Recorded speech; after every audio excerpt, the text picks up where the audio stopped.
No thoroughfare ******, no thoroughfare. The overture.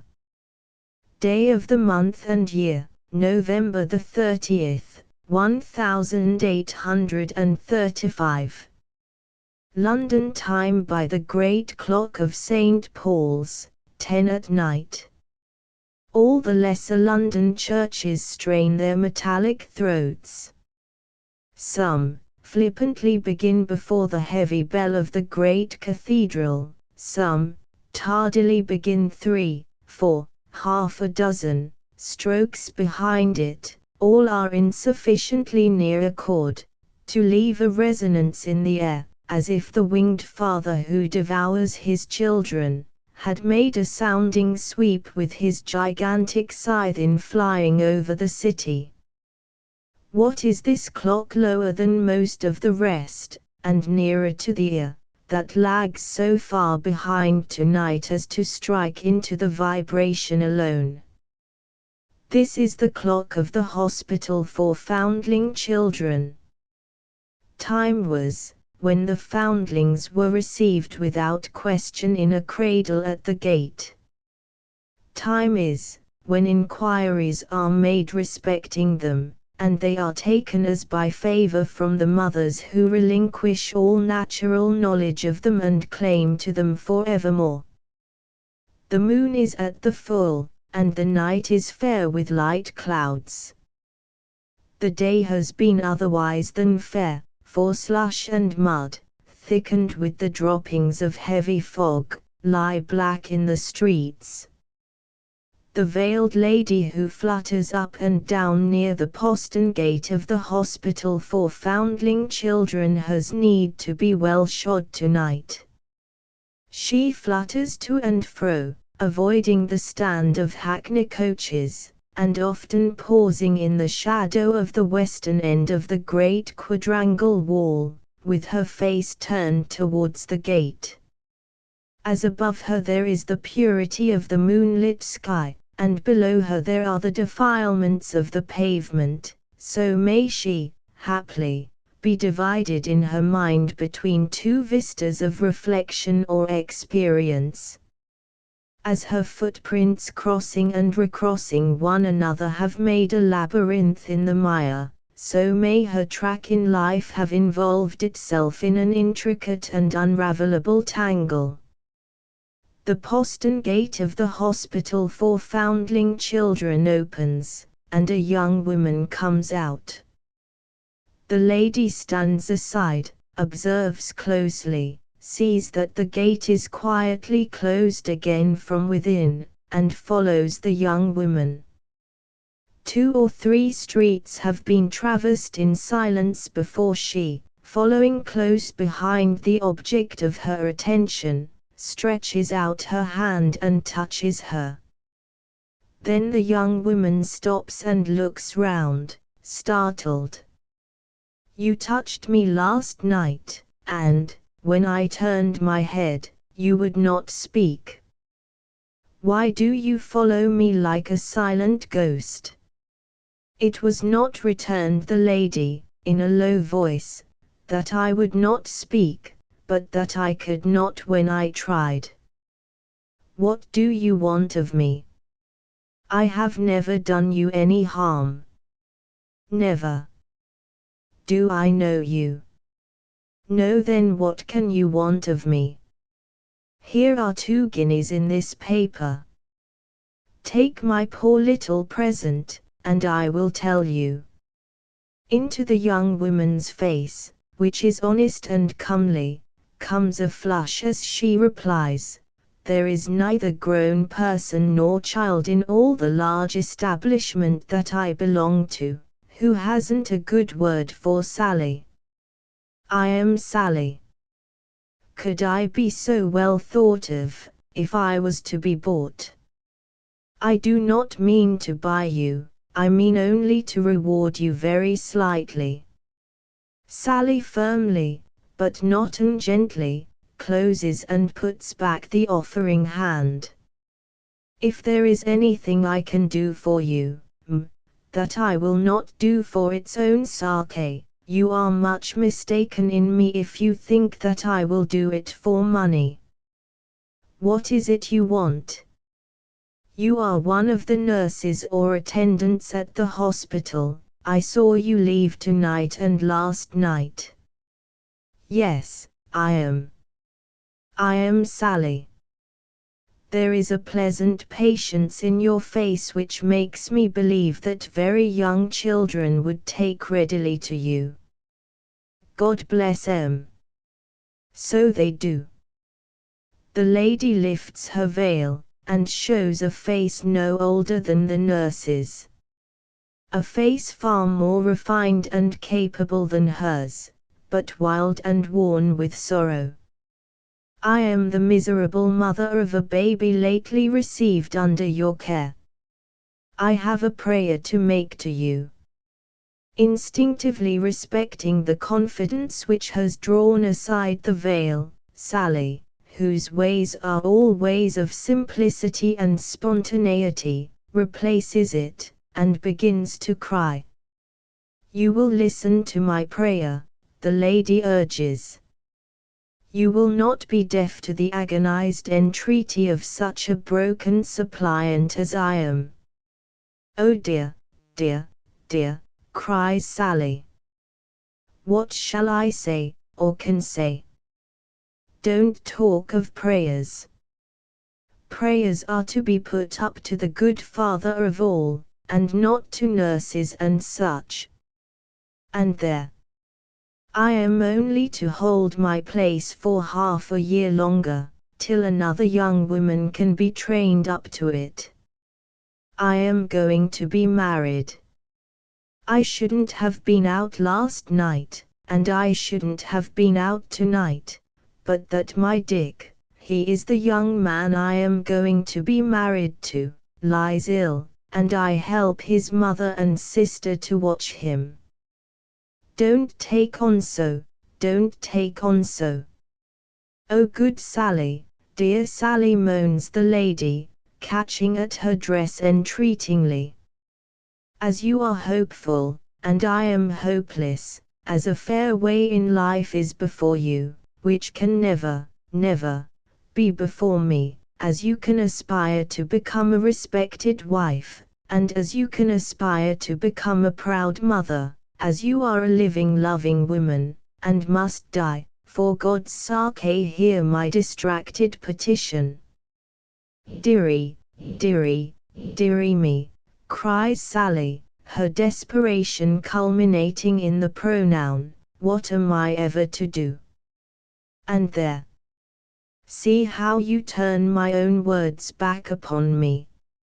I tell you I am going to be married, on purpose to make it clearer to you that I am going to leave, and therefore couldn't help you if I would, poor thing, and you make it seem to my own self as if I was cruel in going to be married and not helping you.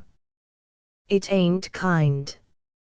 Now, is it kind, poor thing? Sally. Hear me, my dear. My entreaty is for no help in the future. It applies to what is past. It is only to be told in 2 words. There. This is worse and worse, cries Sally, supposing that I understand what 2 words you mean. You do understand. What are the names they have given my poor baby? I ask no more than that. I have read of the customs of the place. He has been christened in the chapel, and registered by some surname in the book. He was received last Monday evening. What have they called him? Down upon her knees in the foul mud of the byway into which they have strayed, an empty street without a thoroughfare giving on the dark gardens of the hospital, the lady would drop in her passionate entreaty, but that Sally prevents her. Don't. Don't. You make me feel as if I was setting myself up to be good. Let me look in your pretty face again. Put your 2 hands in mine. Now, promise. You will never ask me anything more than the 2 words. Never. Never. You will never put them to a bad use, if I say them. Never. Never. Walter Wilding. The lady lays her face upon the nurse's breast, draws her close in her embrace with both arms, murmurs a blessing and the words, "Kiss him for me," and is gone. Asterisk asterisk asterisk asterisk asterisk day of the month and year, the first Sunday in October, 1847. London time by the great clock of St. Paul's, 1:30 in the afternoon. The clock of the hospital for foundling children is well up with the cathedral today.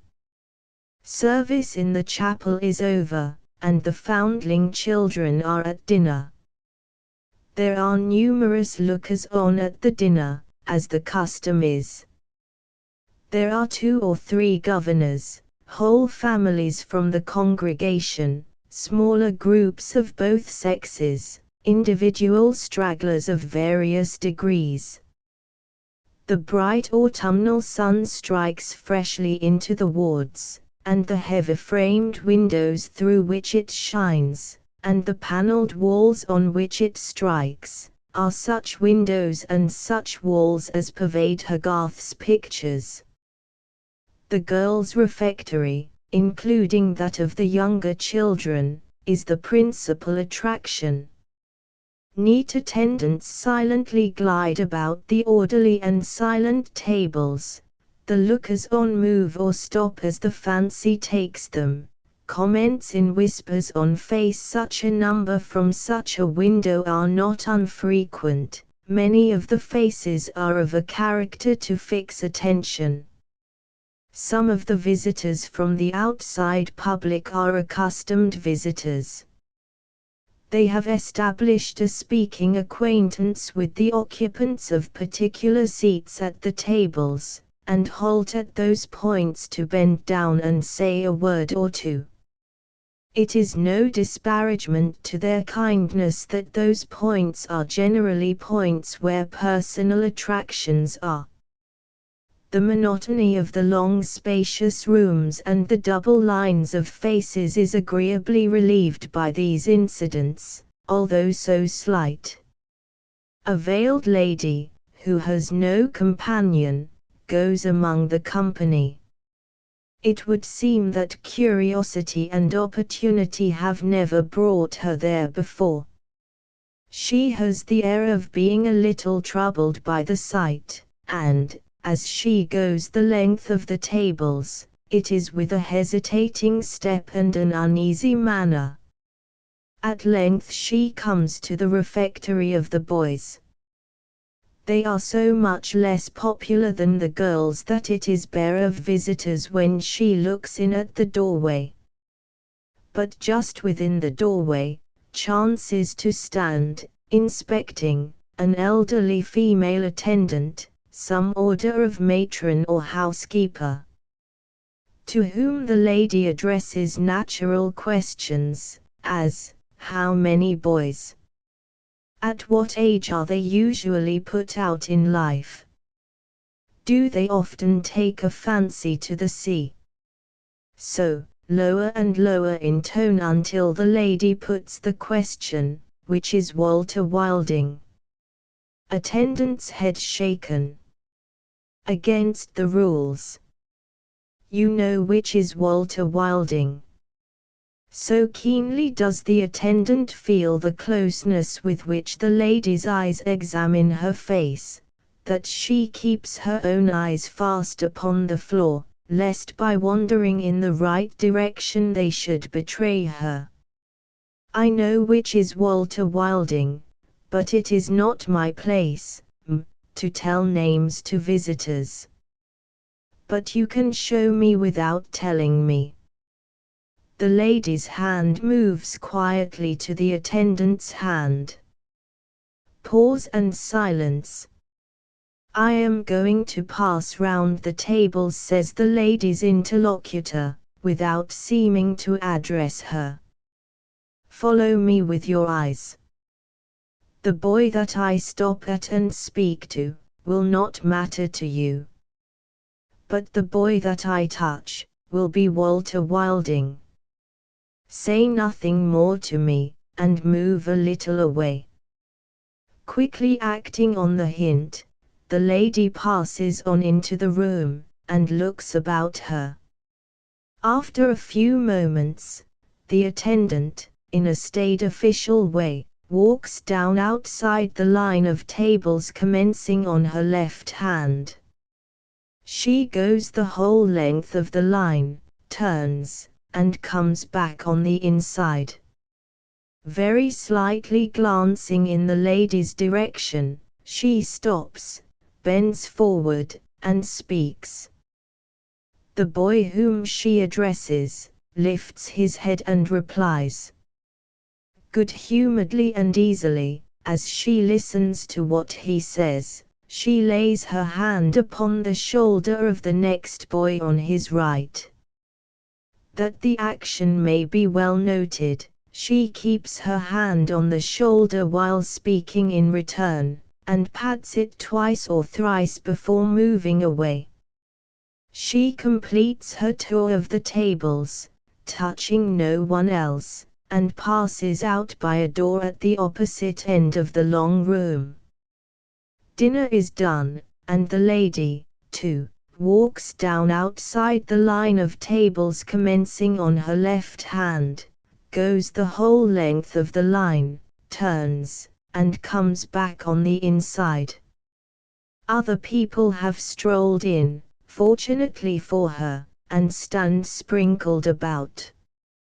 She lifts her veil, and, stopping at the touched boy, asks how old he is. "I am 12, he answers, with his bright eyes fixed on hers. "Are you well and happy?" "Yes, May you take these sweetmeats from my hand? If you please to give them to me." In stooping low for the purpose, the lady touches the boy's face with her forehead and with her hair. Then, lowering her veil again, she passes on, and passes out without looking back. Act I. The curtain rises in a courtyard in the City of London, which was no thoroughfare either for vehicles or foot passengers, a courtyard diverging from a steep, a slippery, and a winding street connecting Tower Street with the Middlesex shore of the Thames, stood the place of business of Wilding and Company, wine merchants. Probably as a jocose acknowledgment of the obstructive character of this main approach, the point nearest to its base at which one could take the river, if so inodorously minded, bore the appellation Breakneck Stairs. The courtyard itself had likewise been descriptively entitled in old time, Cripple Corner. Years before the year 1861, people had left off taking boat at Breakneck Stairs, and watermen had ceased to ply there. The slimy little causeway had dropped into the river by a slow process of suicide, and 2 or 3 stumps of piles and a rusty iron mooring ring were all that remained of the departed Breakneck glories. Sometimes, indeed, a laden coal barge would bump itself into the place, and certain laborious heavers, seemingly mud-engendered, would arise, deliver the cargo in the neighborhood, shove off, and vanish, but at most times the only commerce of Breakneck Stairs arose out of the conveyance of casks and bottles, both full and empty, both to and from the cellars of Wilding and Company, wine merchants. even that commerce was but occasional, and through 3/4 of its rising tides the dirty indecorous drab of a river would come solitarily oozing and lapping at the rusty ring, as if it had heard of the Doge and the Adriatic, and wanted to be married to the great conserver of its filthiness, the Right Honourable the Lord Mayor. Some 250 yards on the right, up the opposite hill, approaching it from the low ground of breakneck stairs, was Cripple Corner. There was a pump in Cripple Corner, there was a tree in Cripple Corner. All Cripple Corner belonged to Wilding and Company, wine merchants. Their cellars burrowed under it, their mansion towered over it. It really had been a mansion in the days when merchants inhabited the city, and had a ceremonious shelter to the doorway without visible support, like the sounding board over an old pulpit. It had also a number of long narrow strips of window, so disposed in its grave brick front as to render it symmetrically ugly. It had also, on its roof, a cupola with a bell in it. When a man at 25 can put his hat on, and can say this hat covers the owner of this property and of the business which is transacted on this property, I consider, Mr. Bintoy, that, without being boastful, he may be allowed to be deeply thankful. I don't know how it may appear to you, but so it appears to me. Thus Mr. Walter Wilding to his man of law, in his own counting house, taking his hat down from its peg to suit the action to the word, and hanging it up again when he had done so, not to overstep the modesty of nature. An innocent, open-speaking, unused-looking man, Mr. Walter Wilding, with a remarkably pink and white complexion, and a figure much too bulky for so young a man, though of a good stature. With crispy curling brown hair, and amiable bright blue eyes. An extremely communicative man, a man with whom loquacity was the irrestrainable outpouring of contentment and gratitude. Mr. Bintoy, on the other hand, a cautious man, with twinkling beads of eyes in a large overhanging bald head, who inwardly but intensely enjoyed the comicality of openness of speech, or hand, or heart. Yes, said Mr. Bintoy. Yes. Ha, ha.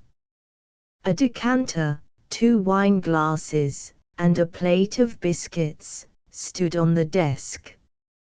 You like this 45-year-old port wine, said Mr. Wilding. Like it, repeated Mr. Bintoy. Rather, sir. It's from the best corner of our best 45-year-old bin, said Mr. Wilding. Thank you, sir, said Mr. Bintoy. It's most excellent. He laughed again, as he held up his glass and ogled it, at the highly ludicrous idea of giving away such wine. And now, said Wilding, with a childish enjoyment in the discussion of affairs, I think we have got everything straight, Mr. Bintoy. Everything straight, said Bintoy. A partner secured, said Bintoy. A housekeeper advertised for, said Bintoy. Apply personally at Cripple Corner, Great Tower Street, from 10 to 12, tomorrow, by the by. My late dear mother's affairs wound up, said Bintoy. And all charges paid. And all charges paid, said Bintoy, with a chuckle, probably occasioned by the droll circumstance that they had been paid without a haggle. The mention of my late dear mother Mr. Wilding continued, his eyes filling with tears and his pocket handkerchief drying them, unmans me still, Mr. Bintoy. You know how I loved her, you, her lawyer, know how she loved me. The utmost love of mother and child was cherished between us, and we never experienced one moment's division or unhappiness from the time when she took me under her care. 13 years in all. 13 years under my late dear mother's care, Mr. Bintoy, and 8 of them her confidentially acknowledged son. You know the story, Mr. Bintoy, who but you, sir? Mr. Wilding sobbed and dried his eyes, without attempt at concealment, during these remarks. Mr. Bintoy enjoyed his comical port, and said, after rolling it in his mouth, I know the story. My late dear mother, Mr. Bintoy pursued the wine merchant, had been deeply deceived, and had cruelly suffered. But on that subject my late dear mother's lips were forever sealed. By whom deceived, or under what circumstances, heaven only knows. My late dear mother never betrayed her betrayer. She had made up her mind, said Mr. Bintoy, again turning his wine on his palate, and she could hold her peace. An amused twinkle in his eyes pretty plainly added, a devilish deal better than you ever will. Honor, said Mr. Wilding, sobbing as he quoted from the commandments, thy father and thy mother, that thy days may be long in the land. When I was in the Foundling, Mr. Bintoy, I was at such a loss how to do it, that I apprehended my days would be short in the land. But I afterwards came to honor my mother deeply, profoundly. And I honor and revere her memory. For 7 happy years, Mr. Bintoy pursued Wilding, still with the same innocent catching in his breath, and the same unabashed tears, did my excellent mother article me to my predecessors in this business, Pebbleson nephew. Her affectionate forethought likewise apprenticed me to the vintner's company, and made me in time a free vintner, and everything else that the best of mothers could desire. When I came of age, she bestowed her inherited share in this business upon me. It was her money that afterwards bought out Pebbleson nephew, and painted in Wilding and Company. It was she who left me everything she possessed, but the mourning ring you wear. And yet, Mr. Bintoy, with a fresh burst of honest affection, she is no more. It is little over half a year since she came into the corner to read on that doorpost with her own eyes, Wilding and Co., wine merchants. And yet she is no more. Sad. But the common lot, Mr. Wilding observed Bintoy. At some time or other we must all be no more.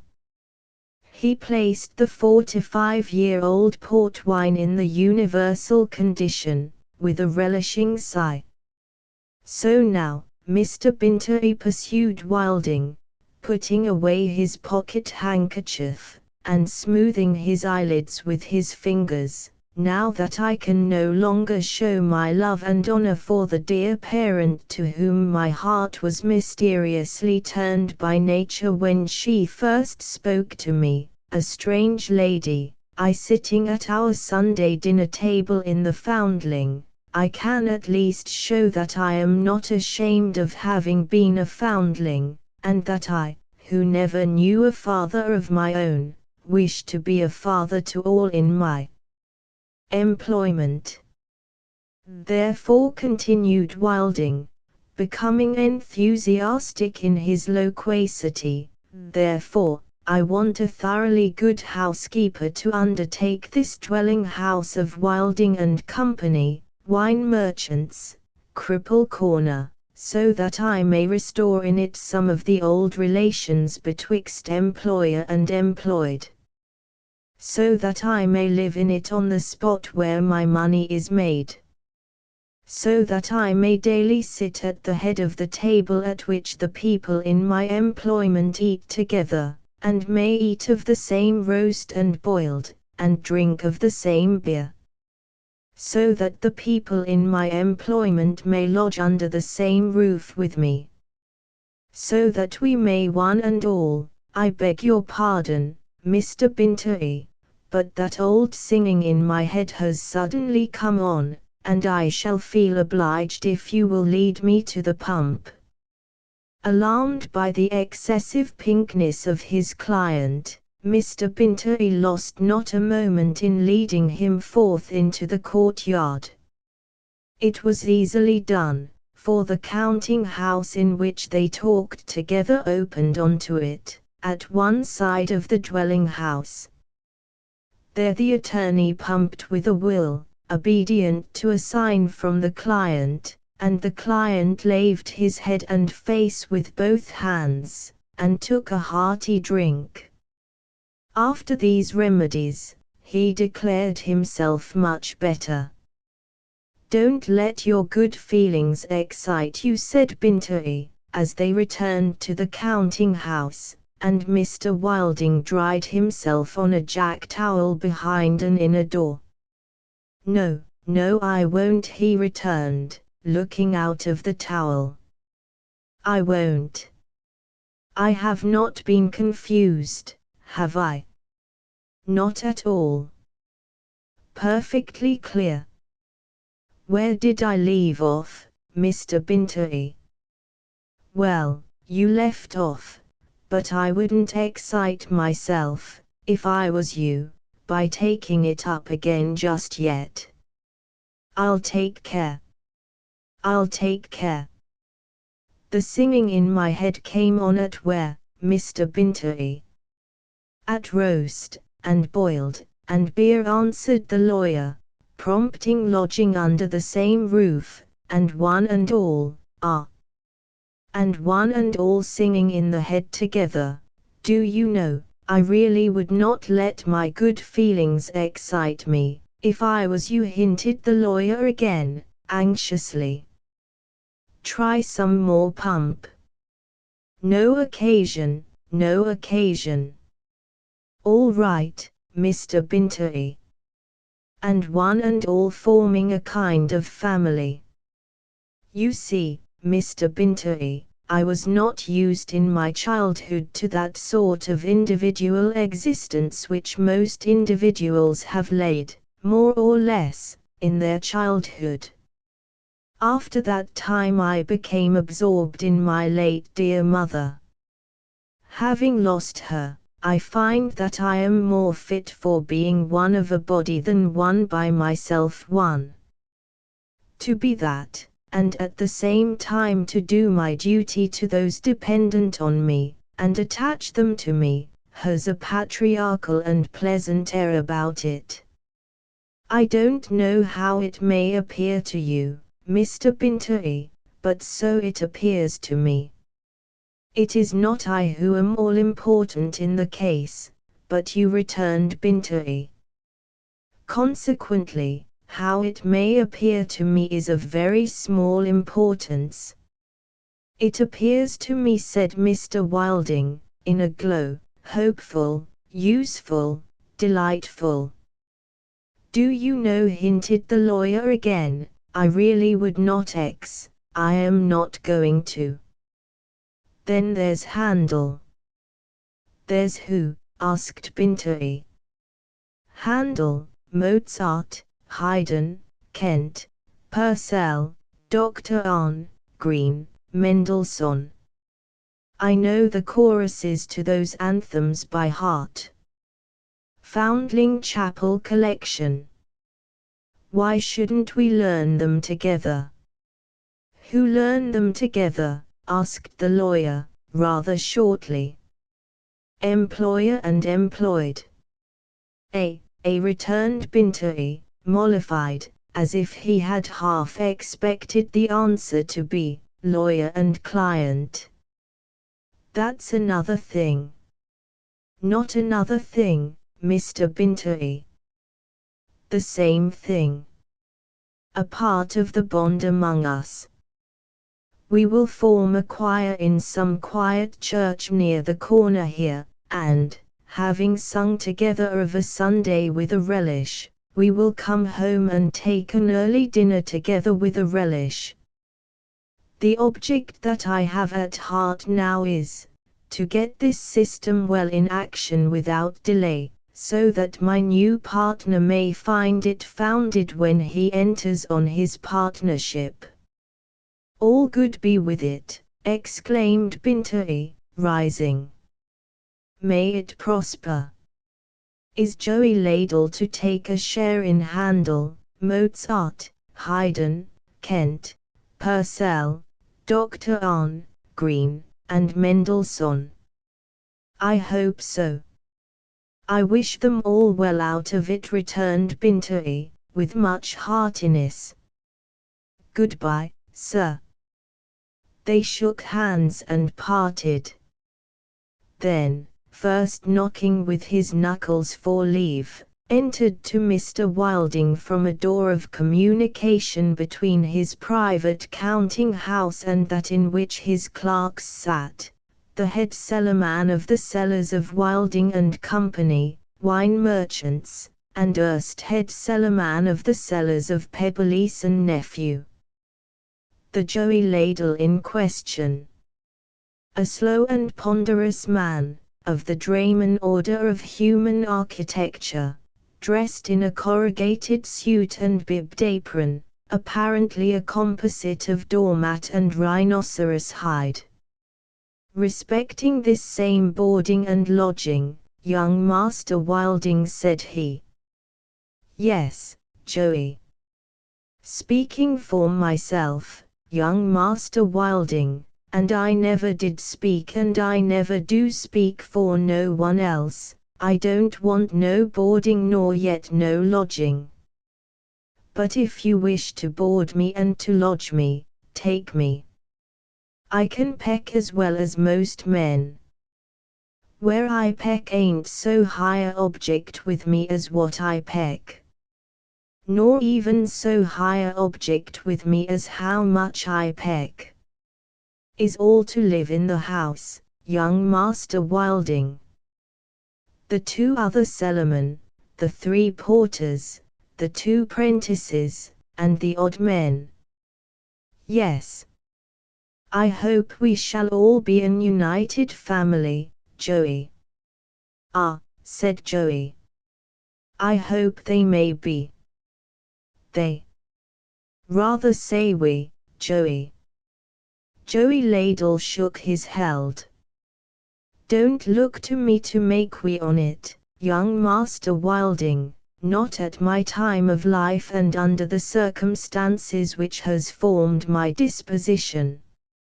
I have said to Pebbleson Nephew many a time, when they have said to me, put a livelier face upon it, Joey, I have said to them, gentlemen, it is all very well for you that has been accustomed to take your wine into your systems by the convivial channel of your throttles, to put a lively face upon it, but I says, I have been accustomed to take my wine in at the pores of the skin, and, took that way, it acts different. It acts depressing.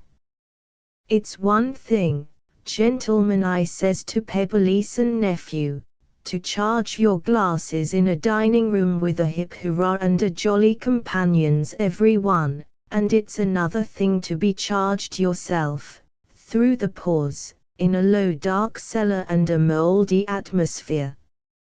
It makes all the difference betwixt bubbles and vapours, I tells Pebbleson Nephew. And so it do.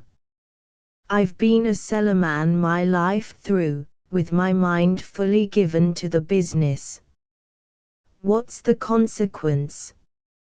I'm as muddled a man as lives. You won't find a muddled a man than me, nor yet you won't find my equal in melancholy. Sing of filling the bumper fair, every drop you sprinkle, o'er the brow of care, smooths away a wrinkle.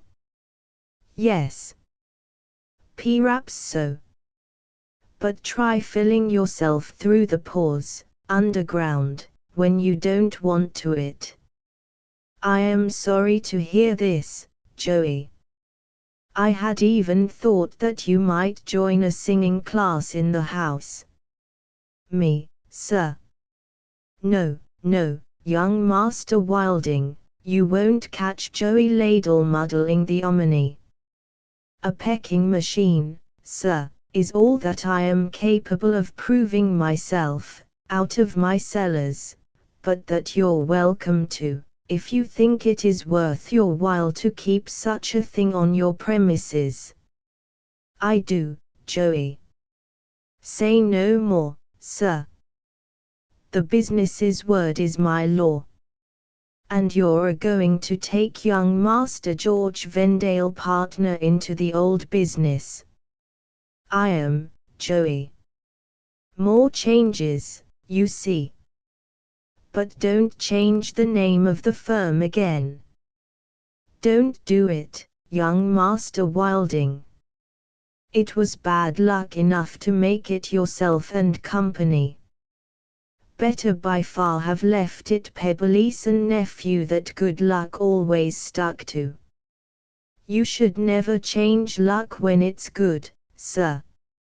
At all events, I have no intention of changing the name of the house again, Joey. Glad to hear it, and wish you good day, young Master Wilding. But you had better by half, muttered Joey Ladle inaudibly, as he closed the door and shook his head, have let the name alone from the first. You had better by half have followed the luck instead of crossing it. Enter the housekeeper. The wine merchant sat in his dining room next morning, to receive the personal applicants for the vacant post in his establishment. It was an old-fashioned wainscoted room, the panels ornamented with festoons of flowers carved in wood, with an oaken floor, a well-worn Turkey carpet, and dark mahogany furniture, all of which had seen service and polish under Pebbleson nephew. The great sideboard had assisted at many business dinners given by Pebbleson nephew to their connection, on the principle of throwing sprats overboard to catch whales, and Pebbleson nephew's comprehensive three-sided plate warmer, made to fit the whole front of the large fireplace, kept watch beneath it over a sarcophagus-shaped cellaret that had in its time held many a dozen of Pebbleson nephew's wine. But the little rubicund old bachelor with a pigtail, whose portrait was over the sideboard, and who could easily be identified as decidedly Pebbleson and decidedly not nephew, had retired into another sarcophagus, and the plate warmer had grown as cold as he. So, the golden and black griffins that supported the candelabra, with black balls in their mouths at the end of gilded chains, looked as if in their old age they had lost all heart for playing at ball, and were dolefully exhibiting their chains in the missionary line of inquiry, whether they had not earned emancipation by this time, and were not griffins and brothers. Such a Columbus of a morning was the summer morning, that it discovered Cripple Corner. The light and warmth pierced in at the open windows, and irradiated the picture of a lady hanging over the chimney-piece, the only other decoration of the walls. "My mother at 25, said Mr. Wilding to himself, as his eyes enthusiastically followed the light to the portrait's face. "I hang up here, in order that visitors may admire my mother in the bloom of her youth and beauty. My mother at 50 I hang in the seclusion of my own chamber, as a remembrance sacred to me. Oh, it's you, Jarvis." These latter words he addressed to a clerk who had tapped at the door, and now looked in. "Yes, sir. I merely wished to mention that it's gone 10, sir, and that there are several females in the counting-house." "Dear me," said the wine merchant, deepening in the pink of his complexion and whitening in the white, "are there several?" "So many as several. I had better begin before there are more." "I'll see them one by one, Jarvis, in the order of their arrival." Hastily entrenching himself in his easy-chair at the table behind a great inkstand, having first placed a chair on the other side of the table opposite his own seat, Mr. Wilding entered on his task with considerable trepidation. He ran the gauntlet that must be run on any such occasion. There were the usual species of profoundly unsympathetic women, and the usual species of much too sympathetic women. There were buccaneering widows who came to seize him, and who griped umbrellas under their arms, as if each umbrella were he, and each griper had got him. There were towering maiden ladies who had seen better days, and who came armed with clerical testimonials to their theology, as if he were Saint Peter with his keys. There were gentle maiden ladies who came to marry him. There were professional housekeepers, like non-commissioned officers, who put him through his domestic exercise, instead of submitting themselves to catechism. There were languid invalids, to whom salary was not so much an object as the comforts of a private hospital. There were sensitive creatures who burst into tears on being addressed, and had to be restored with glasses of cold water. There were some respondents who came two together, a highly promising one and a wholly unpromising one, of whom the promising one answered all questions charmingly, until it would at last appear that she was not a candidate at all, but only the friend of the unpromising one, who had glowered in absolute silence and apparent injury. At last, when the good wine merchant's simple heart was failing him, there entered an applicant quite different from all the rest. A woman, perhaps 50, but looking younger, with a face remarkable for placid cheerfulness, and a manner no less remarkable for its quiet expression of equability of temper. Nothing in her dress could have been changed to her advantage. Nothing in the noiseless self-possession of her manner could have been changed to her advantage. Nothing could have been in better unison with both, than her voice when she answered the question, "What name shall I have the pleasure of noting down?" with the words, "My name is Sarah Goldstraw. Mrs. Goldstraw. My husband has been dead many years, and we had no family." Half a dozen questions had scarcely extracted as much to the purpose from anyone else. The voice dwelt so agreeably on Mr. Wilding's ear as he made his note, that he was rather long about it. When he looked up again, Mrs. Goldstraw's glance had naturally gone round the room, and now returned to him from the chimney-piece.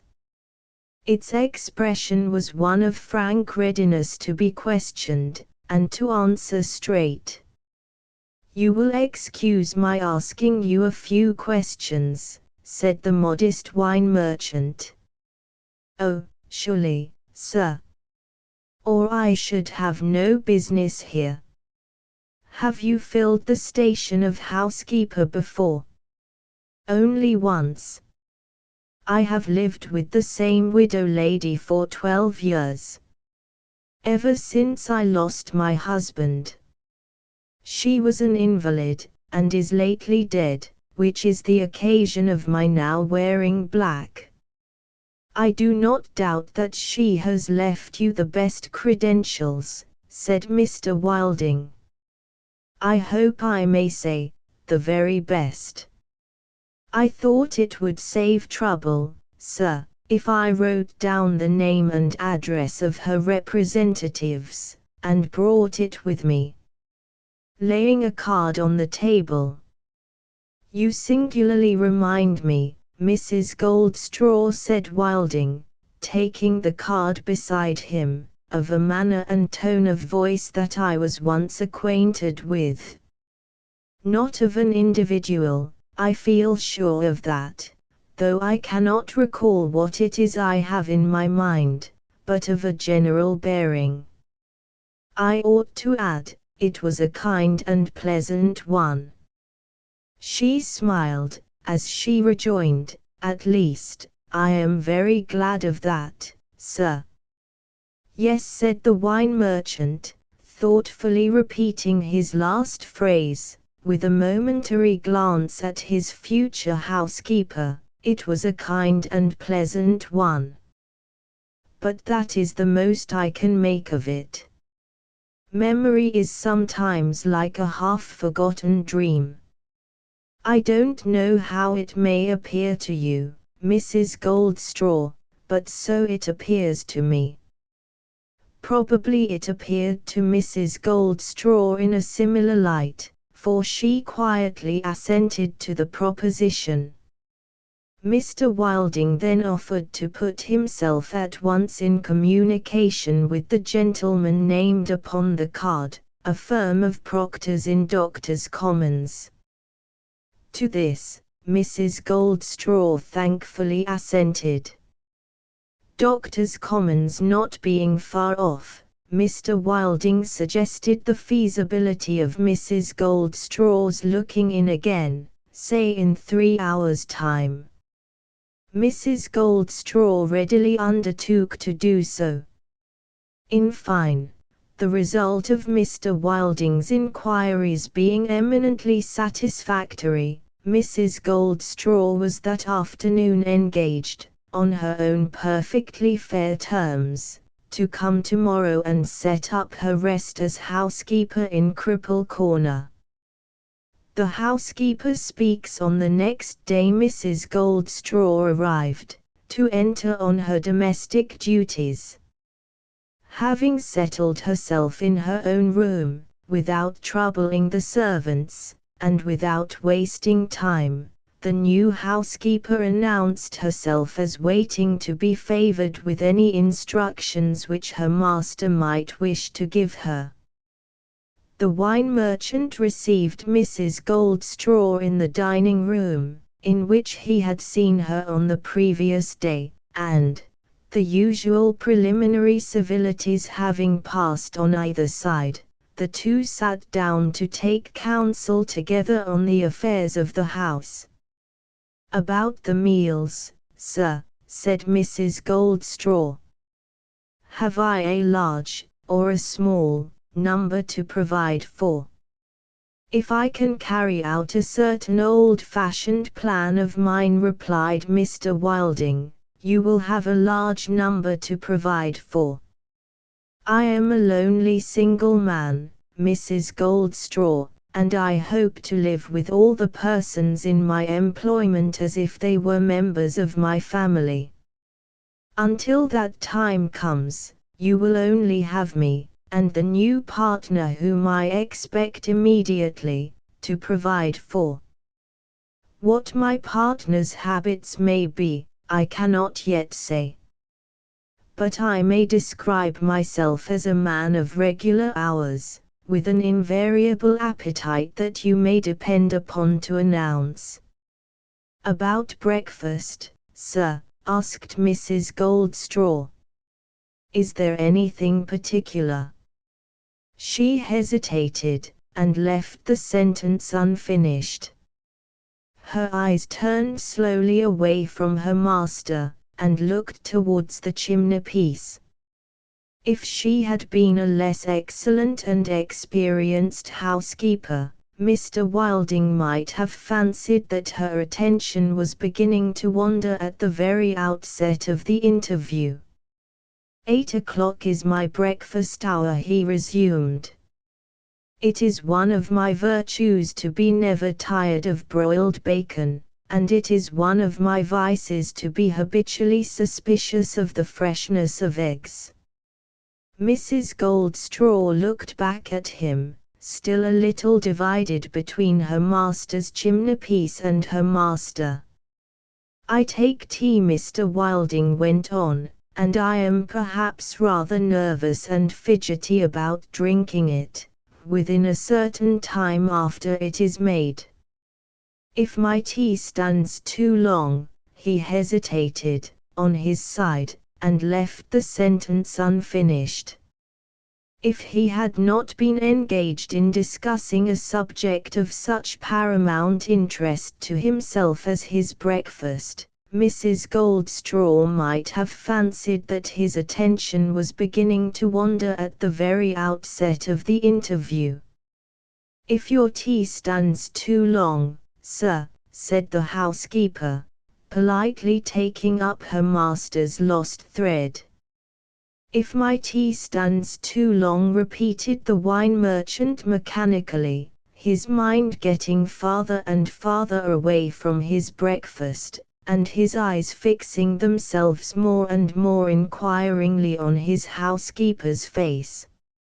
"If my tea, dear me, Mrs. Goldstraw, what is the manner and tone of voice that you remind me of?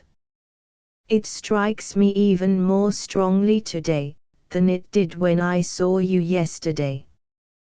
What can it be?" "What can it be?" repeated Mrs. Goldstraw. She said the words, evidently thinking while she spoke them of something else. The wine merchant, still looking at her inquiringly, observed that her eyes wandered towards the chimney-piece once more. They fixed on the portrait of his mother, which hung there, and looked at it with that slight contraction of the brow which accompanies a scarcely conscious effort of memory. Mr. Wilding remarked, "My late dear mother, when she was 25." Mrs. Goldstraw thanked him with a movement of the head for being at the pains to explain the picture, and said, with a cleared brow, that it was the portrait of a very beautiful lady. Mr. Wilding, falling back into his former perplexity, tried once more to recover that lost recollection, associated so closely, and yet so undiscoverably, with his new housekeeper's voice and manner. "Excuse my asking you a question which has nothing to do with me or my breakfast," he said.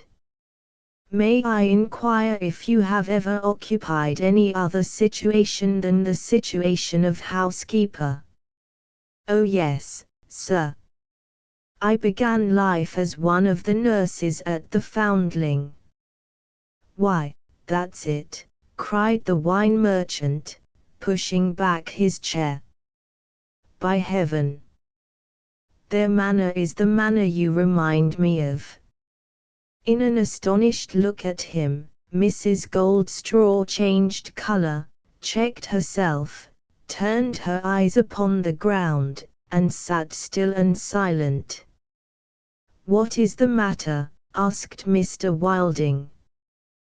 "Do I understand that you were in the Foundling, sir?" "Certainly. I am not ashamed to own it." "Under the name you now bear?" "Under the name of Walter Wilding." "And the lady?" Mrs. Goldstraw stopped short with a look at the portrait which was now unmistakably a look of alarm. You mean my mother, interrupted Mr. Wilding. Your mother, repeated the housekeeper, a little constrainedly, removed you from the Foundling. At what age, sir? At between 11 and 12 years old.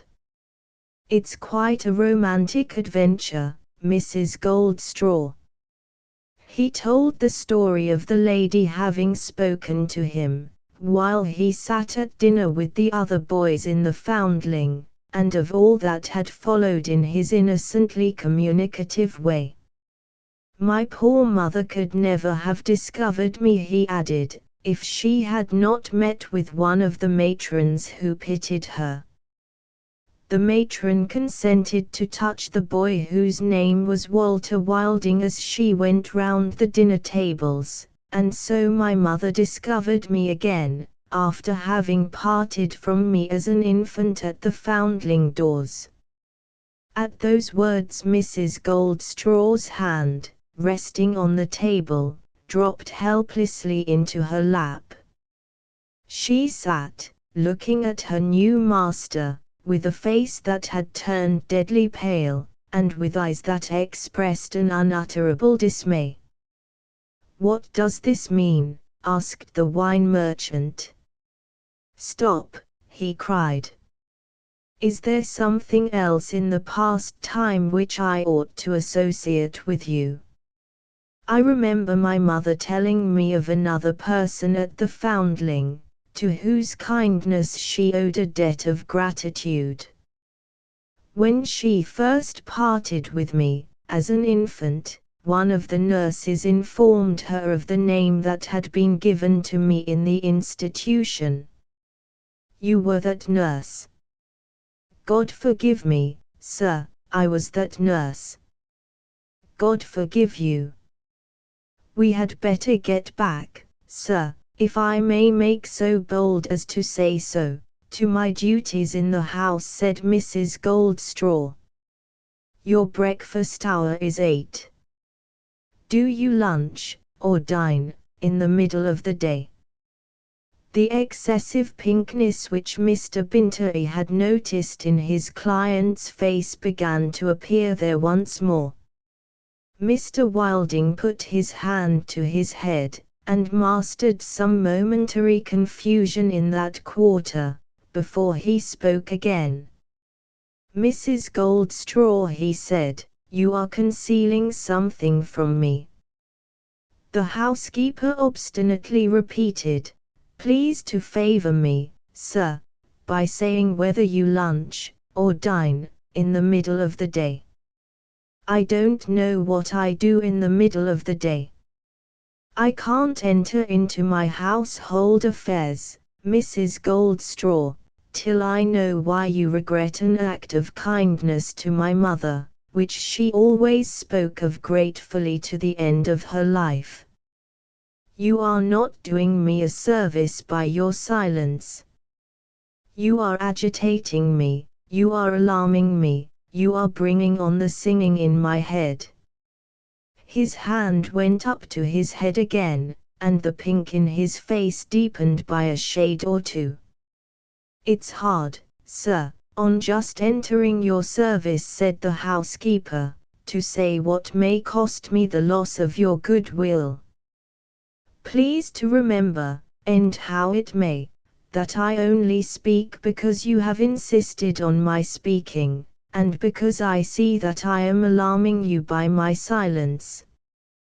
When I told the poor lady, whose portrait you have got there, the name by which her infant was christened in the Foundling, I allowed myself to forget my duty, and dreadful consequences, I am afraid, have followed from it. I'll tell you the truth, as plainly as I can. A few months from the time when I had informed the lady of her baby's name, there came to our institution in the country another lady, a stranger, whose object was to adopt one of our children. She brought the needful permission with her, and after looking at a great many of the children, without being able to make up her mind, she took a sudden fancy to one of the babies, a boy, under my care. Try, pray try, to compose yourself, sir. It's no use disguising it any longer. The child the stranger took away was the child of that lady whose portrait hangs there. Mr. Wilding started to his feet. Impossible, he cried out, vehemently. What are you talking about? What absurd story are you telling me now? There's her portrait. Haven't I told you so already? The portrait of my mother. When that unhappy lady removed you from the Foundling, in after years, said Mrs. Goldstraw, gently, she was the victim, and you were the victim, sir, of a dreadful mistake. He dropped back into his chair. The room goes round with me, he said. My head, my head. The housekeeper rose in alarm, and opened the windows. Before she could get to the door to call for help, a sudden burst of tears relieved the oppression which had at first almost appeared to threaten his life. He signed entreatingly to Mrs. Goldstraw not to leave him. She waited until the paroxysm of weeping had worn itself out. He raised his head as he recovered himself, and looked at her with the angry unreasoning suspicion of a weak man. Mistake, he said, wildly repeating her last word. How do I know you are not mistaken yourself? There is no hope that I am mistaken, sir. I will tell you why, when you are better fit to hear it. Now. The tone in which he spoke warned Mrs. Goldstraw that it would be cruel kindness to let him comfort himself a moment longer with the vain hope that she might be wrong. A few words more would end it, and those few words she determined to speak. I have told you, she said, that the child of the lady whose portrait hangs there, was adopted in its infancy, and taken away by a stranger. I am as certain of what I say as that I am now sitting here, obliged to distress you, sir, sorely against my will. Please to carry your mind on, now, to about 3 months after that time. I was then at the Foundling, in London, waiting to take some children to our institution in the country. There was a question that day about naming an infant, a boy, who had just been received. We generally named them out of the directory. On this occasion, one of the gentlemen who managed the hospital happened to be looking over the register. He noticed that the name of the baby who had been adopted, Walter Wilding, was scratched out, for the reason, of course, that the child had been removed for good from our care. Here's a name to let, he said. Give it to the new foundling who has been received today. The name was given, and the child was christened. You, sir, were that child. The wine merchant's head dropped on his breast. I was that child, he said to himself, trying helplessly to fix the idea in his mind. I was that child. Not very long after you had been received into the institution, sir, pursued Mrs. Goldstraw, I left my situation there, to be married. If you will remember that, and if you can give your mind to it, you will see for yourself how the mistake happened. Between 11 and 12 years passed before the lady, whom you have believed to be your mother, returned to the foundling, to find her son, and to remove him to her own home. The lady only knew that her infant had been called Walter Wilding. The matron who took pity on her could but point out the only Walter Wilding known in the institution. I, who might have set the matter right, was far away from the foundling and all that belonged to it. There was nothing, there was really nothing that could prevent this terrible mistake from taking place. I feel for you, I do indeed, sir. You must think, and with reason, that it was in an evil hour that I came here, innocently enough, I'm sure, to apply for your housekeeper's place. I feel as if I was to blame, I feel as if I ought to have had more self-command.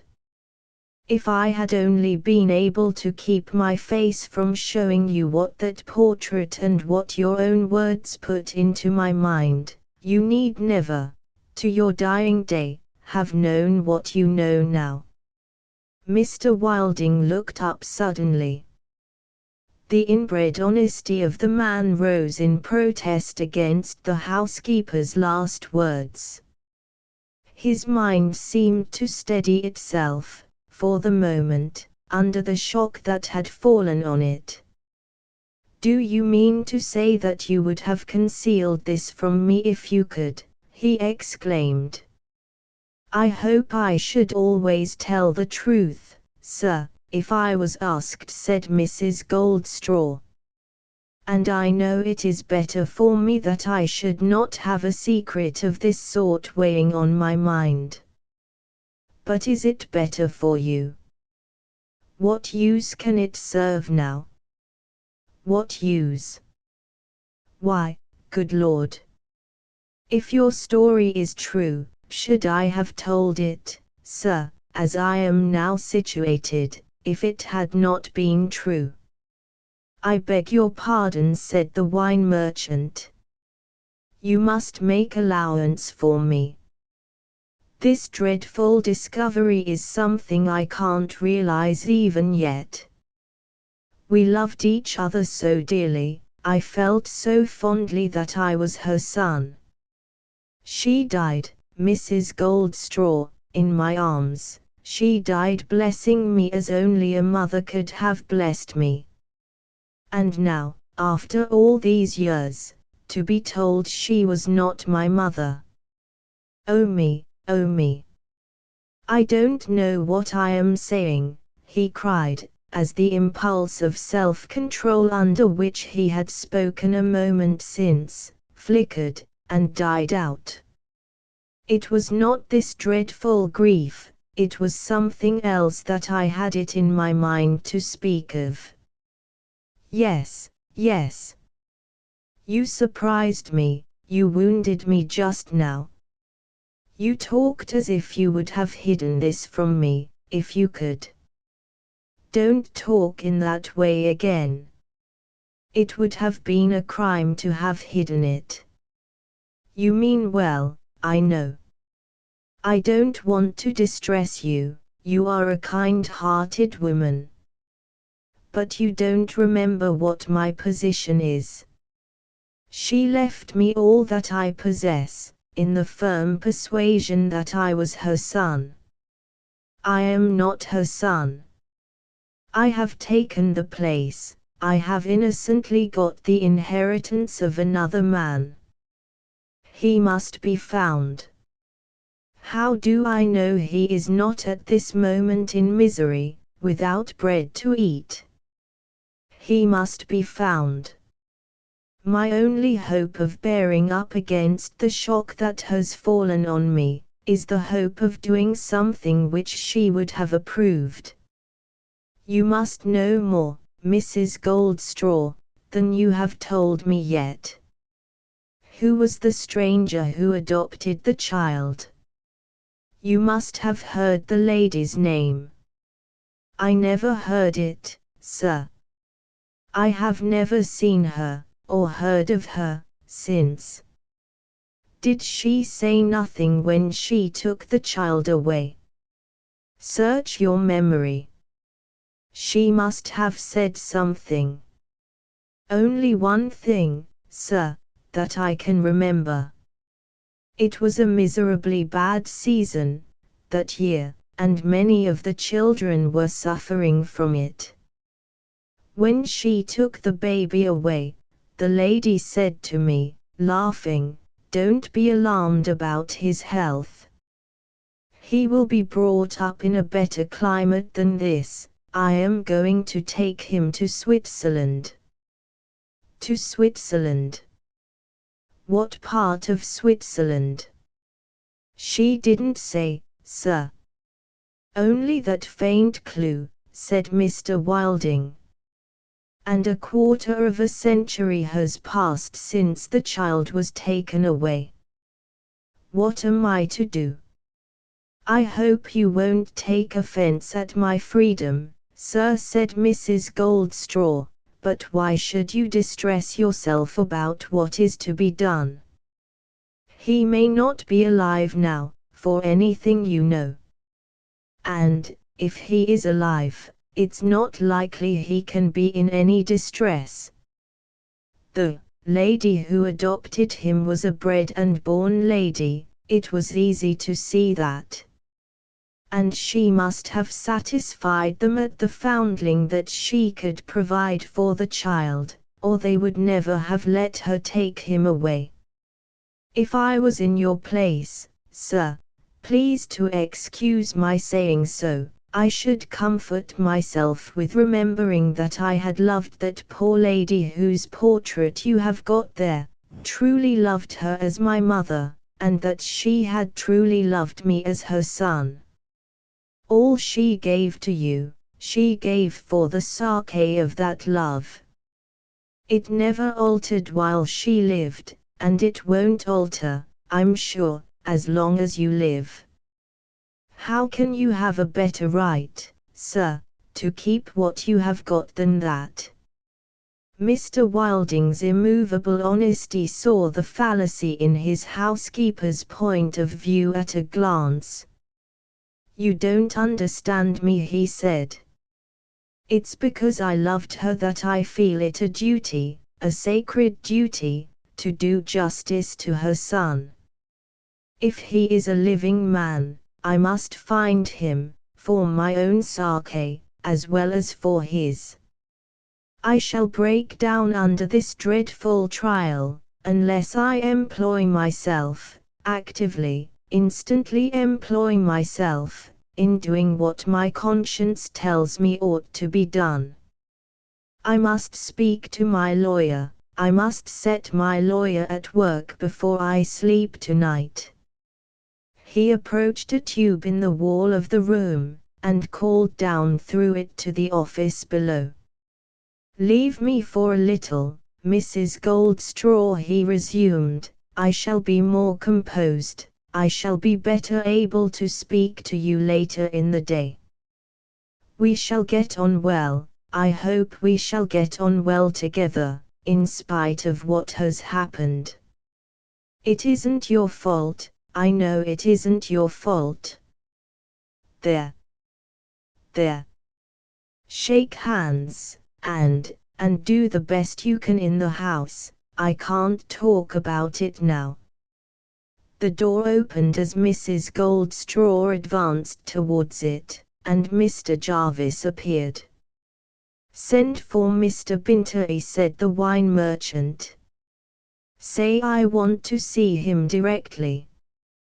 The clerk unconsciously suspended the execution of the order, by announcing Mr. Vendale and showing in the new partner in the firm of Wilding and Company. Pray excuse me for one moment, George Vendale, said Wilding. I have a word to say to Jarvis. Send for Mr. Binter, he repeated, send at once. Mr. Jarvis laid a letter on the table before he left the room. From our correspondence at Newcastle, I think, sir. The letter has got the Swiss postmark. New characters on the scene. The words, "the Swiss postmark," following so soon upon the housekeeper's reference to Switzerland, wrought Mr. Wilding's agitation to such a remarkable height, that his new partner could not decently make a pretence of letting it pass unnoticed. "Wilding," he asked hurriedly, and yet stopping short and glancing around as if for some visible cause of his state of mind, "what is the matter?" "My good George Vendale," returned the wine merchant, giving his hand with an appealing look, rather as if he wanted help to get over some obstacle, than as if he gave it in welcome or salutation, "my good George Vendale, so much is the matter, that I shall never be myself again. It is impossible that I can ever be myself again. For, in fact, I am not myself." The new partner, a brown-cheeked handsome fellow, of about his own age, with a quick determined eye and an impulsive manner, retorted with natural astonishment, "Not yourself?" "Not what I supposed myself to be," said Wilding. "What, in the name of wonder, did you suppose yourself to be that you are not?" was the rejoinder, delivered with a cheerful frankness, inviting confidence from a more reticent man. "I may ask without impertinence, now that we are partners?" "There again," cried Wilding, leaning back in his chair, with a lost look at the other. "Partners? I had no right to come into this business. It was never meant for me. My mother never meant it should be mine. I mean, his mother meant it should be his, if I mean anything, or if I am anybody." "Come, come," urged his partner, after a moment's pause, and taking possession of him with that calm confidence which inspires a strong nature when it honestly desires to aid a weak one. "Whatever has gone wrong through no fault of yours, I am very sure. I was not in this counting-house with you, under the old regime, for 3 years, to doubt you, Wilding. We were not younger men than we are, together, for that. Let me begin our partnership by being a serviceable partner, and setting right whatever is wrong. Has that letter anything to do with it?" "Ha," said Wilding, with his hand to his temple. "There again. My head. I was forgetting the coincidence. The Swiss postmark. At a second glance I see that the letter is unopened, so it is not very likely to have much to do with the matter," said Vendale, with comforting composure. "Is it for you, or for us?" "For us," said Wilding. "Suppose I open it and read it aloud, to get it out of our way?" "Thank you, thank you. The letter is only from our champagne-making friends, the house at Neuchâtel. Dear Sir, we are in receipt of yours of the 28th ult., informing us that you have taken your Mr. Vendale into partnership, whereon we beg you to receive the assurance of our felicitations. Permit us to embrace the occasion of specially commanding to you Jules Benriza." "Impossible." Wilding looked up in quick apprehension, and cried, "A impossible sort of name," returned his partner, slightly, "a Benriza.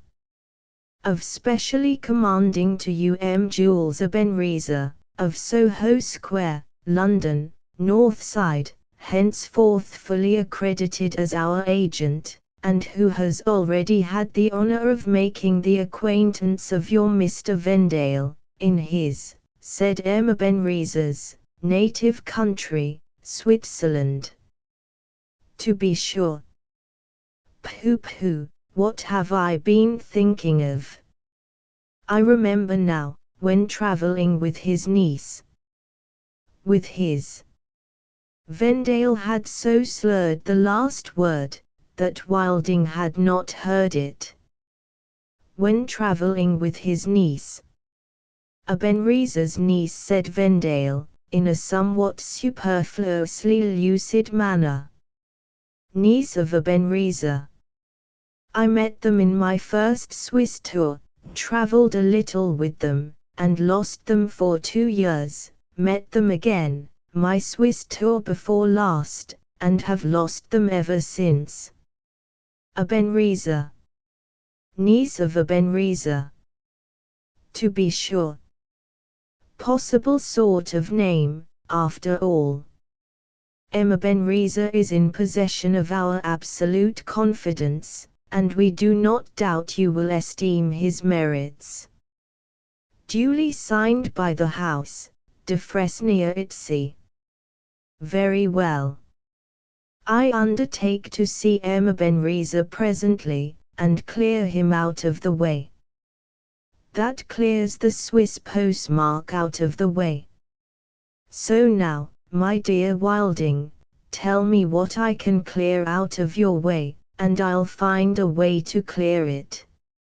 More than ready and grateful to be thus taken charge of, the honest wine merchant wrung his partner's hand, and, beginning his tale by pathetically declaring himself an impostor, told it.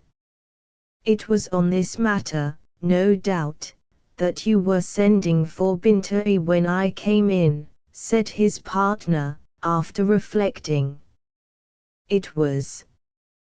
He has experience and a shrewd head, I shall be anxious to know his opinion. It is bold and hazardous in me to give you mine before I know his, but I am not good at holding back. Plainly, then, I do not see these circumstances as you see them. I do not see your position as you see it. As to your being an impostor, my dear Wilding, that is simply absurd, because no man can be that without being a consenting party to an imposition. Clearly you never were so. As to your enrichment by the lady who believed you to be her son, and whom you were forced to believe, on her showing, to be your mother, consider whether that did not arise out of the personal relations between you. You gradually became much attached to her, she gradually became much attached to you. It was on you, personally you, as I see the case, that she conferred these worldly advantages, it was from her, personally her, that you took them. She supposed me, objected Wilding, shaking his head, to have a natural claim upon her, which I had not. I must admit that, replied his partner, to be true. But if she had made the discovery that you have made, 6 months before she died, do you think it would have cancelled the years you were together, and the tenderness that each of you had conceived for the other, each on increasing knowledge of the other? What I think, said Wilding, simply but stoutly holding to the bare fact, can no more change the truth than it can bring down the sky. The truth is that I stand possessed of what was meant for another man. He may be dead, said Vendale. He may be alive, said Wilding. And if he is alive, have I not, innocently, I grant you innocently, robbed him of enough? Have I not robbed him of all the happy time that I enjoyed in his stead? Have I not robbed him of the exquisite delight that filled my soul when that dear lady, stretching his hand towards the picture, told me she was my mother. Have I not robbed him of all the care she lavished on me? Have I not even robbed him of all the devotion and duty that I so proudly gave to her? Therefore it is that I ask myself, George Vendale, and I ask you, where is he? What has become of him? Who can tell? I must try to find out who can tell. I must institute inquiries. I must never desist from prosecuting inquiries. I will live upon the interest of my share, I ought to say his share, in this business, and will lay up the rest for him. When I find him, I may perhaps throw myself upon his generosity, but I will yield up all to him. I will, I swear. As I loved and honored her, said Wilding, reverently kissing his hand towards the picture, and then covering his eyes with it. As I loved and honored her, and have a world of reasons to be grateful to her. And so broke down again. His partner rose from the chair he had occupied, and stood beside him with a hand softly laid upon his shoulder. Walter, I knew you before today to be an upright man, with a pure conscience and a fine heart. It is very fortunate for me that I have the privilege to travel on in life so near to so trustworthy a man. I am thankful for it. Use me as your right hand, and rely upon me to the death. Don't think the worse of me if I protest to you that my uppermost feeling at present is a confused, you may call it an unreasonable, one. I feel far more pity for the lady and for you, because you did not stand in your supposed relations, than I can feel for the unknown man, if he ever became a man, because he was unconsciously displaced. You have done well in sending for Mr. Bintoy. What I think will be a part of his advice, I know is the whole of mine. Do not move a step in this serious matter precipitately. The secret must be kept among us with great strictness, for to part with it lightly would be to invite fraudulent claims, to encourage a host of knaves, to let loose a flood of perjury and plotting. I have no more to say now, Walter, than to remind you that you sold me a share in your business, expressly to save yourself from more work than your present health is fit for, and that I bought it expressly to do work, and mean to do it. With these words, and a parting grip of his partner's shoulder that gave them the best emphasis they could have had, George Vendale betook himself presently to the counting-house, and presently afterwards to the address of M. Jules Ebenezer. As he turned into Soho Square, and directed his steps towards its north side, a deepened colour shot across his sun-browned face, which Wilding, if he had been a better observer, or had been less occupied with his own trouble, might have noticed when his partner read aloud a certain passage in their Swiss correspondent's letter, which he had not read so distinctly as the rest. A curious colony of mountaineers has long been enclosed within that small flat London district of Soho. Swiss watchmakers, Swiss silver chasers, Swiss jewelers, Swiss importers of Swiss musical boxes and Swiss toys of various kinds, draw close together there.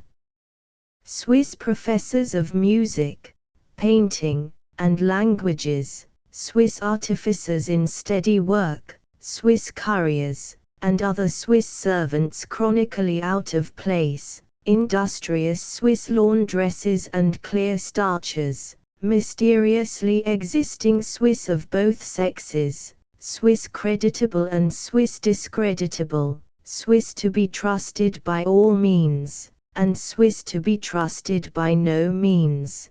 These diverse Swiss particles are attracted to a centre in the district of Soho, shabby Swiss eating houses, coffee houses, and lodging houses, Swiss drinks and dishes, Swiss service for Sundays, and Swiss schools for weekdays, are all to be found there. Even the native-born English taverns drive a sort of broken English trade, announcing in their windows Swiss wets and drams, and sheltering in their bars Swiss skirmishes of love and animosity on most nights in the year.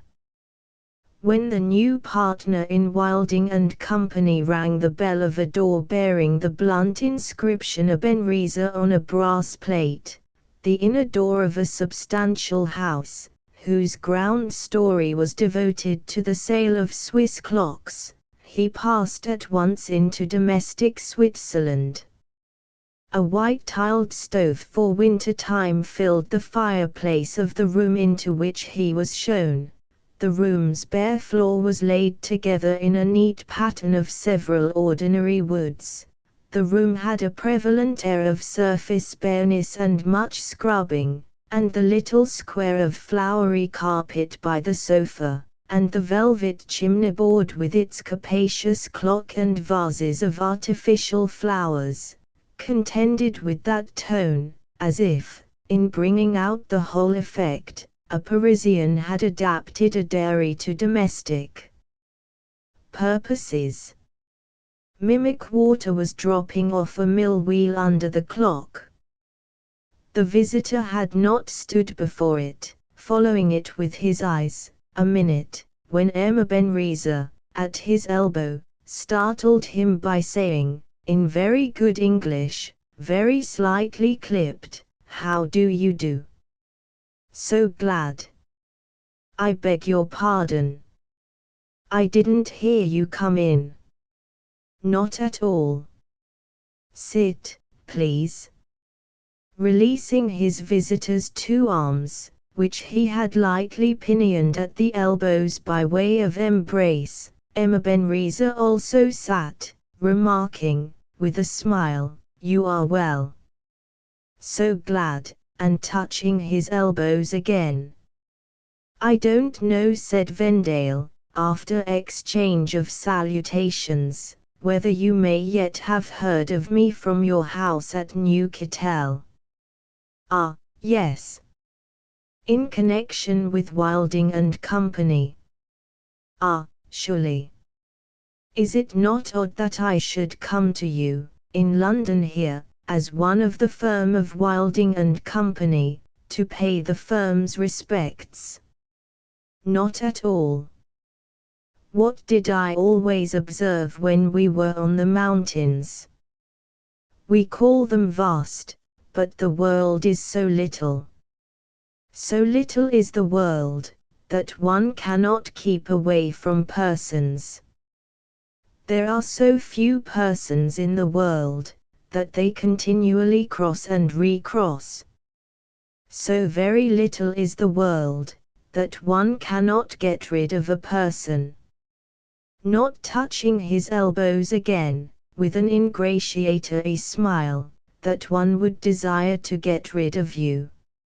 "I hope not, Ebenezer. Please call me, in your country, Mr. I call myself so, for I love your country. If I could be English. But I am born. And you? Though descended from so fine a family, you have had the condescension to come into trade. Stop though. Wines. Is it trade in England or profession? Not fine art. Mr. Ebenezer, returned Vendale, somewhat out of countenance. "I was but a silly young fellow, just of age, when I first had the pleasure of travelling with you, and when you and I and Mademoiselle your niece, Who is well? Thank you. Who is well? Shared some slight glacier dangers together. If, with a boy's vanity, I rather vaunted my family, I hope I did so as a kind of introduction of myself. It was very weak, and in very bad taste, but perhaps you know our English proverb, live and learn. You make too much of it, returned the Swiss. And what the devil? After all, yours was a fine family. George Vendale's laugh betrayed a little vexation as he rejoined, well, I was strongly attached to my parents, and when we first travelled together, Mr. Ebenezer, I was in the first flush of coming into what my father and mother left me. So I hope it may have been, after all, more youthful openness of speech and heart than boastfulness. All openness of speech and heart. No boastfulness, cried Ebenezer. You tax yourself too heavily. You tax yourself, my faith. As if you was your government taxing you. Besides, it commenced with me. I remember, that evening in the boat upon the lake, floating among the reflections of the mountains and valleys, the crags and pine woods, which were my earliest remembrance, I drew a word picture of my sordid childhood. Of our poor hut, by the waterfall which my mother showed to travellers, of the cow-shed where I slept with the cow, of my idiot half-brother always sitting at the door, or limping down the pass to beg, of my half-sister always spinning, and resting her enormous goiter on a great stone, of my being a famished naked little wretch of 2 or 3 years, when they were men and women with hard hands to beat me, I, the only child of my father's second marriage, if it even was a marriage. What more natural than for you to compare notes with me, and say, we are as one by age. At that same time I sat upon my mother's lap in my father's carriage, rolling through the rich English streets, all luxury surrounding me, all squalid poverty kept far from me. Such is my earliest remembrance as opposed to yours.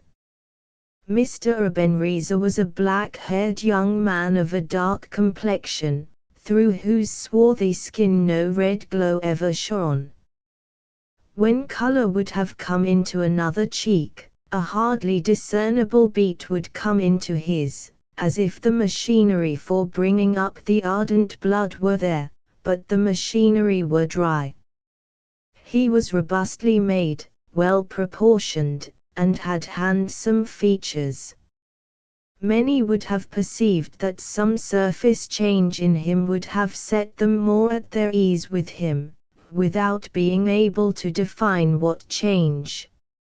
If his lips could have been made much thicker, and his neck much thinner, they would have found their want supplied.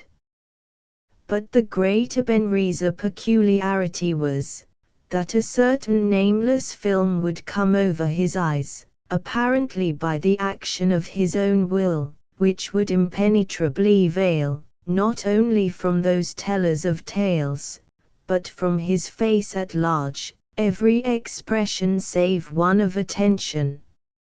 It by no means followed that his attention should be wholly given to the person with whom he spoke, or even wholly bestowed on present sounds and objects.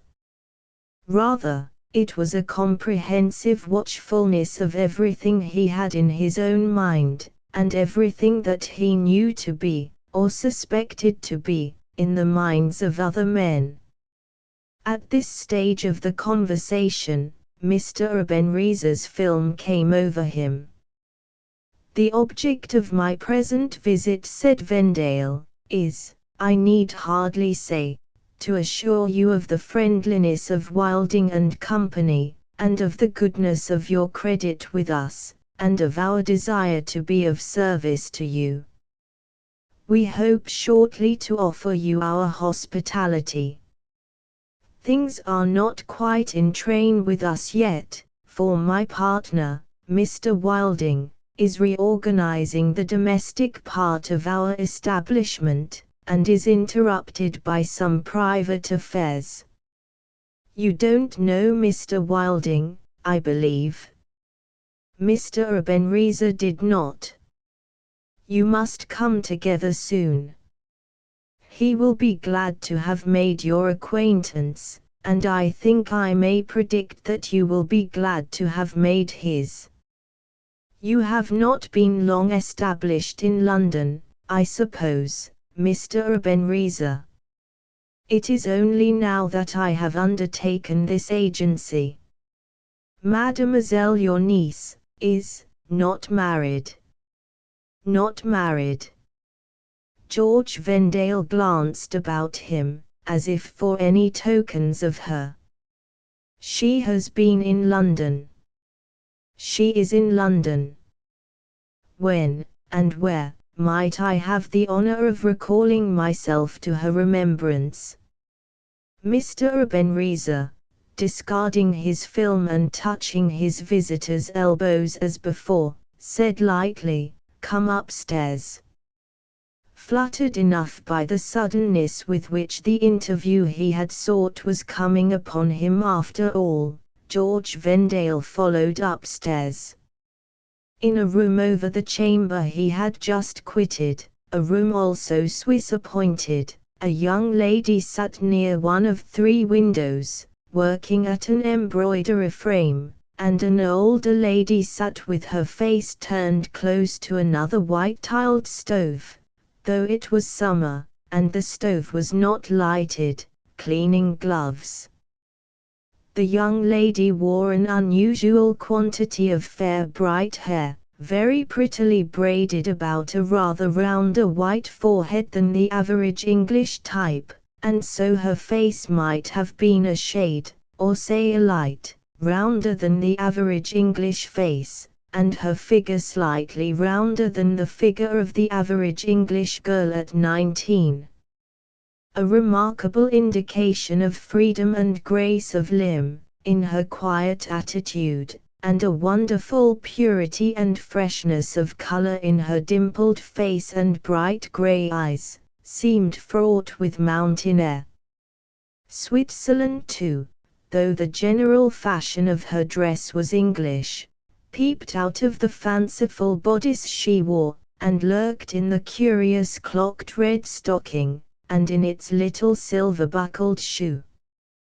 As to the elder lady, sitting with her feet apart upon the lower brass ledge of the stove, supporting a lapful of gloves while she cleaned one stretched on her left hand, she was a true Swiss impersonation of another kind, from the breadth of her cushion-like back, and the ponderosity of her respectable legs, if the word be admissible, to the black velvet band tied tightly round her throat for the repression of a rising tendency to goiter, or, higher still, to her great copper-colored gold earrings, or, higher still, to her headdress of black gauze stretched on wire. "Miss Marguerite," said Ebenezer to the young lady, "do you recollect this gentleman?" "I think," she answered, rising from her seat, surprised and a little confused, "it is Mr. Vendale." "I think it is," said Ebenezer, dryly. "Permit me, Mr. Vendale." "Madame Dor." The elder lady by the stove, with the glove stretched on her left hand, like a glover's sign, half got up, half looked over her broad shoulder, and wholly plumped down again and rubbed away. "Madame Dor," said Ebenezer, smiling, "is so kind as to keep me free from stain or tear." Madame Dor humors my weakness for being always neat, and devotes her time to removing every one of my specks and spots. Madame Dor, with the stretched glove in the air, and her eyes closely scrutinizing its palm, discovered a tough spot in Mr. Ebenezer at that instant, and rubbed hard at him. George Vendale took his seat by the embroidery frame, having first taken the fair right hand that his entrance had checked, and glanced at the gold cross that dipped into the bodice, with something of the devotion of a pilgrim who had reached his shrine at last. Ebenezer stood in the middle of the room with his thumbs in his waistcoat pockets, and became filmy. He was saying downstairs, Miss Ebenezer observed Vendale, that the world is so small a place, that people cannot escape one another. I have found it much too large for me since I saw you last. Have you travelled so far, then? She inquired. Not so far, for I have only gone back to Switzerland each year, but I could have wished, and indeed I have wished very often, that the little world did not afford such opportunities for long escapes as it does. If it had been less, I might have found my fellow travellers sooner, you know. The pretty Marguerite coloured, and very slightly glanced in the direction of Madame Dor. You find us at length, Mr. Vendale. Perhaps you may lose us again. I trust not. The curious coincidence that has enabled me to find you, encourages me to hope not. What is that coincidence, sir, if you please? A dainty little native touch in this turn of speech, and in its tone, made it perfectly captivating, thought George Vendale, when again he noticed an instantaneous glance towards Madame Dor. A caution seemed to be conveyed in it, rapid flash though it was, so he quietly took heed of Madame Dor from that time forth. It is that I happen to have become a partner in a house of business in London, to which Mr. Ebenezer happens this very day to be expressly recommended, and that, too, by another house of business in Switzerland, in which, as it turns out, we both have a commercial interest. He has not told you.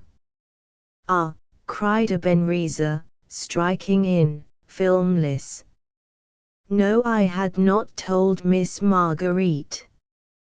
The world is so small and so monotonous that a surprise is worth having in such a little jog-trot place. It is as he tells you, Miss Marguerite. He, of so fine a family, and so proudly bred, has condescended to trade. To trade. Like us poor peasants who have risen from ditches.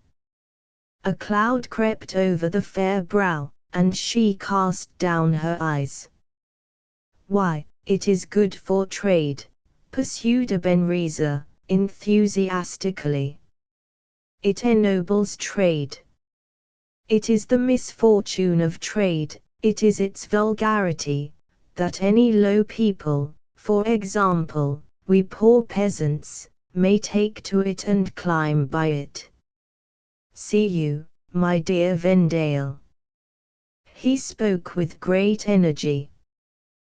The father of Miss Marguerite, my eldest half-brother, more than 2 times your age or mine, if living now, wandered without shoes, almost without rags, from that wretched pass, wandered, got to be fed with the mules and dogs at an inn in the main valley far away, got to be boy there, got to be ostler, got to be waiter, got to be cook, got to be landlord. As landlord, he took me, could he take the idiot beggar his brother, or the spinning monstrosity his sister, to put as pupil to the famous watchmaker, his neighbor and friend? His wife dies when Miss Marguerite is born. What is his will, and what are his words to me, when he dies, she being between girl and woman? All for Marguerite, except so much by the year for you.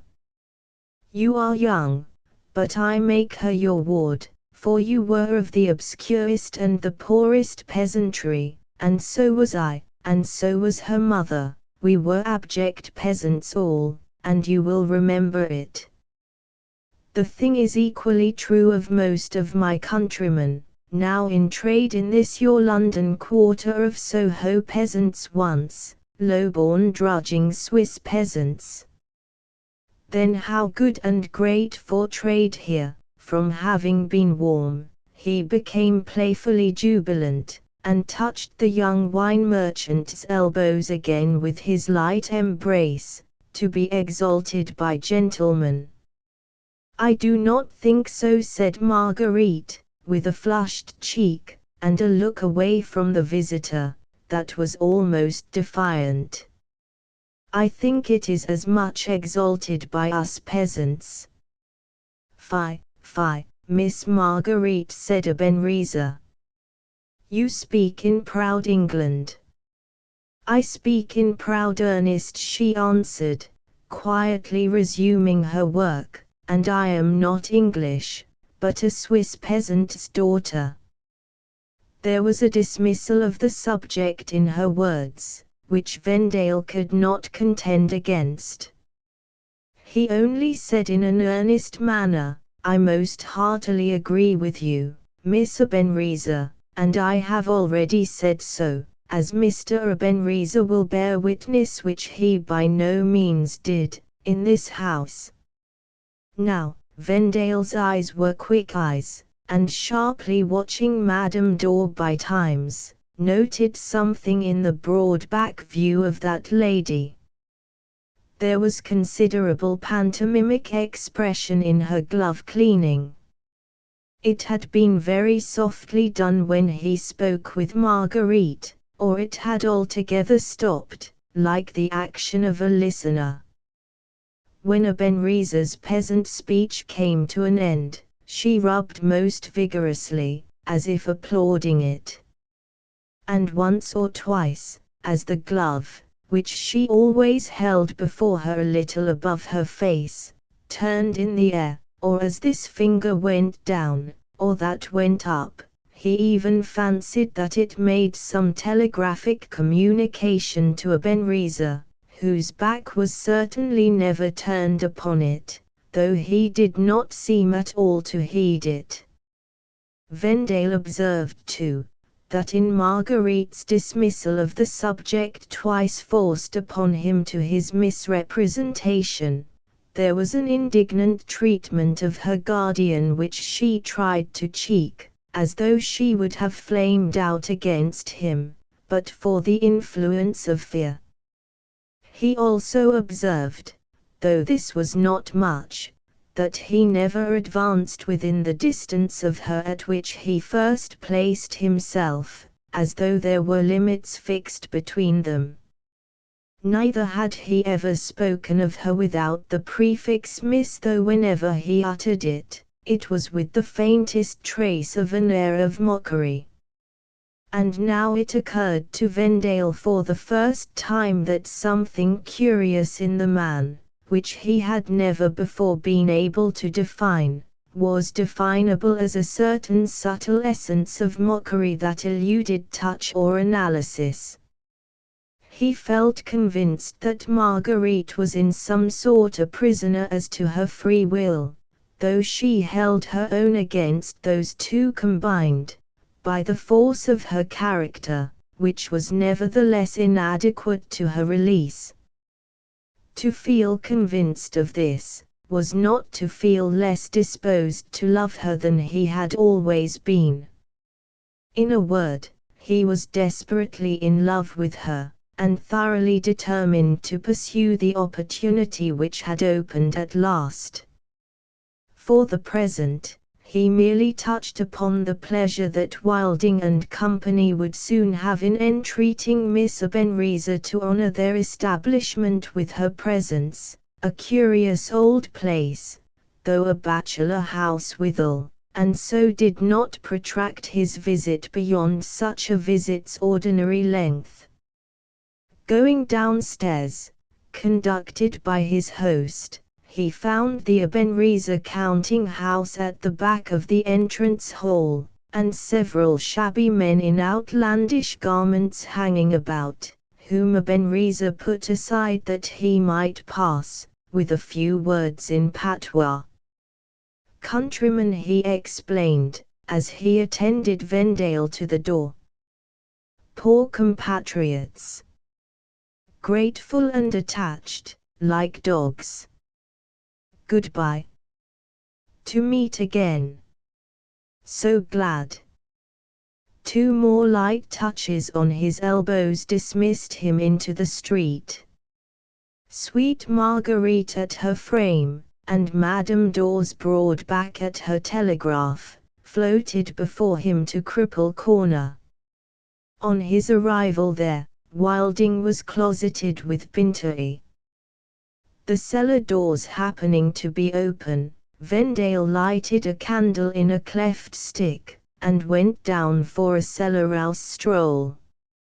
Graceful Marguerite floated before him faithfully, but Madame Dawes' broad back remained outside. The vaults were very spacious, and very old. There had been a stone crypt down there, when bygones were not bygones, some said, part of a monkish refectory, some said, of a chapel, some said, of a pagan temple. It was all one now. Let who would make what he liked of a crumbled pillar and a broken arch or so. Old Time had made what he liked of it, and was quite indifferent to contradiction. The close air, the musty smell, and the thunderous rumbling in the streets above, as being out of the routine of ordinary life, went well enough with the picture of pretty Marguerite holding her own against those 2. So Vendale went on until, at a turning in the vaults, he saw a light like the light he carried. "Oh, you are here, are you, Joey? Oughtn't it rather to go, oh? You're here, are you, Master George? For it's my business to be here. But it ain't yourn. Don't grumble, Joey." "Oh, I don't grumble," returned the cellarman. "If anything grumbles, it's what I've took in through the pores, it ain't me. Have a care as something in you don't begin a grumbling, Master George. Stop here long enough for the vapors to work, and they'll be at it." His present occupation consisted of poking his head into the bins, making measurements and mental calculations, and entering them in a rhinoceros hide-looking notebook, like a piece of himself. "They'll be at it," he resumed, laying the wooden rod that he measured with across 2 casks, entering his last calculation, and straightening his back. "Trust 'em. And so you've regularly come into the business, Master George?" "Regularly. I hope you don't object, Joey." "I don't, bless you. But Wapers objects that you're too young. You're both on you too young." "We shall got over that objection day by day, Joey." Master George, but I shall day by day get over the objection that I'm too old, and so I shan't be capable of seeing much improvement in you." The retort so tickled Joey Ladle that he grunted forth a laugh and delivered it again, grunting forth another laugh after the second edition of Improvement in You. But what's no laughing matter, Master George, he resumed, straightening his back once more, is that young Master Wilding has gone and changed the luck. Mark my words. He has changed the luck, and he'll find it out. I ain't been down here all my life for nothing. I know by what I notices down here, when it's going to rain, when it's going to hold up, when it's going to blow, when it's going to be calm. I know, by what I notices down here, when the luck's changed, quite as well. Has this growth on the roof anything to do with your divination? Asked Vendale, holding his light towards a gloomy ragged growth of dark fungus, pendant from the arches with a very disagreeable and repellent effect. We are famous for this growth in this vault, aren't we? We are, Master George, replied Joey Ladle, moving a step or two away, and if you'll be advised by me, you'll let it alone. Taking up the rod just now laid across the two casks, and faintly moving the languid fungus with it, Vendale asked, indeed. Why so? Why, not so much because it rises from the casks of wine, and may leave you to judge what sort of stuff a cellarman takes into himself when he walks in the same all the days of his life, nor yet so much because at a stage of its growth it's maggots, and you'll fetch 'em down upon you, returned Joey Ladle, still keeping away. As for another reason, Master George. What other reason? I wouldn't keep on touching it, if I was you, sir. I'll tell you if you'll come out of the place. First, take a look at its color, Master George. I am doing so. Done, sir. Now, come out of the place. He moved away with his light, and Vendale followed with his. When Vendale came up with him, and they were going back together, Vendale, eyeing him as they walked through the arches, said, Well, Joey. The color. Is it like clotted blood, Master George? Like enough, perhaps. More than enough, I think, muttered Joey Ladle, shaking his head solemnly. Well, say it is like, say it is exactly like. What then? Master George, they do say, who? How should I know who? Rejoined the cellarman, apparently much exasperated by the unreasonable nature of the question. Them. Them as says pretty well everything, you know. How should I know who they are, if you don't? True. Go on. They do say that the man that gets by any accident a piece of that dark growth right upon his breast, will, for sure and certain, die by murder. As Vendale laughingly stopped to meet the cellarman's eyes, which he had fastened on his light while dreamily saying those words, he suddenly became conscious of being struck upon his own breast by a heavy hand. Instantly following with his eyes the action of the hand that struck him, which was his companion's, he saw that it had beaten off his breast a web or clot of the fungus even then floating to the ground. For a moment he turned upon the cellarman almost as scared a look as the cellarman turned upon him. But in another moment they had reached the daylight at the foot of the cellar steps, and before he cheerfully sprang up them, he blew out his candle and the superstition together. Exit Wilding. On the morning of the next day, Wilding went out alone, after leaving a message with his clerk. "If Mr. Vendale should ask for me," he said, "or if Mr. Bintoy should call, tell them I am gone to the Foundling."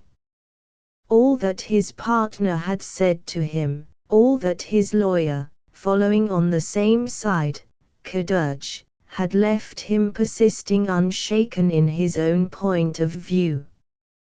To find the lost man, whose place he had usurped, was now the paramount interest of his life, and to inquire at the Foundling was plainly to take the first step in the direction of discovery.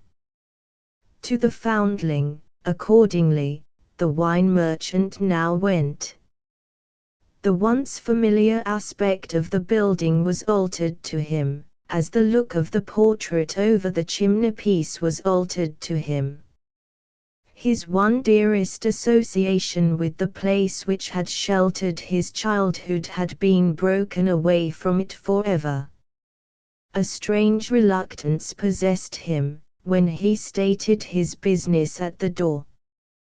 His heart ached as he sat alone in the waiting room while the treasurer of the institution was being sent for to see him. When the interview began, it was only by a painful effort that he could compose himself sufficiently to mention the nature of his errand. The treasurer listened with a face which promised all needful attention, and promised nothing more. "We are obliged to be cautious," he said, when it came to his turn to speak, "about all inquiries which are made by strangers." "You can hardly consider me a stranger," answered Wilding, simply. "I was one of your poor lost children here, in the bygone time." The treasurer politely rejoined that this circumstance inspired him with a special interest in his visitor. But he pressed, nevertheless, for that visitor's motive in making his inquiry. Without further preface, Wilding told him his motive, suppressing nothing. The treasurer rose, and led the way into the room in which the registers of the institution were kept. "All the information which our books can give is heartily at your service," he said. "After the time that has elapsed, I am afraid it is the only information we have to offer you." The books were consulted, and the entry was found expressed as follows: 3D March, 1836. Adopted, and removed from the Foundling Hospital, a male infant, named Walter Wilding. Name and condition of the person adopting the child: Mrs. Jane Ann Miller, widow. Address: Lime Tree Lodge, Groombridge Wells. References: the Reverend John Harker, Groombridge Wells, and Messrs. Giles, Jeremiah, and Giles, bankers, Lombard Street. "Is that all?" asked the wine merchant. "Had you no after communication with Mrs. Miller?" "None, or some reference to it must have appeared in this book." "May I take a copy of the entry?" "Certainly." "You are a little agitated." "Let me make a copy for you." "My only chance, I suppose," said Wilding, looking sadly at the copy, "is to inquire at Mrs. Miller's residence, and to try if her references can help me." "That is the only chance I see at present," answered the treasurer. "I heartily wish I could have been of some further assistance to you." With those farewell words to comfort him, Wilding set forth on the journey of investigation which began from the Foundling doors. The first stage to make for was plainly the house of business of the bankers in Lombard Street. Two of the partners in the firm were inaccessible to chance visitors when he asked for them. The third, after raising certain inevitable difficulties, consented to let a clerk examine the ledger marked with the initial letter M. The account of Mrs. Miller, widow, of Groombridge Wells, was found. Two long lines, in faded ink, were drawn across it, and at the bottom of the page there appeared this note: account closed, the 30th of September, 1837. So the first stage of the journey was reached, and so it ended in no thoroughfare.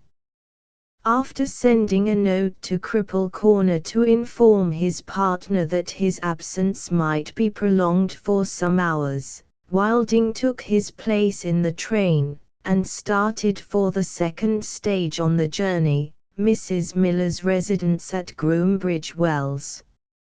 Mothers and children travelled with him. Mothers and children met each other at the station. Mothers and children were in the shops when he entered them to inquire for Lime Tree Lodge.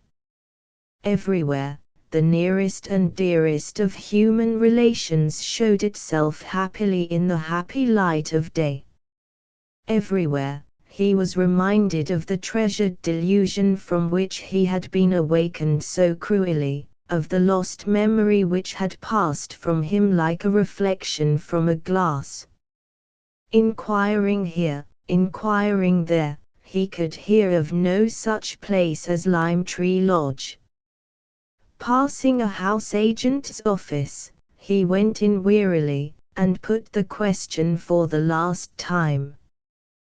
The house agent pointed across the street to a dreary mansion of many windows, which might have been a manufactory, but which was an hotel. "That's where Lime Tree Lodge stood, sir," said the man, 10 years ago. The second stage reached, and no thoroughfare again. But one chance was left. The clerical reference, Mr. Harker, still remained to be found. Customers coming in at the moment to occupy the house agent's attention, Wilding went down the street, and entering a bookseller's shop, asked if he could be informed of the Reverend John Harker's present address. The bookseller looked unaffectedly shocked and astonished, and made no answer. Wilding repeated his question.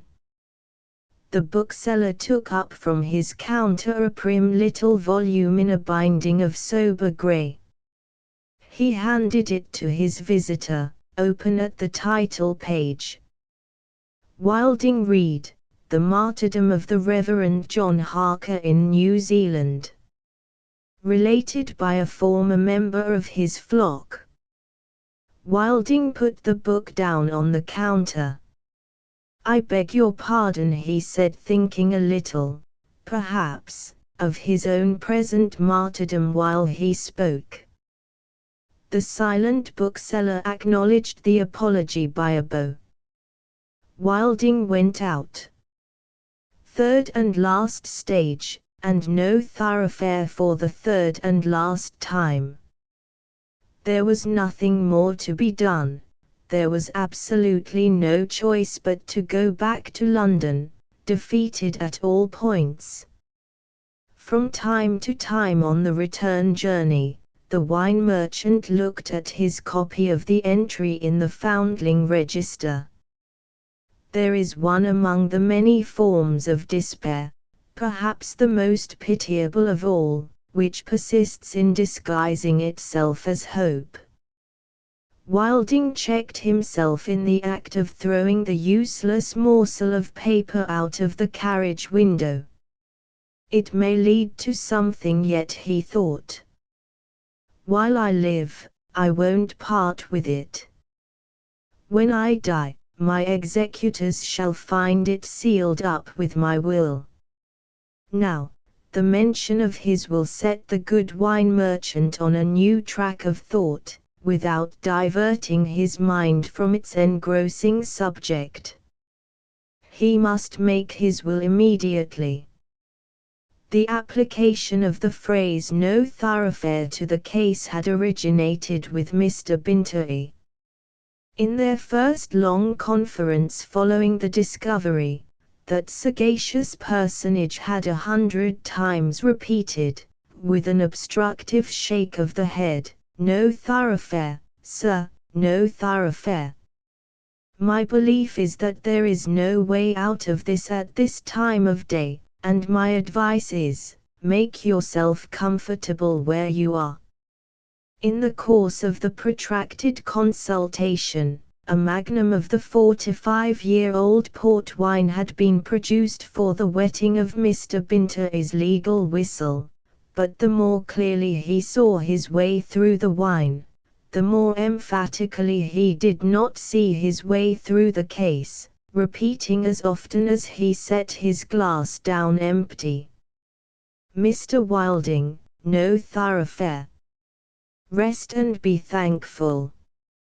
It is certain that the honest wine merchant's anxiety to make a will originated in profound conscientiousness, though it is possible, and quite consistent with his rectitude, that he may unconsciously have derived some feeling of relief from the prospect of delegating his own difficulty to 2 other men who were to come after him.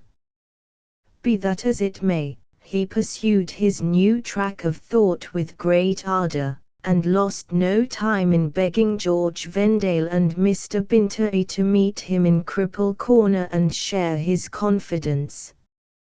Being all 3 assembled with closed doors, said Mr. Bintoy, addressing the new partner on the occasion, "I wish to observe, before our friend, and my client, entrusts us with his further views, that I have endorsed what I understand from him to have been your advice, Mr. Vendale, and what would be the advice of every sensible man. I have told him that he positively must keep his secret. I have spoken with Mrs. Goldstraw, both in his presence and in his absence, and if anybody is to be trusted, which is a very large if, I think she is to be trusted to that extent.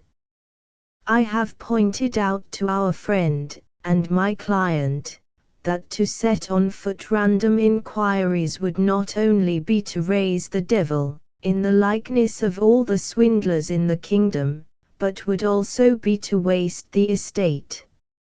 Now, you see, Mr. Vendale, our friend, and my client, does not desire to waste the estate, but, on the contrary, desires to husband it for what he considers, but I can't say I do, the rightful owner, if such rightful owner should ever be found. I am very much mistaken if he ever will be, but never mind that.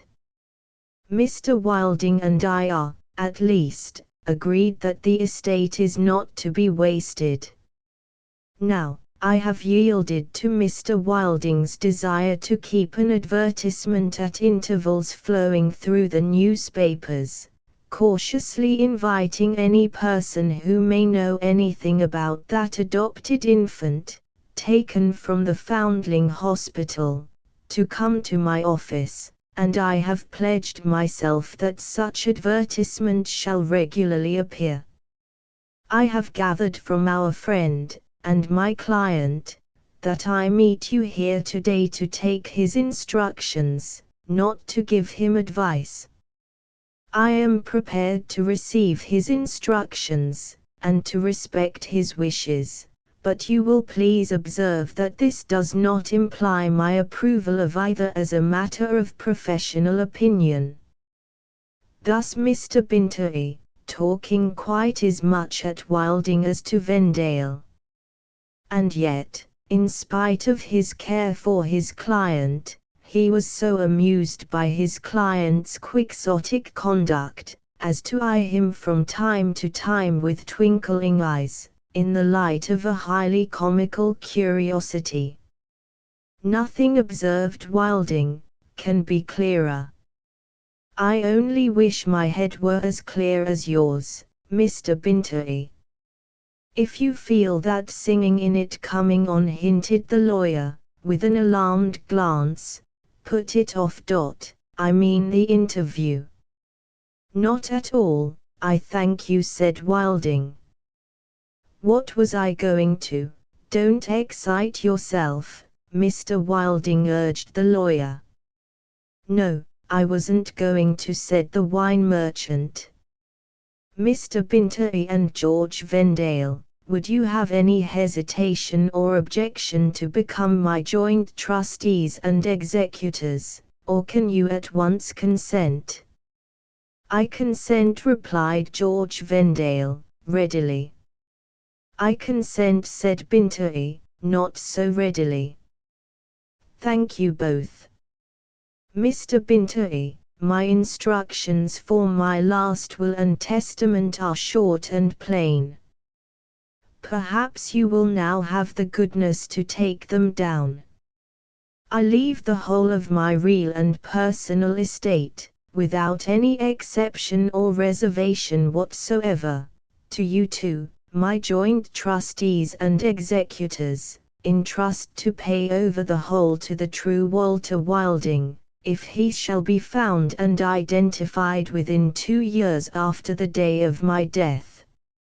Failing that, in trust to you two to pay over the whole as a benefaction and legacy to the Foundling Hospital."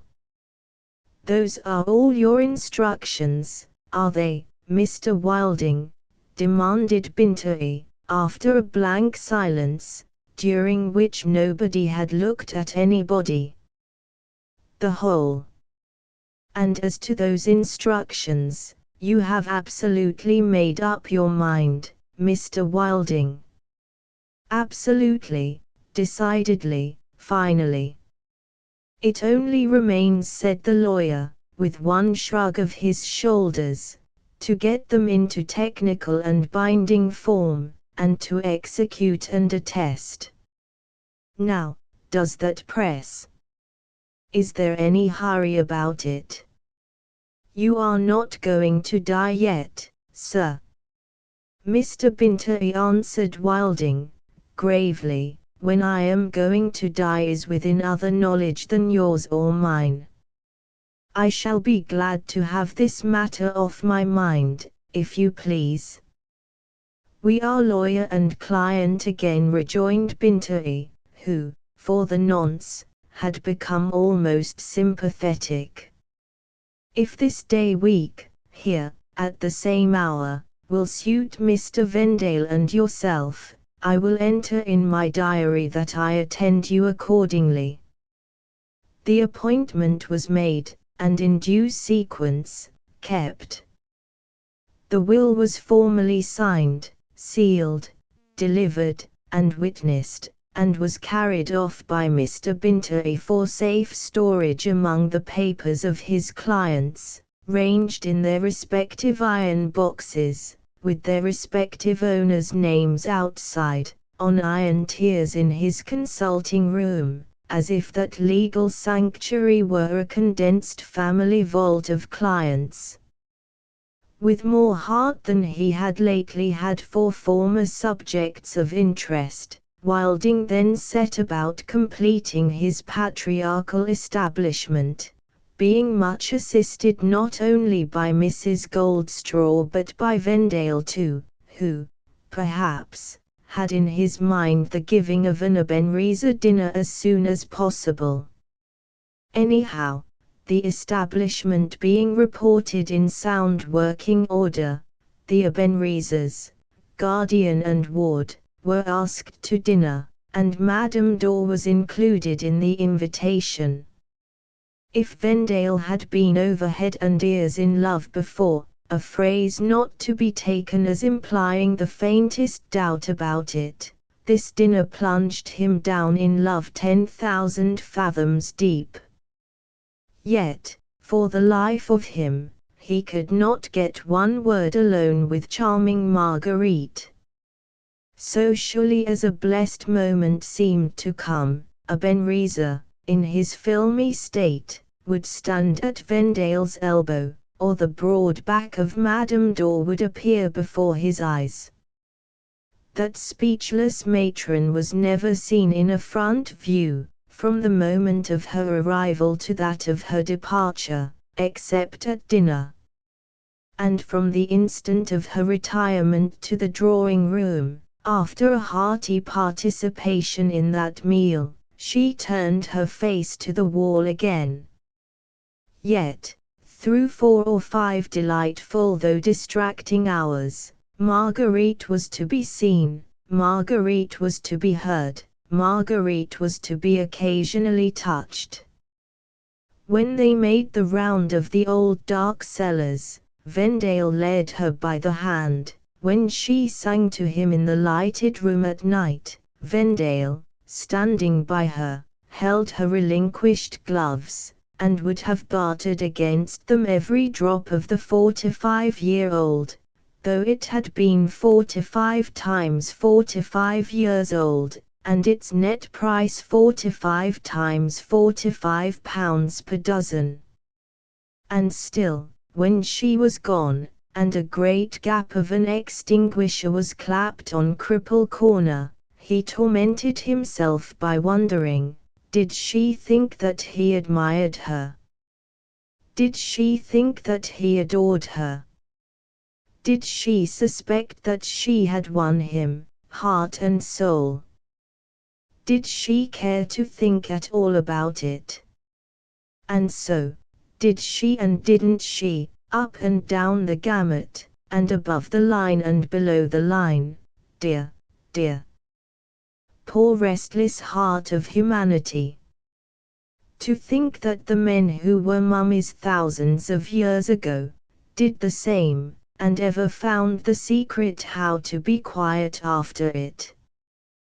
What do you think, George Wilding asked him next day, of Mr. Ebenezer? I won't ask you what you think of Miss Ebenezer. I don't know, said Vendale, and I never did know what to think of him. He is well informed and clever, said Wilding. Certainly clever. A good musician. He had played very well, and sung very well, overnight. Unquestionably a good musician. And talks well. Yes, said George Vendale, ruminating, and talks well. Do you know, Wilding, it oddly occurs to me, as I think about him, that he doesn't keep silence well. How do you mean? He is not obtrusively talkative. No, and I don't mean that. But when he is silent, you can hardly help vaguely, though perhaps most unjustly, mistrusting him. Take people whom you know and like. Take anyone you know and like. Soon done, my good fellow, said Wilding. I take you. I didn't bargain for that, or foresee it, returned Vendale, laughing. However, take me. Reflect for a moment. Is your approving knowledge of my interesting face mainly founded, however various the momentary expressions it may include, on my face when I am silent? I think it is, said Wilding. I think so too. Now, you see, when Ebenezer speaks, in other words, when he is allowed to explain himself away, he comes out right enough, but when he has not the opportunity of explaining himself away, he comes out rather wrong. Therefore it is, that I say he does not keep silence well. and passing hastily in review such faces as I know, and don't trust, I am inclined to think, now I give my mind to it, that none of them keep silence well. This proposition in physiognomy being new to Wilding, he was at first slow to admit it, until asking himself the question whether Mrs. Goldstraw kept silence well, and remembering that her face in repose decidedly invited trustfulness, he was as glad as men usually are to believe what they desire to believe. But, as he was very slow to regain his spirits or his health, his partner, as another means of setting him up, and perhaps also with contingent abenries of views, reminded him of those musical schemes of his in connection with his family, and how a singing class was to be formed in the house, and a choir in a neighboring church. The class was established speedily, and, 2 or 3 of the people having already some musical knowledge, and singing tolerably, the choir soon followed. The latter was led, and chiefly taught, by Wilding himself, who had hopes of converting his dependents into so many foundlings, in respect of their capacity to sing sacred choruses. Now, the Ebenezers being skilled musicians, it was easily brought to pass that they should be asked to join these musical unions. Guardian and ward consenting, or guardian consenting for both, it was necessarily brought to pass that Vendale's life became a life of absolute thraldom and enchantment. For, in the mouldy Christopherian church on Sundays, with its dearly beloved brethren assembled and met together, 25 strong, was not that her voice that shot like light into the darkest places, thrilling the walls and pillars as though they were pieces of his heart. What time, too, Madame Dor in a corner of the high pew, turning her back upon everybody and everything, could not fail to be ritualistically right at some moment of the service, like the man whom the doctors recommended to get drunk once a month, and who, that he might not overlook it, got drunk every day. But, even those Seraphic Sundays were surpassed by the Wednesday concerts established for the patriarchal family. At those concerts she would sit down to the piano and sing them, in her own tongue, songs of her own land, songs calling from the mountain tops to Vendale, rise above the grovelling level country, come far away from the crowd, pursue me as I mount higher, higher, higher, melting into the azure distance, rise to my supremest height of all, and love me here. Then would the pretty bodice, the clocked stocking, and the silver-buckled shoe be, like the broad forehead and the bright eyes, fraught with the spring of a very chamois, until the strain was over.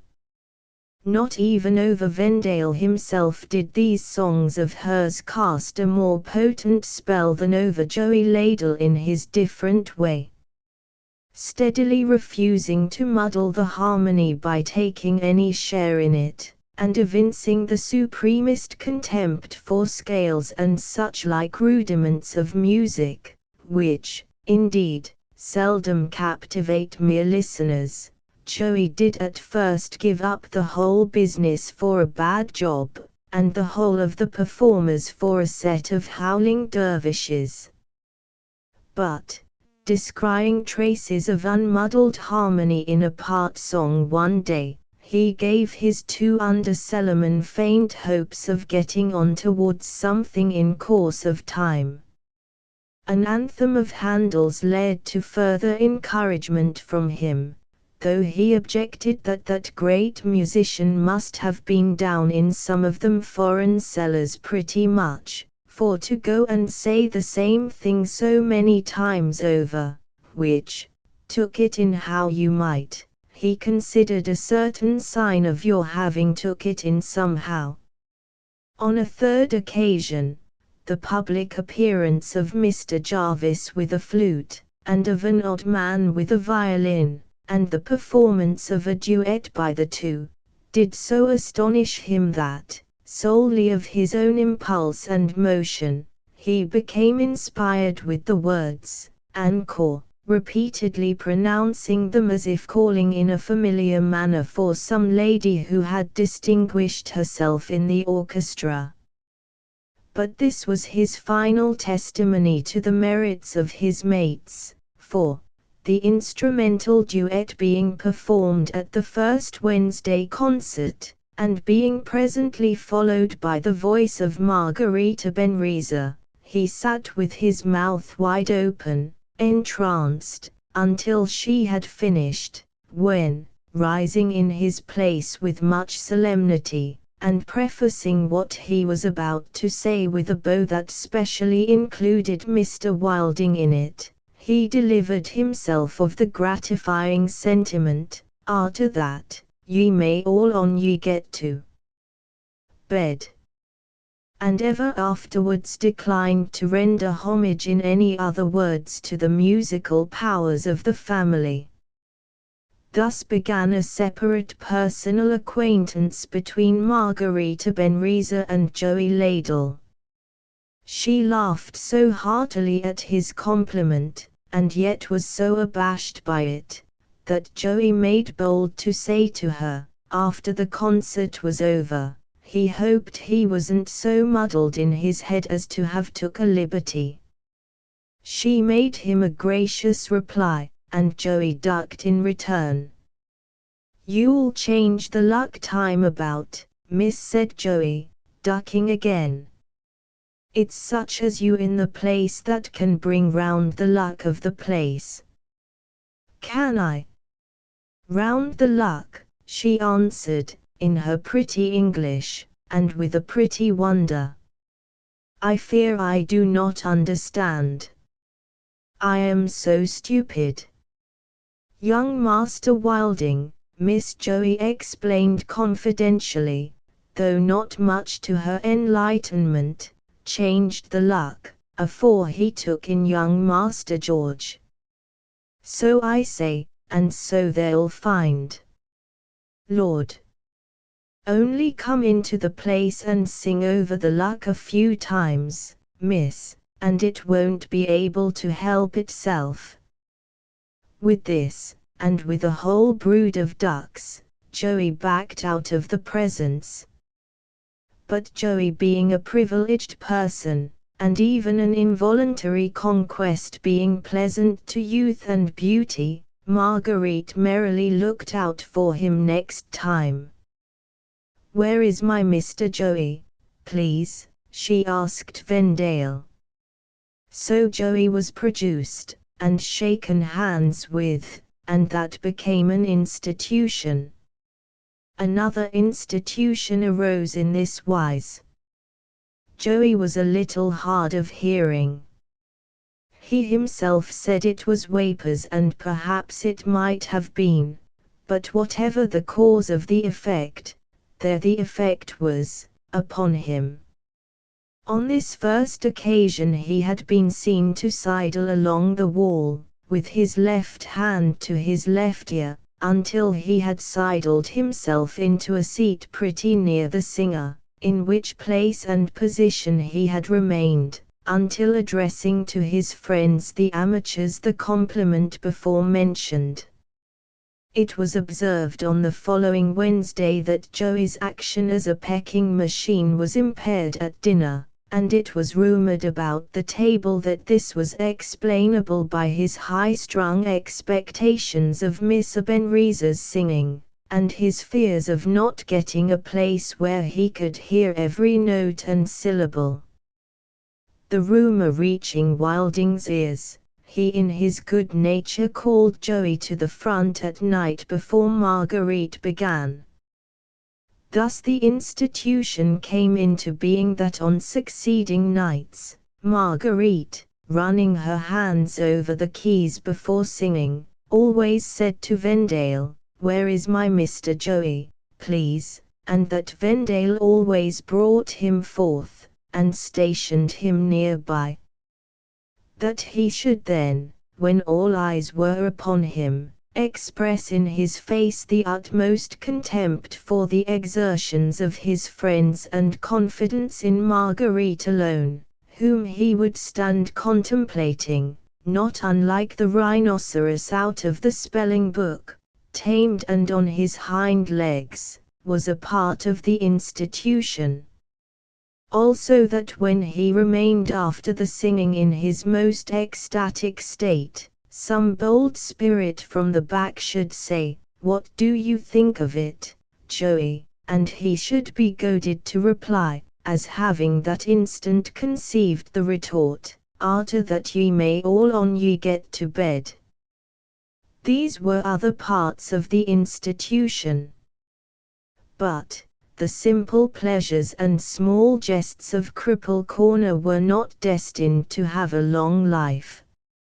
Underlying them from the first was a serious matter, which every member of the patriarchal family knew of, but which, by tacit agreement, all forbore to speak of. Mr. Wilding's health was in a bad way. He might have overcome the shock he had sustained in the one great affection of his life, or he might have overcome his consciousness of being in the enjoyment of another man's property, but the two together were too much for him. A man haunted by twin ghosts, he became deeply depressed. The inseparable spectres sat at the board with him, ate from his platter, drank from his cup, and stood by his bedside at night. When he recalled his supposed mother's love, he felt as though he had stolen it. When he rallied a little under the respect and attachment of his dependents, he felt as though he were even fraudulent in making them happy, for that should have been the unknown man's duty and gratification. Gradually, under the pressure of his brooding mind, his body stooped, his step lost its elasticity, his eyes were seldom lifted from the ground. He knew he could not help the deplorable mistake that had been made, but he knew he could not mend it, for the days and weeks went by, and no one claimed his name or his possessions. And now there began to creep over him a cloudy consciousness of often recurring confusion in his head.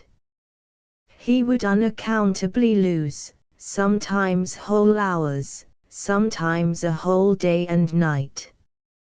Once, his remembrance stopped as he sat at the head of the dinner table, and was blank until daybreak. Another time, it stopped as he was beating time to their singing, and went on again when he and his partner were walking in the courtyard by the light of the moon, half the night later. He asked Vendale, always full of consideration, work, and help, how this was. Vendale only replied, "You have not been quite well, that's all." He looked for explanation into the faces of his people. But they would put it off with "Glad to see you looking so much better, sir," or "Hope you're doing nicely now, sir," in which was no information at all. At length, when the partnership was but 5 months old, Walter Wilding took to his bed, and his housekeeper became his nurse. "Lying here, perhaps you will not mind my calling you Sally, Mrs. Goldstraw," said the poor wine merchant. "It sounds more natural to me, sir, than any other name, and I like it better." "Thank you, Sally. I think, Sally, I must of late have been subject to fits. Is that so, Sally? Don't mind telling me now. It has happened, sir. Ah. That is the explanation, he quietly remarked. Mr. Ebenezer, Sally, talks of the world being so small that it is not strange how often the same people come together at various places, and in various stages of life. But it does seem strange, Sally, that I should, as I may say, come round to the Foundling to die. He extended his hand to her, and she gently took it. You are not going to die, dear Mr. Wilding.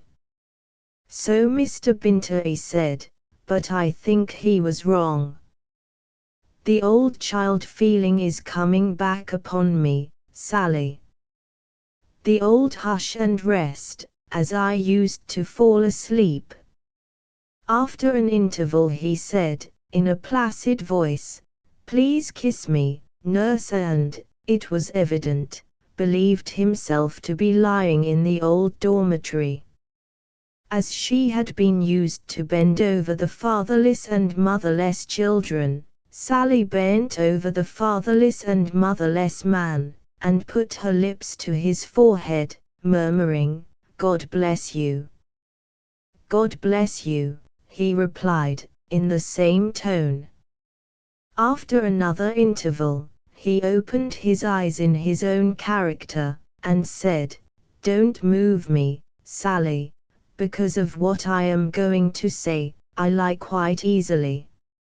I think my time is come. I don't know how it may appear to you, Sally, but insensibility fell upon him for a few minutes. He emerged from it once more. I don't know how it may appear to you, Sally, but so it appears to me. When he had thus conscientiously finished his favorite sentence, his time came, and he died. Act 2. Vendale makes love. The summer and the autumn passed. Christmas and the New Year were at hand. As executors honestly bent on performing their duty towards the dead, Vendale and Binter had held more than one anxious consultation on the subject of Wilding's will. The lawyer had declared, from the first, that it was simply impossible to take any useful action in the matter at all. The only obvious inquiries to make, in relation to the lost man, had been made already by Wilding himself, with this result, that time and death together had not left a trace of him discoverable. To advertise for the claimant to the property, it would be necessary to mention particulars, a course of proceeding which would invite half the impostors in England to present themselves in the character of the true Walter Wilding. If we find a chance of tracing the lost man, we will take it. If we don't, let us meet for another consultation on the first anniversary of Wilding's death. So Binter advised. And so, with the most earnest desire to fulfill his dead friend's wishes, Vendale was fain to let the matter rest for the present. Turning from his interest in the past to his interest in the future, Vendale still found himself confronting a doubtful prospect. Months on months had passed since his first visit to Soho Square, and through all that time, the one language in which he had told Marguerite that he loved her was the language of the eyes, assisted, at convenient opportunities, by the language of the hand. What was the obstacle in his way? The one immovable obstacle which had been in his way from the first. No matter how fairly the opportunities looked, Vendale's efforts to speak with Marguerite alone ended invariably in one and the same result. Under the most accidental circumstances, in the most innocent manner possible, Ebenezer was always in the way. With the last days of the old year came an unexpected chance of spending an evening with Marguerite, which Vendale resolved should be a chance of speaking privately to her as well. A cordial note from Ebenezer invited him, on New Year's Day, to a little family dinner in Soho Square. "We shall be only four," the note said. "We shall be only two," Vendale determined, "before the evening is out." New Year's Day, among the English, is associated with the giving and receiving of dinners, and with nothing more. New Year's Day, among the foreigners, is the grand opportunity of the year for the giving and receiving of presents. It is occasionally possible to acclimatize a foreign custom. In this instance Vendale felt no hesitation about making the attempt. His one difficulty was to decide what his New Year's gift to Marguerite should be. The defensive pride of the peasant's daughter, morbidly sensitive to the inequality between her social position and his, would be secretly roused against him if he ventured on a rich offering. A gift, which a poor man's purse might purchase, was the one gift that could be trusted to find its way to her heart, for the giver's sake. Stoutly resisting temptation, in the form of diamonds and rubies, Vendale bought a brooch of the filigree work of Genoa, the simplest and most unpretending ornament that he could find in the jeweller's shop. He slipped his gift into Marguerite's hand as she held it out to welcome him on the day of the dinner. "This is your first New Year's Day in England," he said. "Will you let me help to make it like a New Year's Day at home?"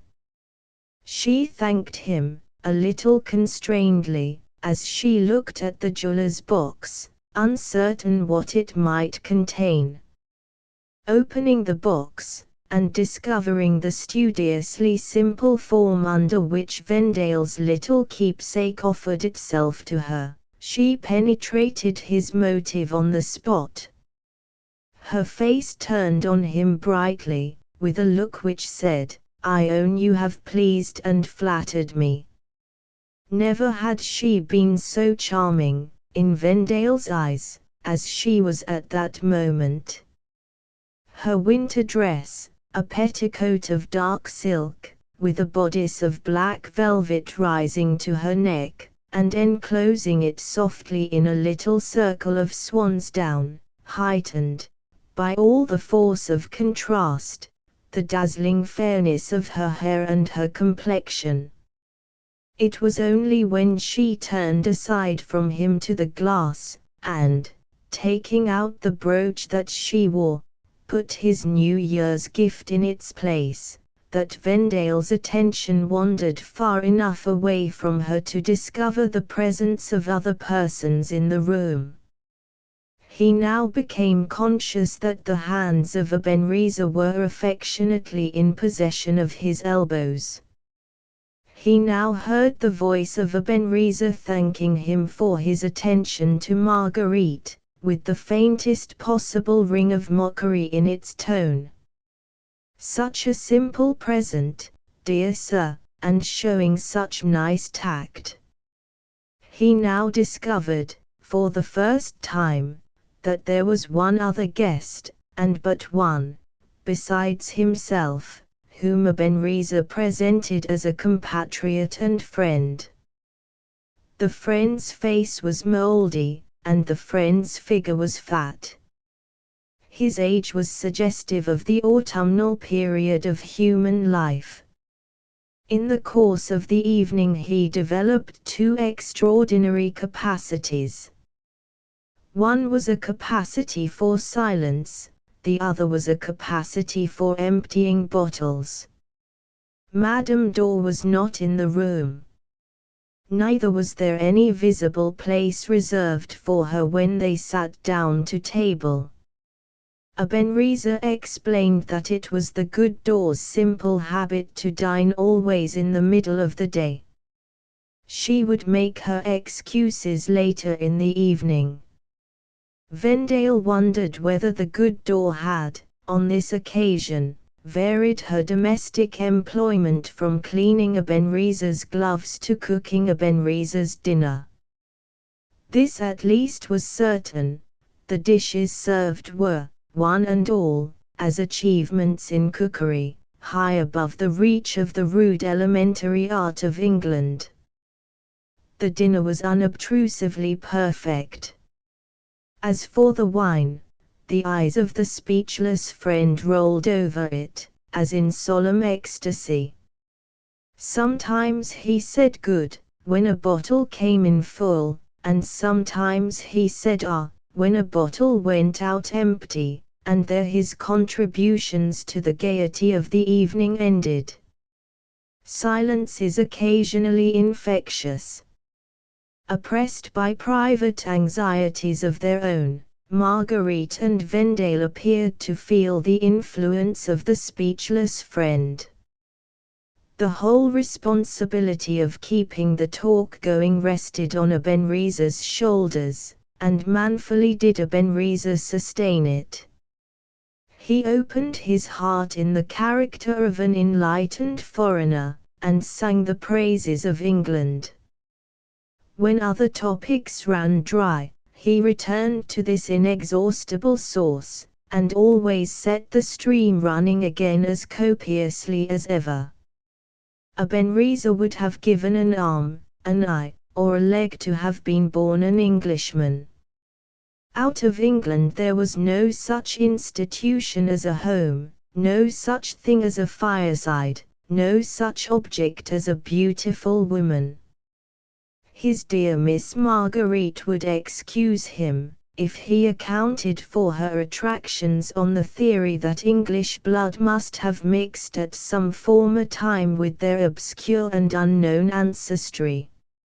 Survey this English nation, and behold a tall, clean, plump, and solid people. Look at their cities. What magnificence in their public buildings! What admirable order and propriety in their streets! Admire their laws, combining the eternal principle of justice with the other eternal principle of pounds, shillings, and pence, and applying the product to all civil injuries, from an injury to a man's honor, to an injury to a man's nose. You have ruined my daughter, pounds, shillings, and pence. You have knocked me down with a blow in my face, pounds, shillings, and pence. Where was the material prosperity of such a country as that to stop? Ebenezer, projecting himself into the future, failed to see the end of it. Ebenezer's enthusiasm entreated permission to exhale itself, English fashion, in a toast. Here is our modest little dinner over, here is our frugal dessert on the table, and here is the admirer of England conforming to national customs, and making a speech. A toast to your white cliffs of Albion, Mr. Vendale. To your national virtues, your charming climate, and your fascinating women.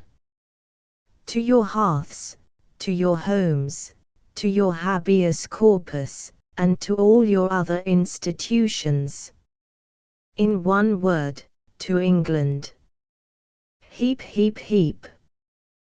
Hooray! Ebenezer's voice had barely chanted the last note of the English cheer. The speechless friend had barely drained the last drop out of his glass, when the festive proceedings were interrupted by a modest tap at the door. A woman servant came in, and approached her master with a little note in her hand. Ebenezer opened the note with a frown, and, after reading it with an expression of genuine annoyance, passed it on to his compatriot and friend. Vendale's spirits rose as he watched these proceedings. Had he found an ally in the annoying little note? Was the long-looked-for chance actually coming at last? "I am afraid there is no help for it," said Ebenezer, addressing his fellow countryman. "I am afraid we must go."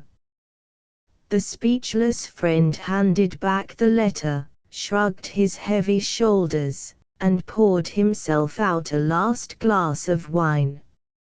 His fat fingers lingered fondly round the neck of the bottle. They pressed it with a little amatory squeeze at parting.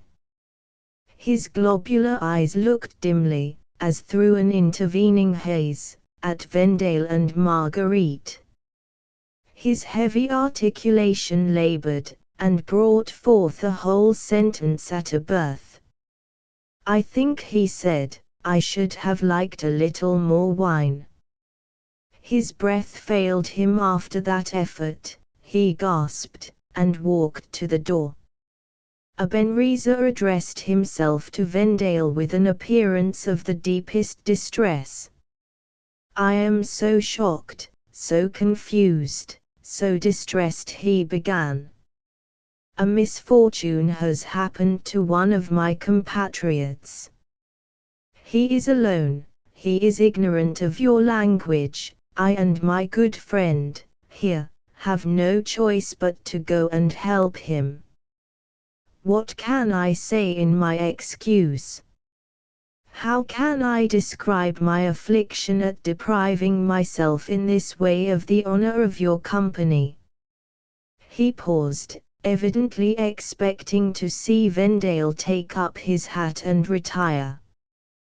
Discerning his opportunity at last, Vendale determined to do nothing of the kind. He met Ebenezer dexterously, with Ebenezer's own weapons. "Pray don't distress yourself," he said. "I'll wait here with the greatest pleasure till you come back." Marguerite blushed deeply, and turned away to her embroidery frame in a corner by the window.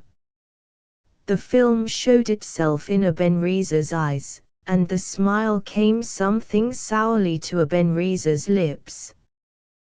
To have told Vendale that there was no reasonable prospect of his coming back in good time, would have been to risk offending a man whose favorable opinion was of solid commercial importance to him. Accepting his defeat with the best possible grace, he declared himself to be equally honored and delighted by Vendale's proposal. So frank, so friendly, so English. He bustled about, apparently looking for something he wanted, disappeared for a moment through the folding doors communicating with the next room, came back with his hat and coat, and protesting that he would return at the earliest possible moment, embraced Vendale's elbows, and vanished from the scene in company with the speechless friend. Vendale turned to the corner by the window, in which Marguerite had placed herself with her work. There, as if she had dropped from the ceiling, or come up through the floor, there, in the old attitude, with her face to the stove, sat an obstacle that had not been foreseen, in the person of Madame Dor. She half got up, half looked over her broad shoulder at Vendale, and plumped down again. Was she at work? Yes. Cleaning Ebenezer's gloves, as before. No, darning Ebenezer's stockings. The case was now desperate. Two serious considerations presented themselves to Vendale. Was it possible to put Madame Dor into the stove? The stove wouldn't hold her. Was it possible to treat Madame Dor, not as a living woman, but as an article of furniture? Could the mind be brought to contemplate this respectable matron purely in the light of a chest of drawers, with a black gauze-held dress accidentally left on the top of it? Yes, the mind could be brought to do that. With a comparatively trifling effort, Vendale's mind did it. As he took his place on the old-fashioned window seat, close by Marguerite and her embroidery, a slight movement appeared in the chest of drawers, but no remark issued from it. Let it be remembered that solid furniture is not easy to move, and that it has this advantage in consequence: there is no fear of upsetting it. Unusually silent and unusually constrained, with the bright color fast fading from her face, with a feverish energy possessing her fingers, the pretty Marguerite bent over her embroidery, and worked as if her life depended on it.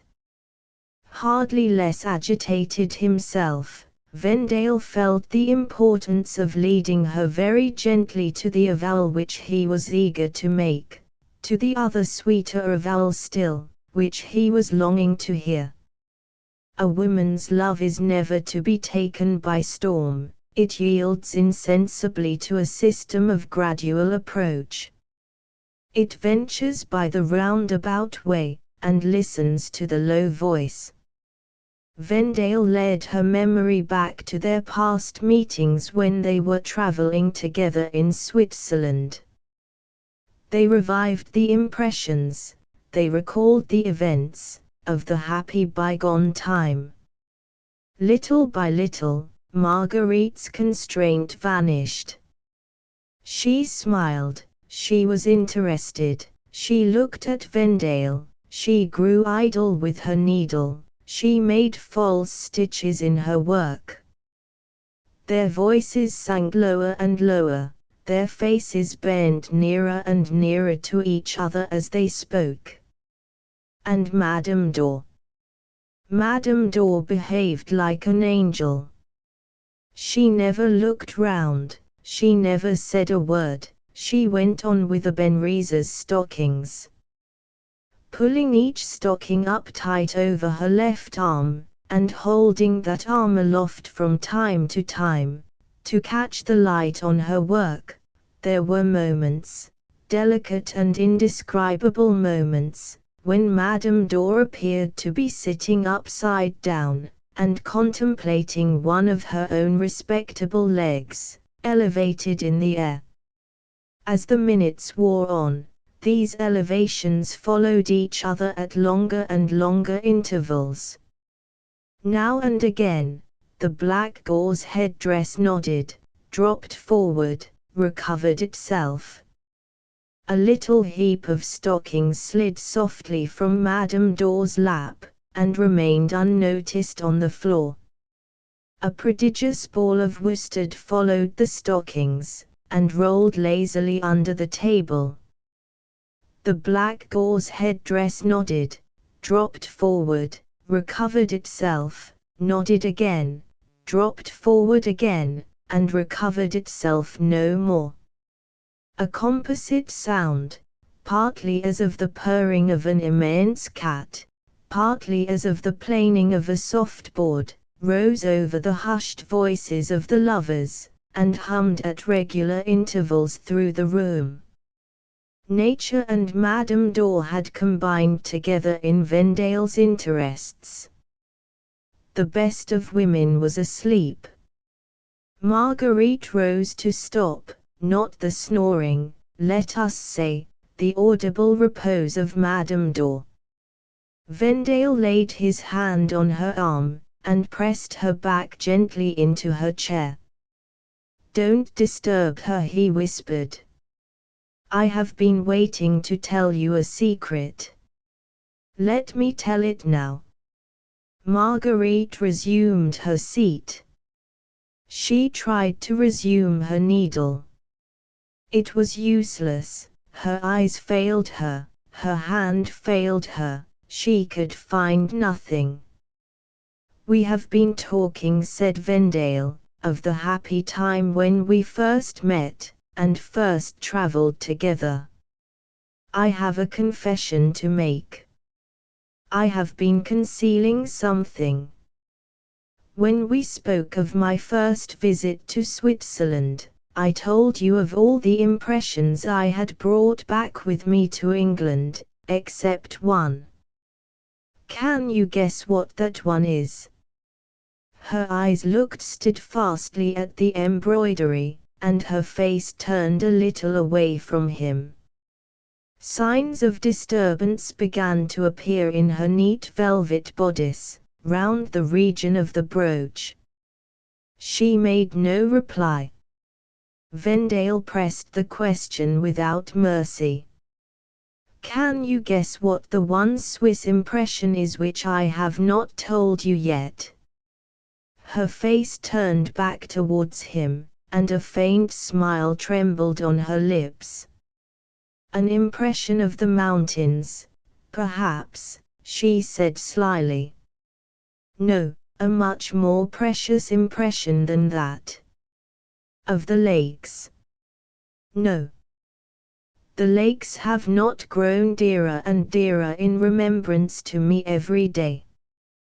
The lakes are not associated with my happiness in the present, and my hopes in the future. Marguerite. All that makes life worth having hangs, for me, on a word from your lips. Marguerite. I love you. Her head drooped as he took her hand.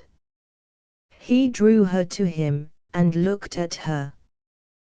The tears escaped from her downcast eyes, and fell slowly over her cheeks. Oh, Mr. Vendale, she said sadly, it would have been kinder to have kept your secret. Have you forgotten the distance between us? It can never, never be. There can be but one distance between us, Marguerite, a distance of your making. My love, my darling, there is no higher rank in goodness, there is no higher rank in beauty, than yours. Come. Whisper the one little word which tells me you will be my wife. She sighed bitterly. Think of your family, she murmured, and think of mine. Vendale drew her a little nearer to him.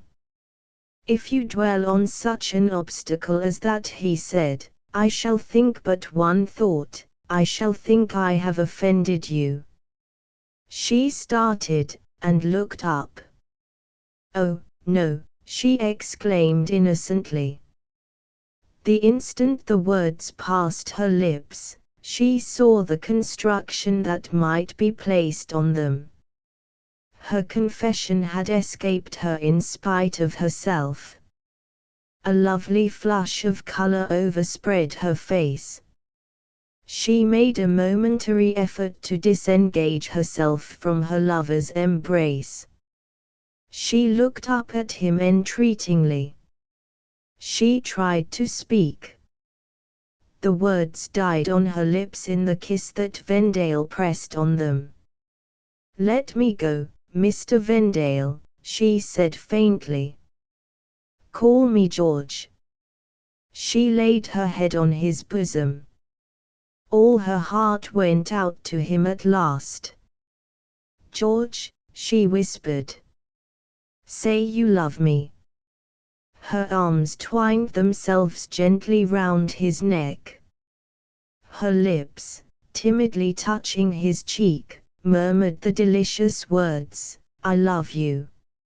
In the moment of silence that followed, the sound of the opening and closing of the house door came clear to them through the wintry stillness of the street. Marguerite started to her feet. "Let me go," she said. "He has come back."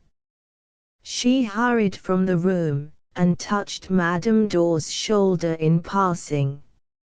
Madame Dor woke up with a loud snort, looked first over one shoulder and then over the other, peered down into her lap, and discovered neither stockings, worsted, nor darning needle in it.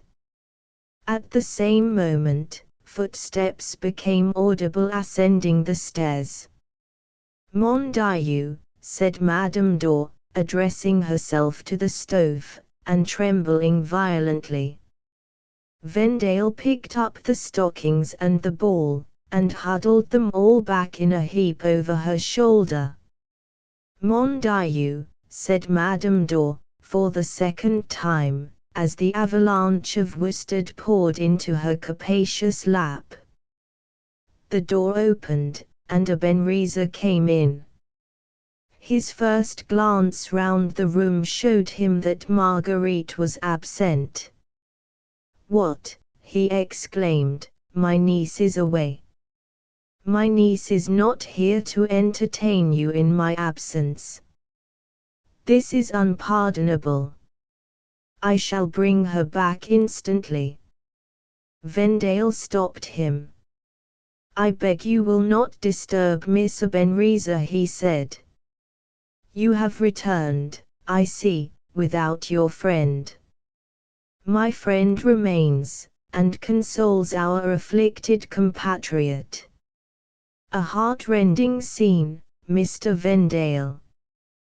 The household gods at the pawnbroker's, the family immersed in tears.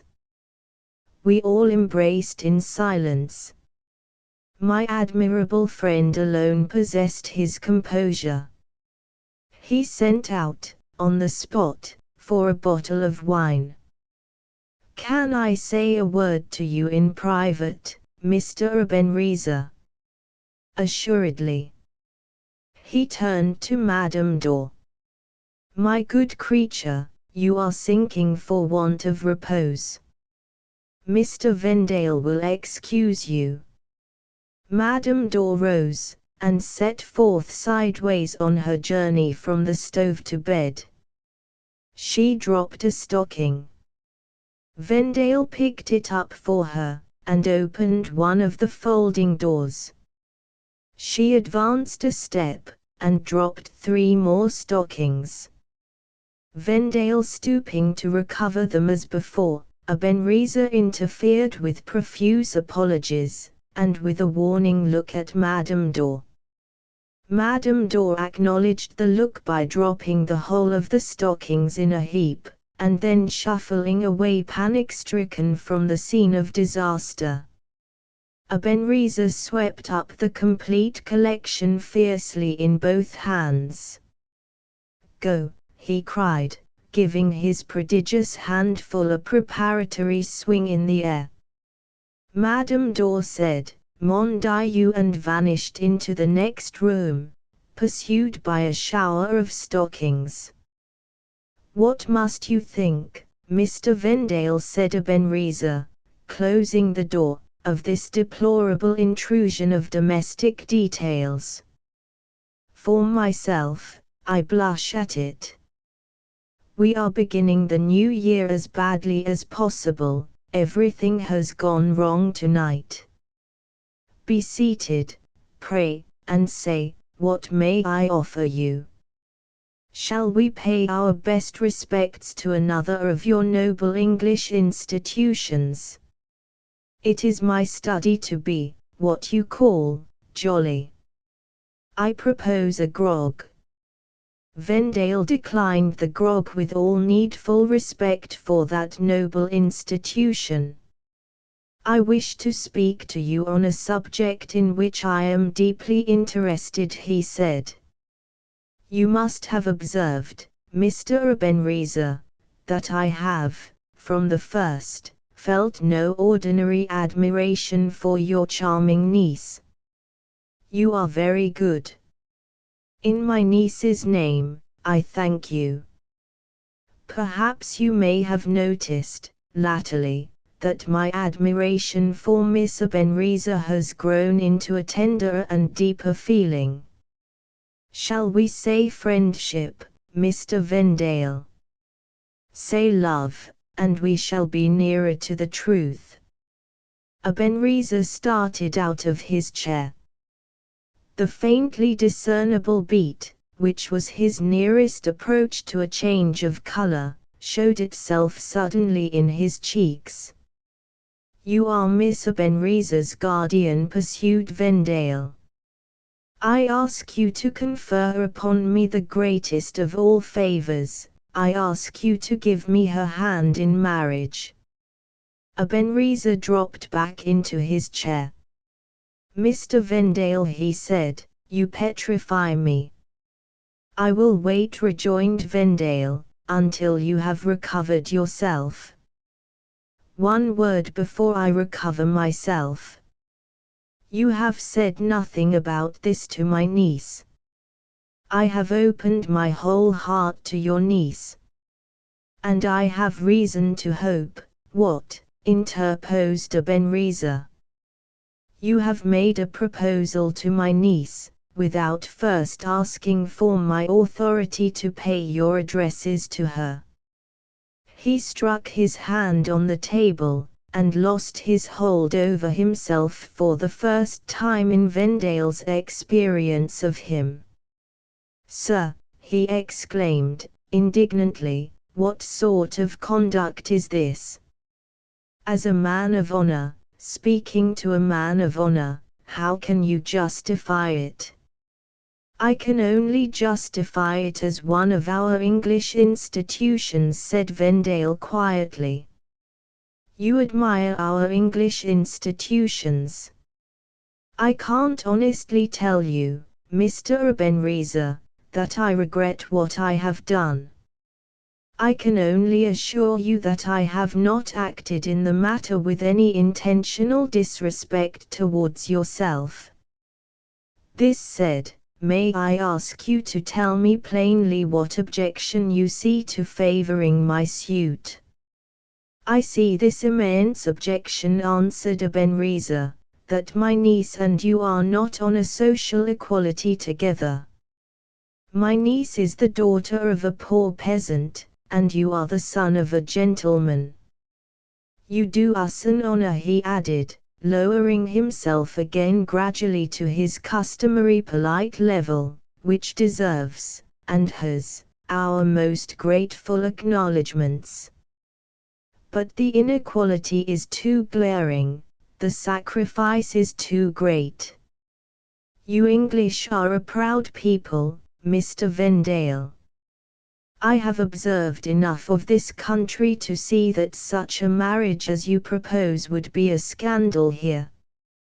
Not a hand would be held out to your peasant wife, and all your best friends would desert you. One moment, said Vendale, interposing on his side. I may claim, without any great arrogance, to know more of my country people in general, and of my own friends in particular, than you do. In the estimation of everybody whose opinion is worth having, my wife herself would be the one sufficient justification of my marriage. If I did not feel certain, observe, I say certain, that I am offering her a position which she can accept without so much as the shadow of a humiliation, I would never, cost me what it might, have asked her to be my wife. Is there any other obstacle that you see? Have you any personal objection to me? Ebenezer spread out both his hands in courteous protest. Personal objection, he exclaimed. Dear sir, the bare question is painful to me. We are both men of business, pursued Vendale, and you naturally expect me to satisfy you that I have the means of supporting a wife. I can explain my pecuniary position in 2 words. I inherit from my parents a fortune of £20,000. In half of that sum I have only a life interest, to which, if I die, leaving a widow, my widow succeeds. If I die, leaving children, the money itself is divided among them, as they come of age. The other half of my fortune is at my own disposal, and is invested in the wine business. I see my way to greatly improving that business. As it stands at present, I cannot state my return from my capital embarked at more than £1,200 a year. Add the yearly value of my life interest, and the total reaches a present annual income of £1,500. I have the fairest prospect of soon making it more. In the meantime, do you object to me on pecuniary grounds? Driven back to his last entrenchment, Ebenezer rose, and took a turn backwards and forwards in the room. For the moment, he was plainly at a loss what to say or do next. Before I answer that last question, he said, after a little close consideration with himself, I beg leave to revert for a moment to Miss Marguerite. You said something just now which seemed to imply that she returns the sentiment with which you are pleased to regard her. I have the inestimable happiness, said Vendale, of knowing that she loves me. Ebenezer stood silent for a moment, with the film over his eyes, and the faintly perceptible beat becoming visible again in his cheeks. If you will excuse me for a few minutes, he said, with ceremonious politeness, I should like to have the opportunity of speaking to my niece. With those words, he bowed, and quitted the room. Left by himself, Vendale's thoughts, as a necessary result of the interview, thus far, turned instinctively to the consideration of Ebenezer's motives. He had put obstacles in the way of the courtship, he was now putting obstacles in the way of the marriage, a marriage offering advantages which even his ingenuity could not dispute. On the face of it, his conduct was incomprehensible. What did it mean? Seeking, under the surface, for the answer to that question, and remembering that Ebenezer was a man of about his own age, also, that Marguerite was, strictly speaking, his half-niece only, Vendale asked himself, with a lover's ready jealousy, whether he had a rival to fear, as well as a guardian to conciliate. The thought just crossed his mind, and no more. The sense of Marguerite's kiss still lingering on his cheek reminded him gently that even the jealousy of a moment was now a treason to her. On reflection, it seemed most likely that a personal motive of another kind might suggest the true explanation of Ebenezer's conduct. Marguerite's grace and beauty were precious ornaments in that little household. They gave it a special social attraction and a special social importance. They armed Ebenezer with a certain influence in reserve, which he could always depend upon to make his house attractive, and which he might always bring more or less to bear on the forwarding of his own private ends. Was he the sort of man to resign such advantages as were here implied, without obtaining the fullest possible compensation for the loss? A connection by marriage with Vendale offered him solid advantages, beyond all doubt. But there were hundreds of men in London with far greater power and far wider influence than Vendale possessed. Was it possible that this man's ambition secretly looked higher than the highest prospects that could be offered to him by the alliance now proposed for his niece? As the question passed through Vendale's mind, the man himself reappeared, to answer it, or not to answer it, as the event might prove. A marked change was visible in Ebenezer when he resumed his place. His manner was less assured, and there were plain traces about his mouth of recent agitation which had not been successfully composed.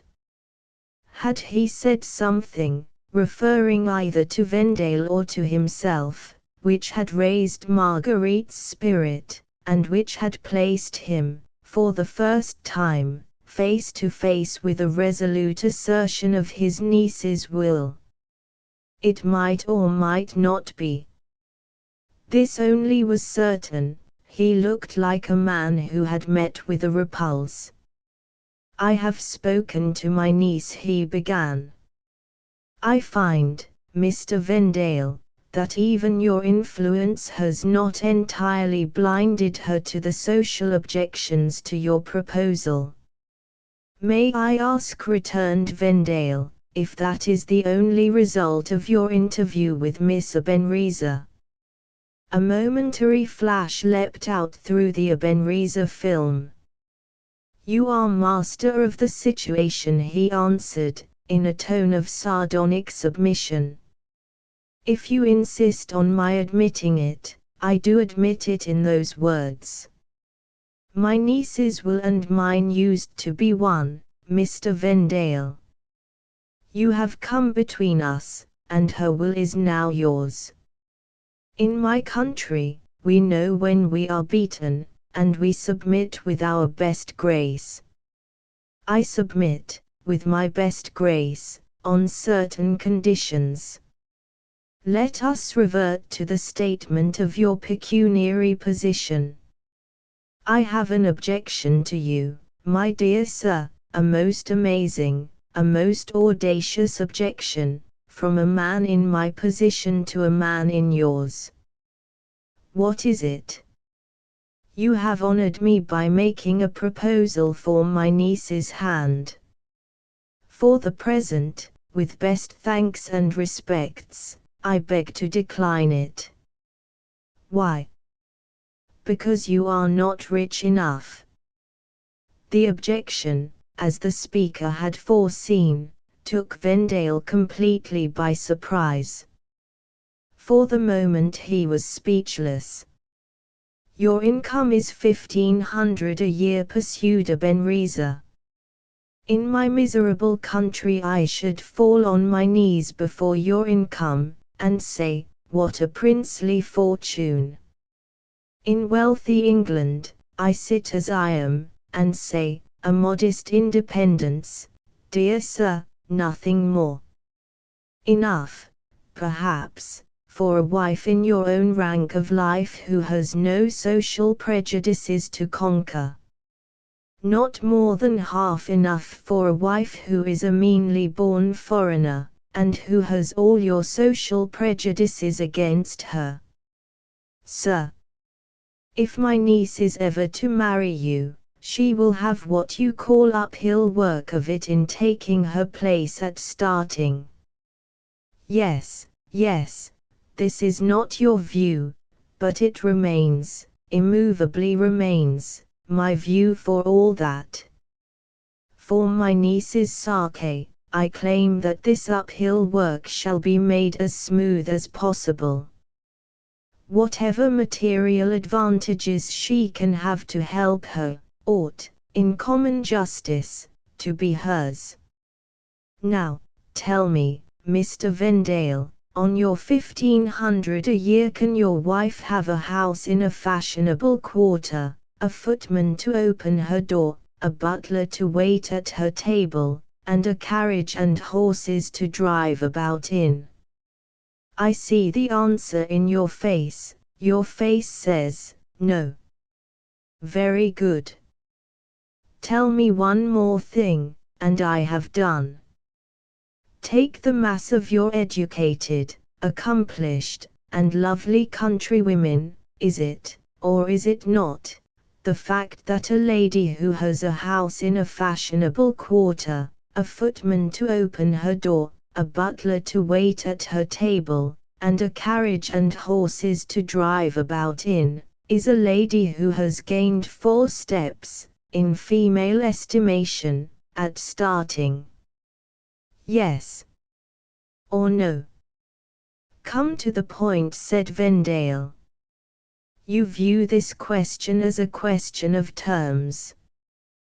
What are your terms? The lowest terms, dear sir, on which you can provide your wife with those 4 steps at starting. Double your present income. The most rigid economy cannot do it in England on less. You said just now that you expected greatly to increase the value of your business. To work, and increase it. I am a good devil after all. On the day when you satisfy me, by plain proofs, that your income has risen to 3,000 a year, ask me for my niece's hand, and it is yours. May I inquire if you have mentioned this arrangement to Miss Ebenezer? Certainly. She has a last little morsel of regard still left for me, Mr. Vendale, which is not yours yet, and she accepts my terms. In other words, she submits to be guided by her guardian's regard for her welfare, and by her guardian's superior knowledge of the world. He threw himself back in his chair, in firm reliance on his position, and in full possession of his excellent temper. Any open assertion of his own interests, in the situation in which Vendale was now placed, seemed to be, for the present at least, hopeless. He found himself literally left with no ground to stand on. Whether Ebenezer's objections were the genuine product of Ebenezer's own view of the case, or whether he was simply delaying the marriage in the hope of ultimately breaking it off altogether, in either of these events, any present resistance on Vendale's part would be equally useless. There was no help for it but to yield, making the best terms that he could on his own side. I protest against the conditions you impose on me, he began. Naturally, said Ebenezer, I dare say I should protest, myself, in your place. Say, however, pursued Vendale, that I accept your terms. In that case, I must be permitted to make 2 stipulations on my part. In the first place, I shall expect to be allowed to see your niece. Aha, to see my niece, and to make her in as great a hurry to be married as you are yourself. Suppose I say, no. You would see her perhaps without my permission. Decidedly. How delightfully frank. How exquisitely English. You shall see her, Mr. Vendale, on certain days, which we will appoint together. What next? Your objection to my income, proceeded Vendale, has taken me completely by surprise. I wish to be assured against any repetition of that surprise. Your present views of my qualification for marriage require me to have an income of 3,000 a year. Can I be certain, in the future, as your experience of England enlarges, that your estimate will rise no higher? In plain English, said Ebenezer, you doubt my word. Do you purpose to take my word for it when I inform you that I have doubled my income? Asked Vendale. If my memory does not deceive me, you stipulated, a minute since, for plain proofs. Well played, Mr. Vendale. You combine the foreign quickness with the English solidity. Accept my best congratulations. Accept, also, my written guarantee. He rose, seated himself at a writing desk at a side table, wrote a few lines, and presented them to Vendale with a low bow. The engagement was perfectly explicit, and was signed and dated with scrupulous care. Are you satisfied with your guarantee? I am satisfied. Charmed to hear it, I am sure. We have had our little skirmish, we have really been wonderfully clever on both sides. For the present our affairs are settled. I bear no malice. You bear no malice. Come, Mr. Vendale, a good English shake hands. Vendale gave his hand, a little bewildered by Ebenezer's sudden transitions from one humor to another. When may I expect to see Miss Ebenezer again? He asked, as he rose to go. Honor me with a visit tomorrow, said Ebenezer, and we will settle it then. Do have a grog before you go. No. Well. Well. We will reserve the grog till you have your 3,000 a year, and are ready to be married. Aha! When will that be? I made an estimate, some months since, of the capacities of my business, said Vendale. If that estimate is correct, I shall double my present income, and be married, added Ebenezer. And be married, repeated Vendale, within a year from this time. Good night. Vendale makes mischief. When Vendale entered his office the next morning, the dull commercial routine at Cripple Corner met him with a new face. Marguerite had an interest in it now. The whole machinery which Wilding's death had set in motion, to realize the value of the business, the balancing of ledgers, the estimating of debts, the taking of stock, and the rest of it, was now transformed into machinery which indicated the chances for and against a speedy marriage.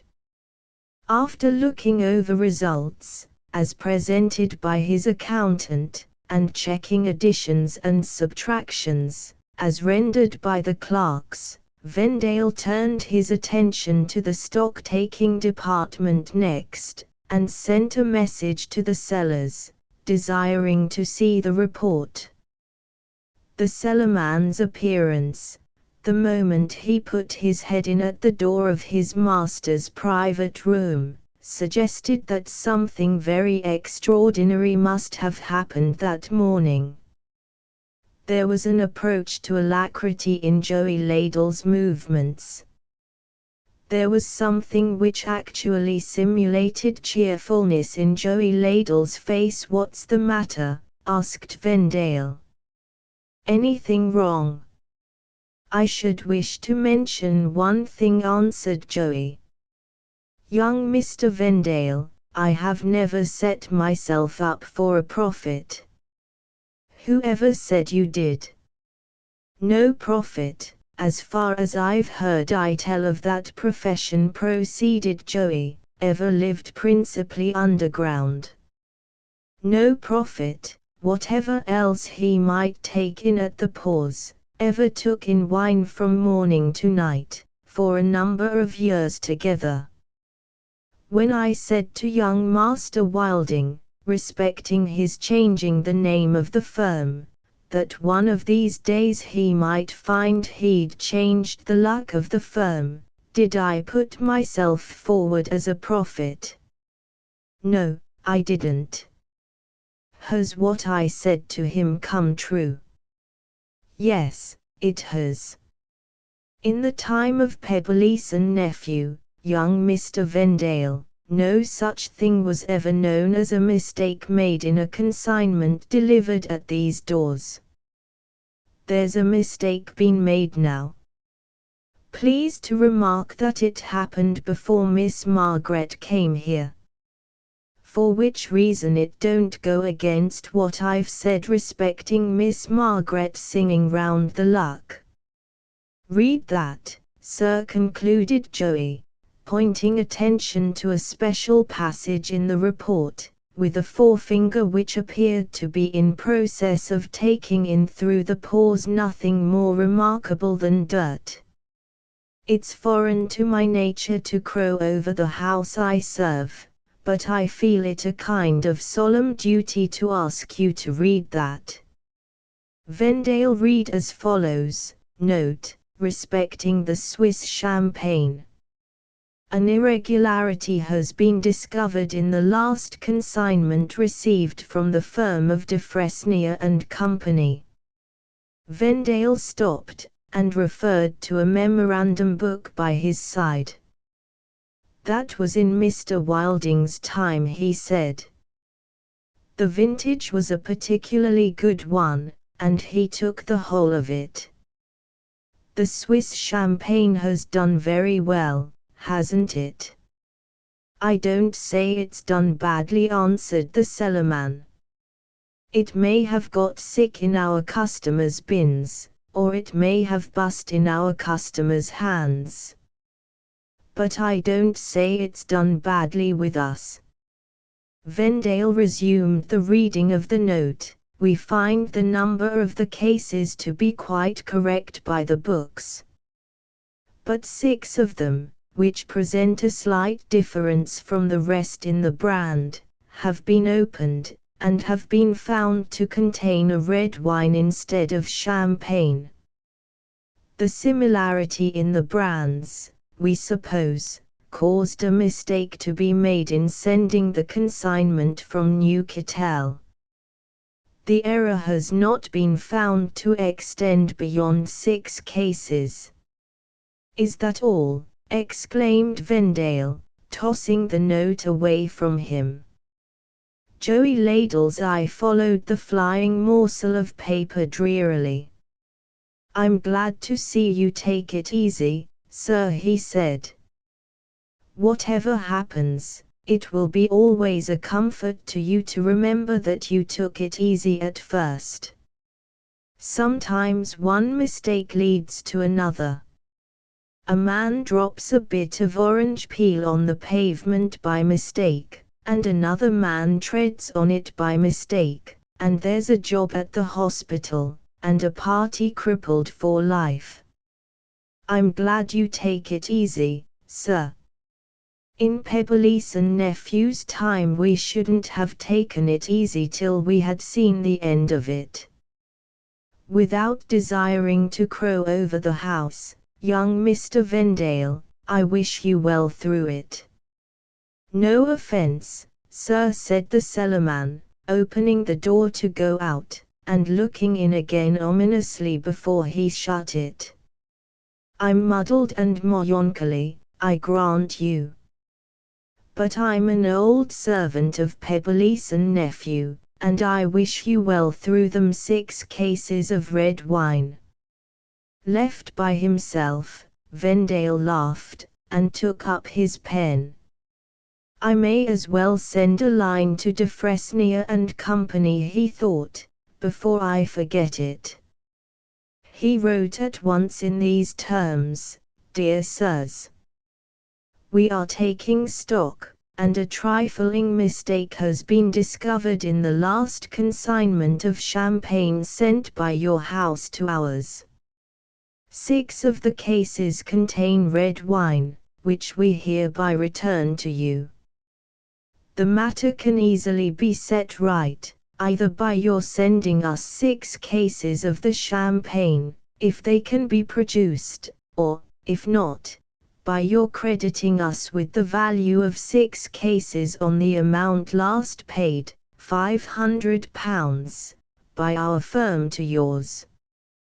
Your faithful servants, Wilding and Co. This letter dispatched to the post, the subject dropped at once out of Vendale's mind.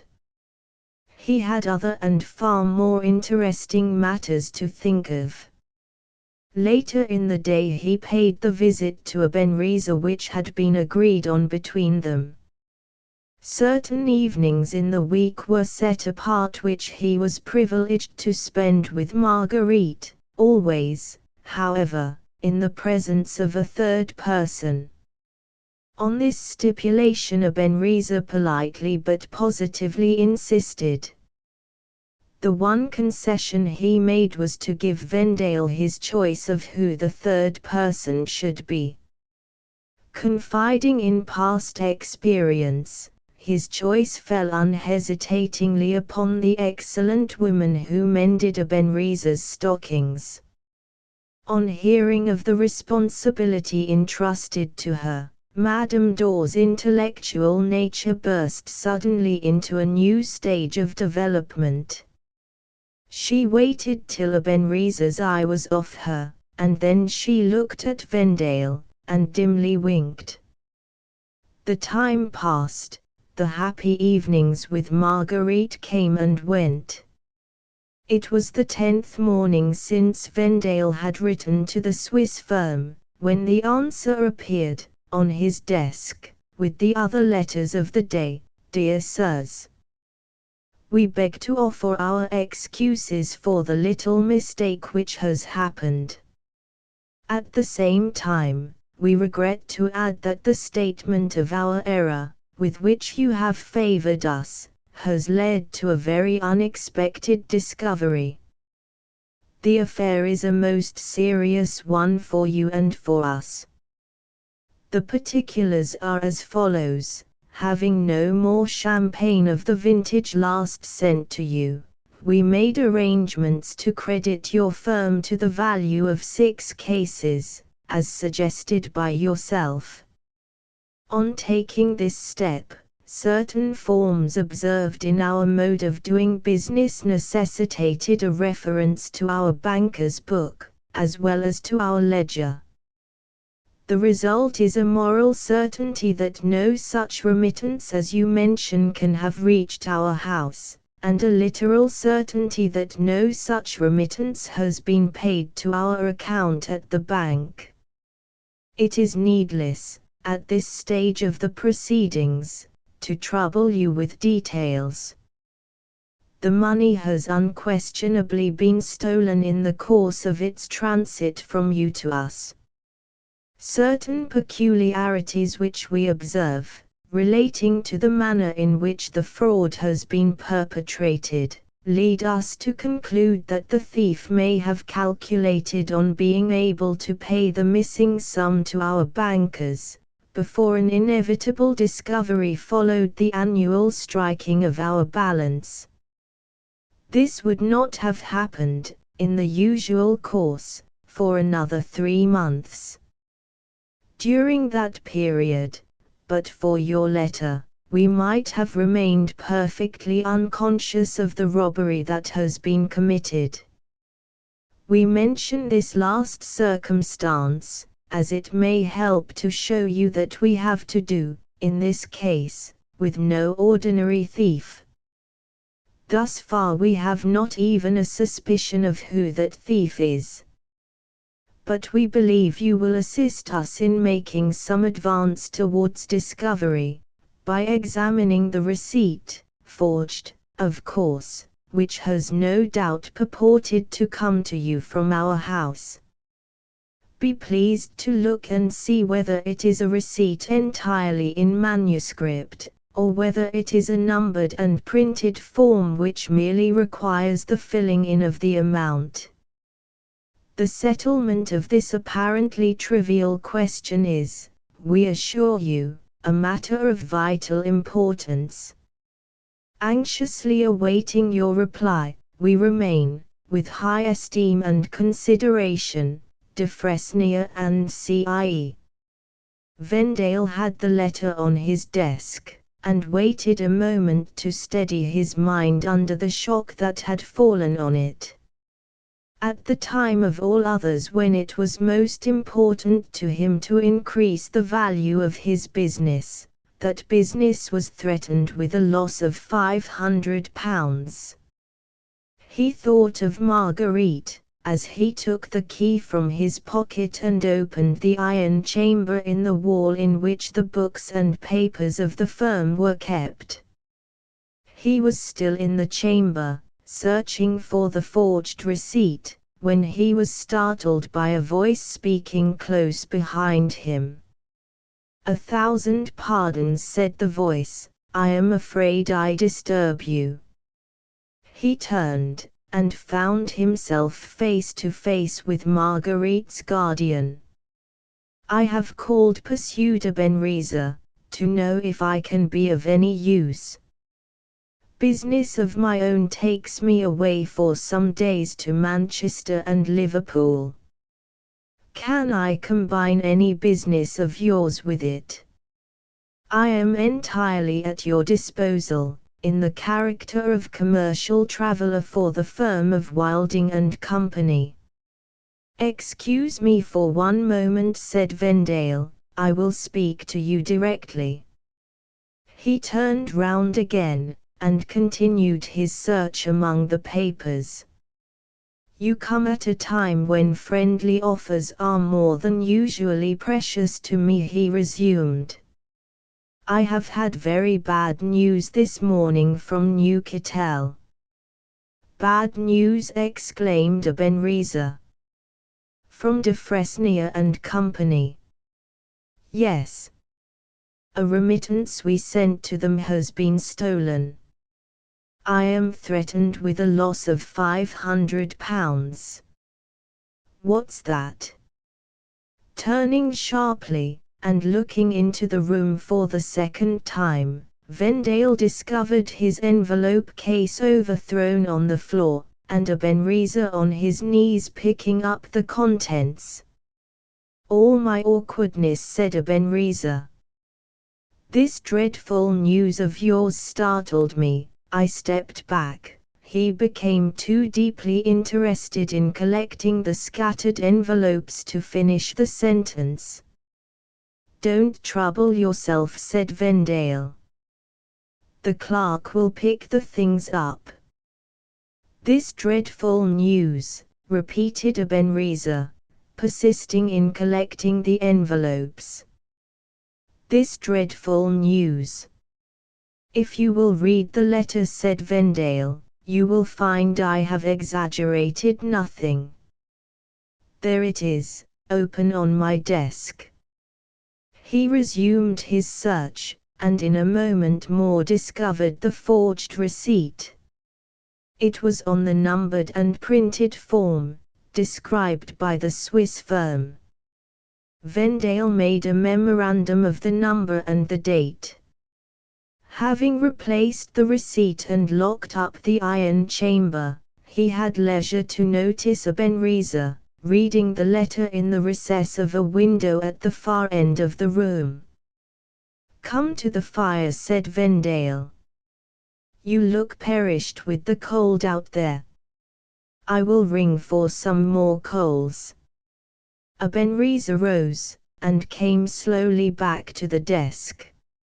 "Marguerite will be as sorry to hear of this as I am," he said, kindly. "What do you mean to do?" "I am in the hands of Defresnier and Company," answered Vendale. "In my total ignorance of the circumstances, I can only do what they recommend. The receipt which I have just found turns out to be the numbered and printed form. They seem to attach some special importance to its discovery. You have had experience, when you were in the Swiss house, of their way of doing business. Can you guess what object they have in view?"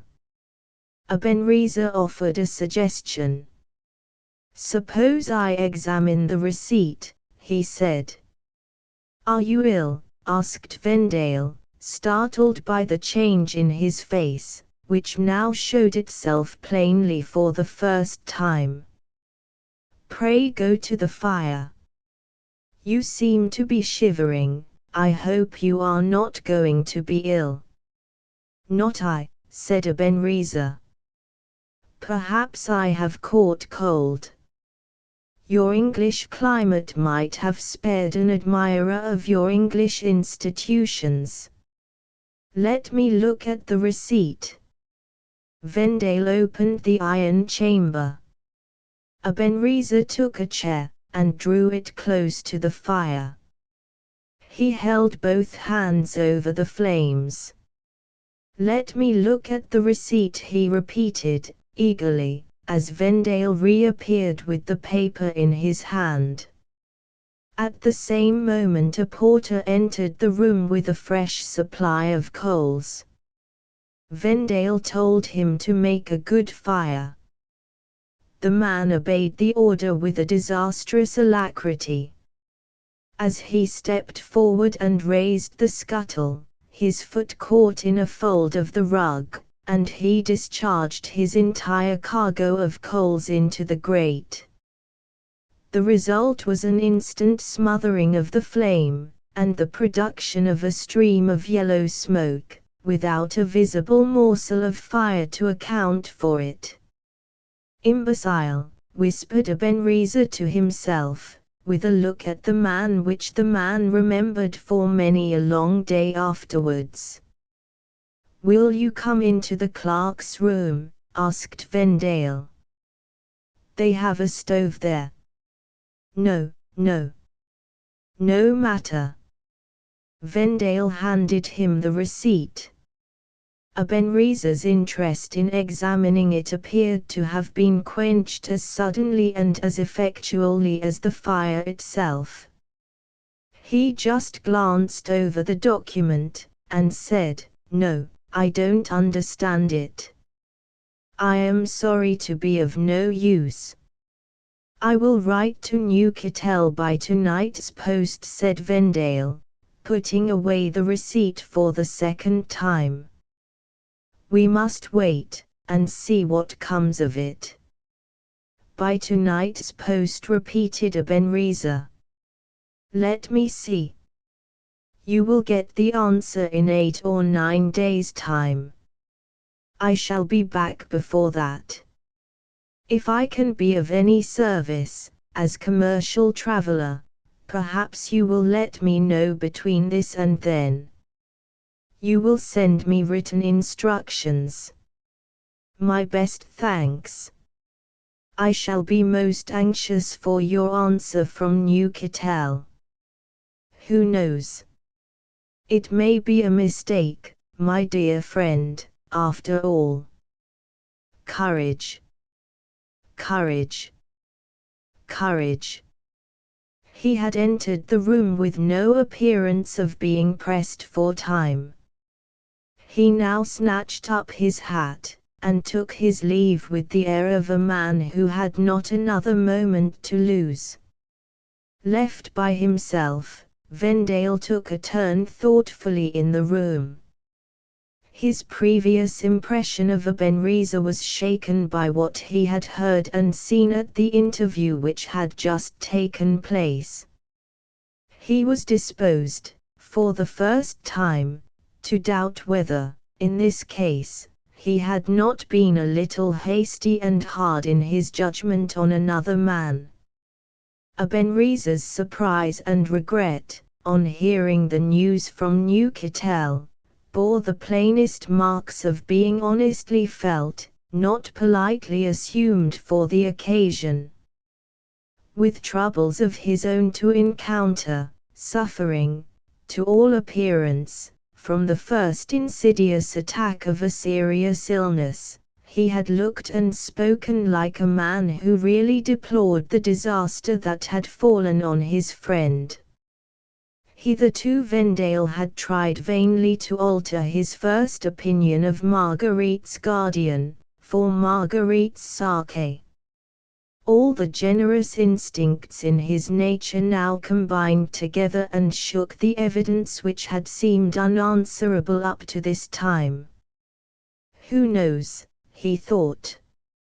I may have read that man's face wrongly, after all. The time passed, the happy evenings with Marguerite came and went.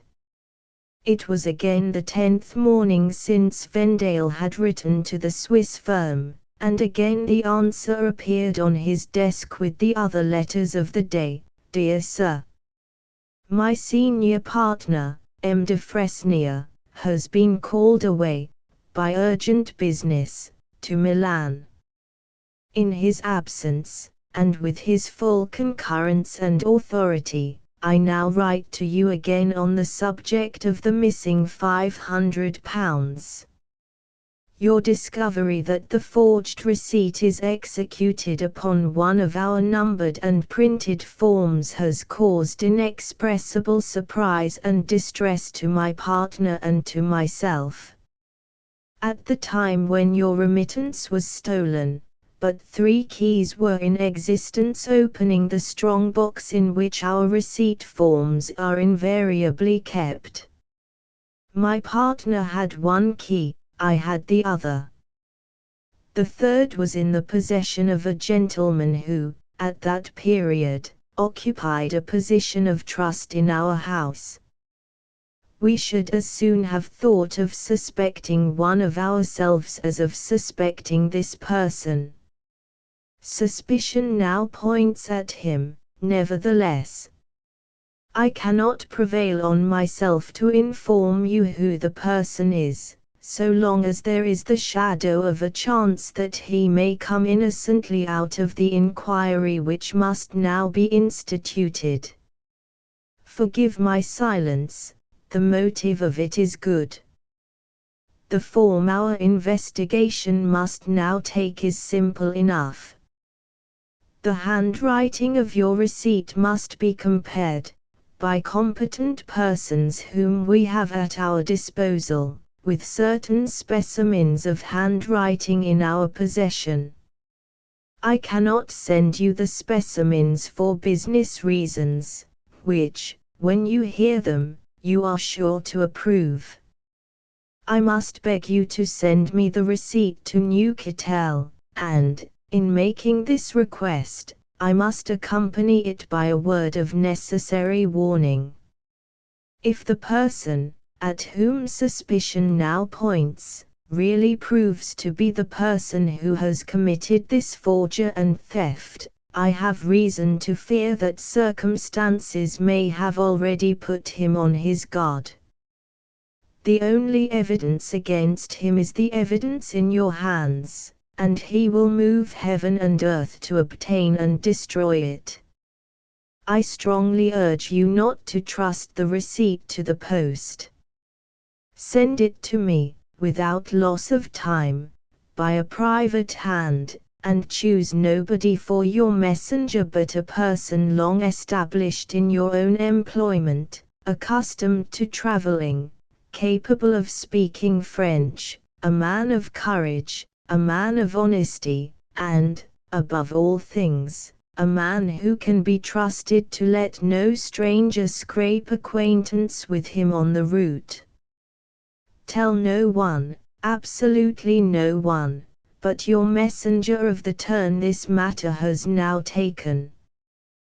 The safe transit of the receipt may depend on your interpreting literally the advice which I give you at the end of this letter. I have only to add that every possible saving of time is now of the last importance. More than one of our receipt forms is missing, and it is impossible to say what new frauds may not be committed if we fail to lay our hands on the thief. Your faithful servant Roland, signing for de Fresnier and C. Who was the suspected man? In Vendale's position, it seemed useless to inquire. Who was to be sent to Newcastle with the receipt? Men of courage and men of honesty were to be had at Cripple Corner for the asking. But where was the man who was accustomed to foreign travelling, who could speak the French language, and who could be really relied on to let no stranger scrape acquaintance with him on his route?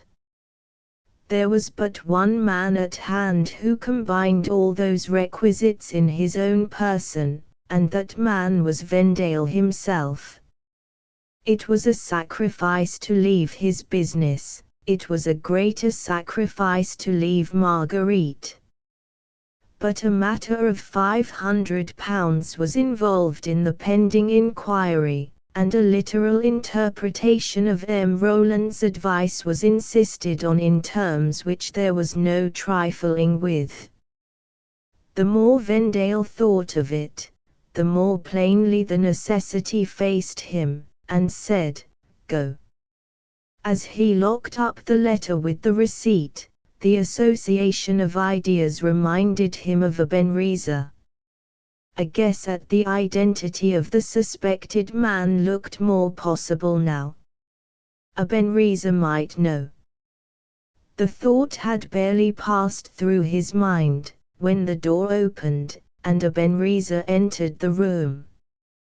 "They told me at Soho Square you were expected back last night," said Vendale, greeting him. "Have you done well in the country? Are you better?" "1,000 thanks." Ebenezer had done admirably well, Ebenezer was infinitely better. "And now, what news? Any letter from Newcastle?" "A very strange letter," answered Vendale. "The matter has taken a new turn, and the letter insists, without accepting anybody, on my keeping our next proceedings a profound secret." "Without accepting anybody," repeated Ebenezer. As he said the words, he walked away again, thoughtfully, to the window at the other end of the room, looked out for a moment, and suddenly came back to Vendale. "Surely they must have forgotten," he resumed, "or they would have accepted me." "It is Monsieur Rowland who writes," said Vendale. "And, as you say, he must certainly have forgotten. That view of the matter quite escaped me. I was just wishing I had you to consult, when you came into the room. And here I am tried by a formal prohibition, which cannot possibly have been intended to include you. How very annoying." Ebenezer's filmy eyes fixed on Vendale attentively. "Perhaps it is more than annoying," he said. "I came this morning not only to hear the news, but to offer myself as messenger, negotiator, what you will. Would you believe it? I have letters which oblige me to go to Switzerland immediately. Messages, documents, anything. I could have taken them all to de Fresnier and Rowland for you." "You are the very man I wanted," returned Vendale. "I had decided, most unwillingly, on going to Newcastle myself, not 5 minutes since, because I could find no one here capable of taking my place. Let me look at the letter again." He opened the strong room to get at the letter. Ebenezer, after first glancing round him to make sure that they were alone, followed a step or two and waited, measuring Vendale with his eye. Vendale was the tallest man, and unmistakably the strongest man also of the two. Ebenezer turned away, and warmed himself at the fire. Meanwhile, Vendale read the last paragraph in the letter for the third time. There was the plain warning, there was the closing sentence, which insisted on a literal interpretation of it. The hand, which was leading Vendale in the dark, led him on that condition only. A large sum was at stake, a terrible suspicion remained to be verified.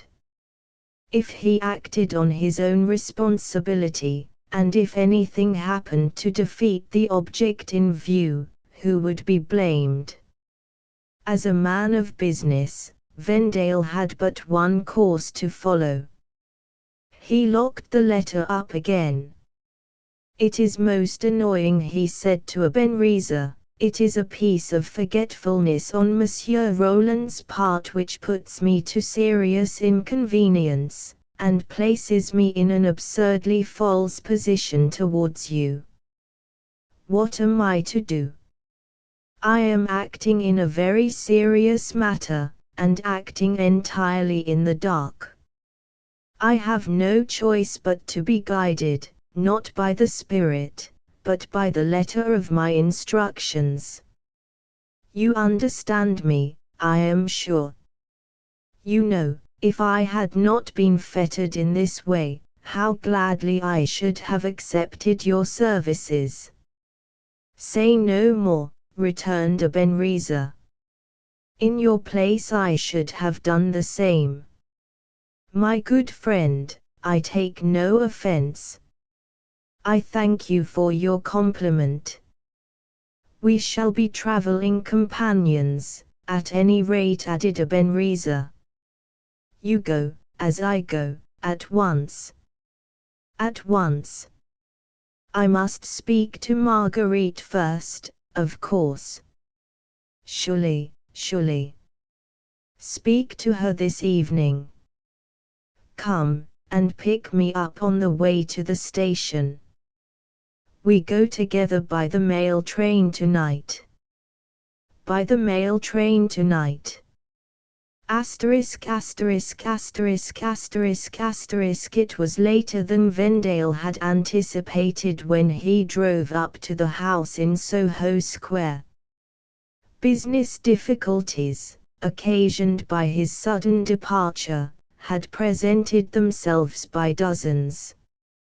A cruelly large share of the time which he had hoped to devote to Marguerite had been claimed by duties at his office which it was impossible to neglect. To his surprise and delight, she was alone in the drawing-room when he entered it. "We have only a few minutes, George," she said. "But Madame Dor has been good to me, and we can have those few minutes alone." She threw her arms round his neck, and whispered eagerly, "Have you done anything to offend Mr. Ebenezer?" "I," exclaimed Vendale, in amazement. "Hush," she said, "I want to whisper it. You know the little photograph I have got of you? This afternoon it happened to be on the chimney-piece. He took it up and looked at it, and I saw his face in the glass. I know you have offended him. He is merciless, he is revengeful, he is as secret as the grave. Don't go with him, George, don't go with him." "My own love," returned Vendale, "you are letting your fancy frighten you. Ebenezer and I were never better friends than we are at this moment." Before a word more could be said, the sudden movement of some ponderous body shook the floor of the next room. The shock was followed by the appearance of Madame Dor.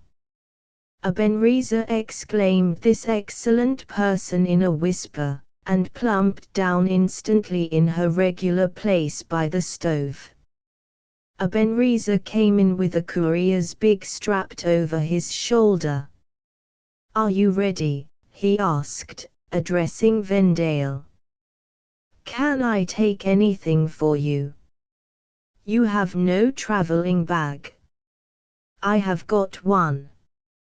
Here is the compartment for papers, open at your service." "Thank you," said Vendale. "I have only one paper of importance with me, and that paper I am bound to take charge of myself. Here it is," he added, touching the breast pocket of his coat, "and here it must remain till we get to Newcastle." As he said those words, Marguerite's hand caught his, and pressed it significantly. She was looking towards Ebenezer. Before Vendale could look, in his turn, Ebenezer had wheeled round, and was taking leave of Madame Dor. "Adieu, my charming niece," he said, turning to Marguerite next. "En route, my friend, for Newcastle." He tapped Vendale lightly over the breast pocket of his coat and led the way to the door. Vendale's last look was for Marguerite. Marguerite's last words to him were, "Don't go." Act 3. In the valley. It was about the middle of the month of February when Vendale and Ebenezer set forth on their expedition. The winter being a hard one, the time was bad for travellers. So bad was it that these two travellers, coming to Strasbourg, found its great inns almost empty. And even the few people they did encounter in that city, who had started from England or from Paris on business journeys towards the interior of Switzerland, were turning back. Many of the railroads in Switzerland that tourists pass easily enough now, were almost or quite impracticable then. Some were not begun, more were not completed. On such as were open, there were still large gaps of old road where communication in the winter season was often stopped. On others, there were weak points where the new work was not safe, either under conditions of severe frost, or of rapid thaw. The running of trains on this last class was not to be counted on in the worst time of the year, was contingent upon weather, or was wholly abandoned through the months considered the most dangerous. At Strasbourg there were more travellers' stories afloat, respecting the difficulties of the way further on, than there were travellers to relate them. Many of these tales were as wild as usual, but the more modestly marvellous did derive some colour from the circumstance that people were indisputably turning back. However, as the road to Basel was open, Vendale's resolution to push on was in no wise disturbed.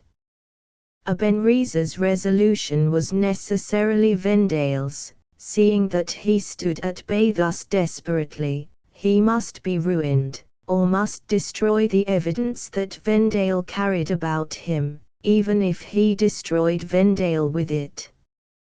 The state of mind of each of these two fellow travellers towards the other was this.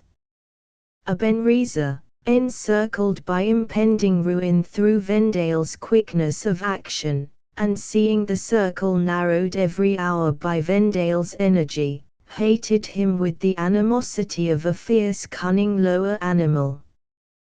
He had always had instinctive movements in his breast against him, perhaps, because of that old saw of gentleman and peasant, perhaps, because of the openness of his nature, perhaps, because of his better looks, perhaps, because of his success with Marguerite, perhaps, on all those grounds, the two last not the least. And now he saw in him, besides, the hunter who was tracking him down. Vendale, on the other hand, always contending generously against his first vague mistrust, now felt bound to contend against it more than ever, reminding himself, he is Marguerite's guardian.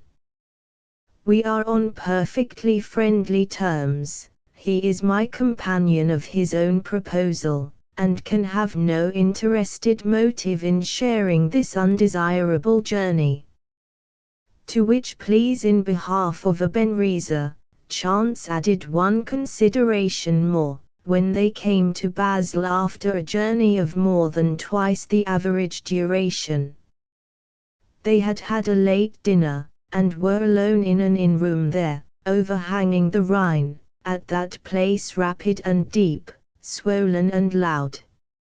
Vendale lounged upon a couch, and Ebenezer walked to and fro, now, stopping at the window, looking at the crooked reflection of the town lights in the dark water, and peradventure thinking, if I could fling him into it, now, resuming his walk with his eyes upon the floor.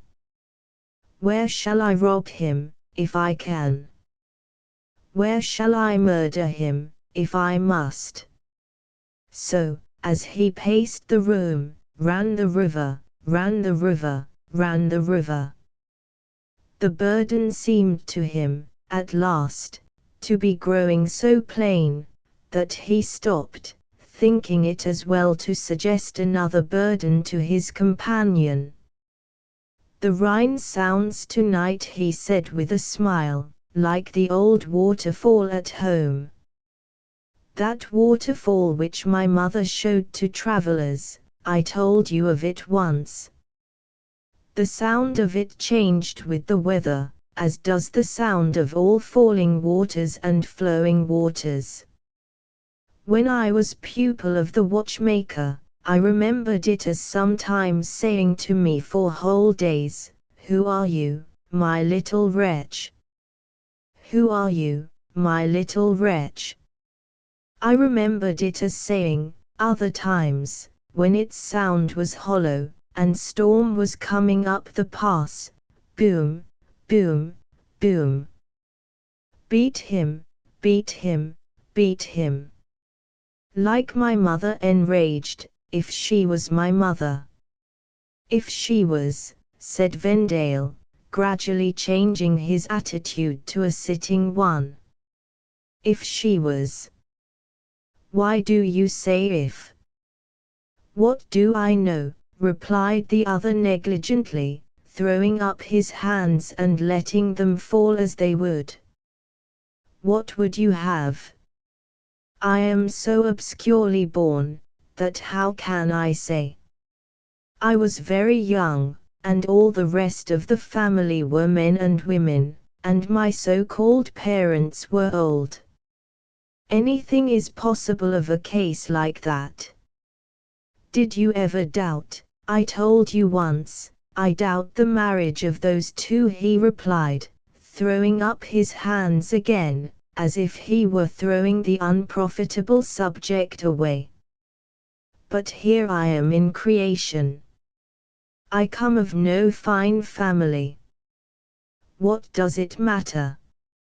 At least you are Swiss, said Vendale, after following him with his eyes to and fro. How do I know? He retorted abruptly, and stopping to look back over his shoulder. I say to you, at least you are English. How do you know? By what I have been told from infancy. Ah! I know of myself that way. And added Vendale, pursuing the thought that he could not drive back, by my earliest recollections. I also. I know of myself that way, if that way satisfies. Does it not satisfy you? It must. There is nothing like it must in this little world. It must. Two short words those, but stronger than long proof or reasoning. You and Paul Wilding were born in the same year. You were nearly of an age, said Vendale, again thoughtfully looking after him as he resumed his pacing up and down. Yes. Very nearly.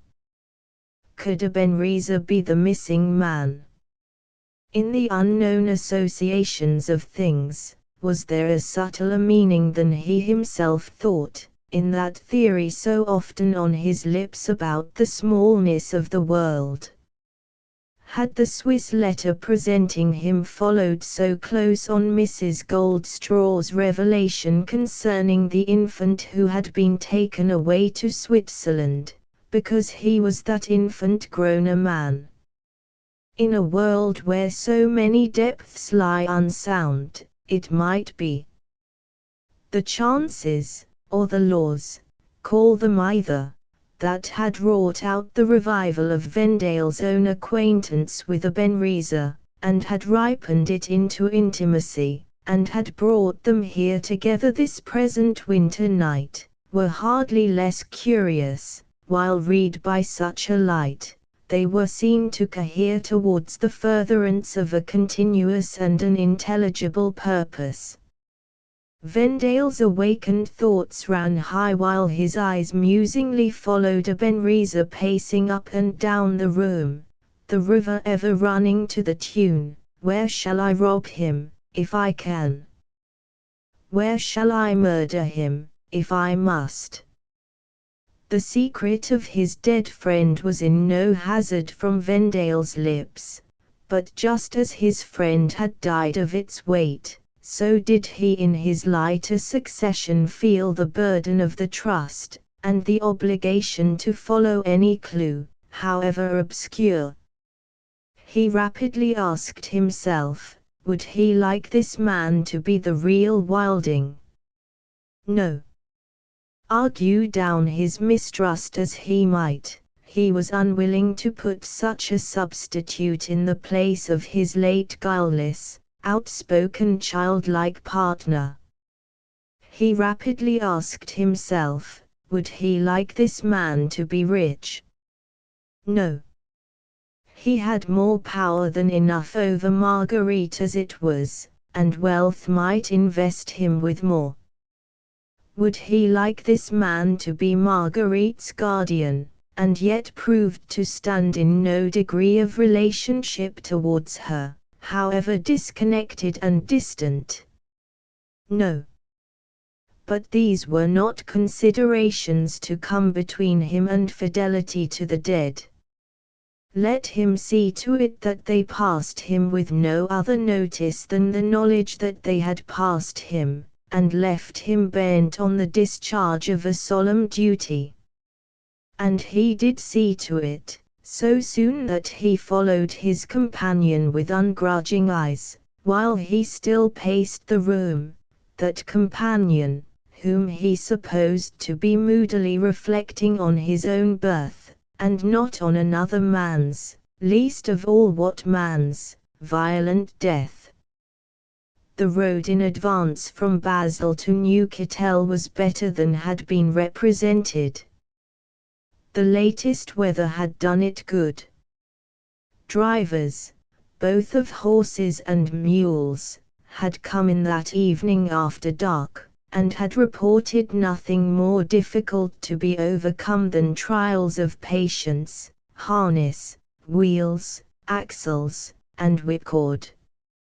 A bargain was soon struck for a carriage and horses, to take them on in the morning, and to start before daylight.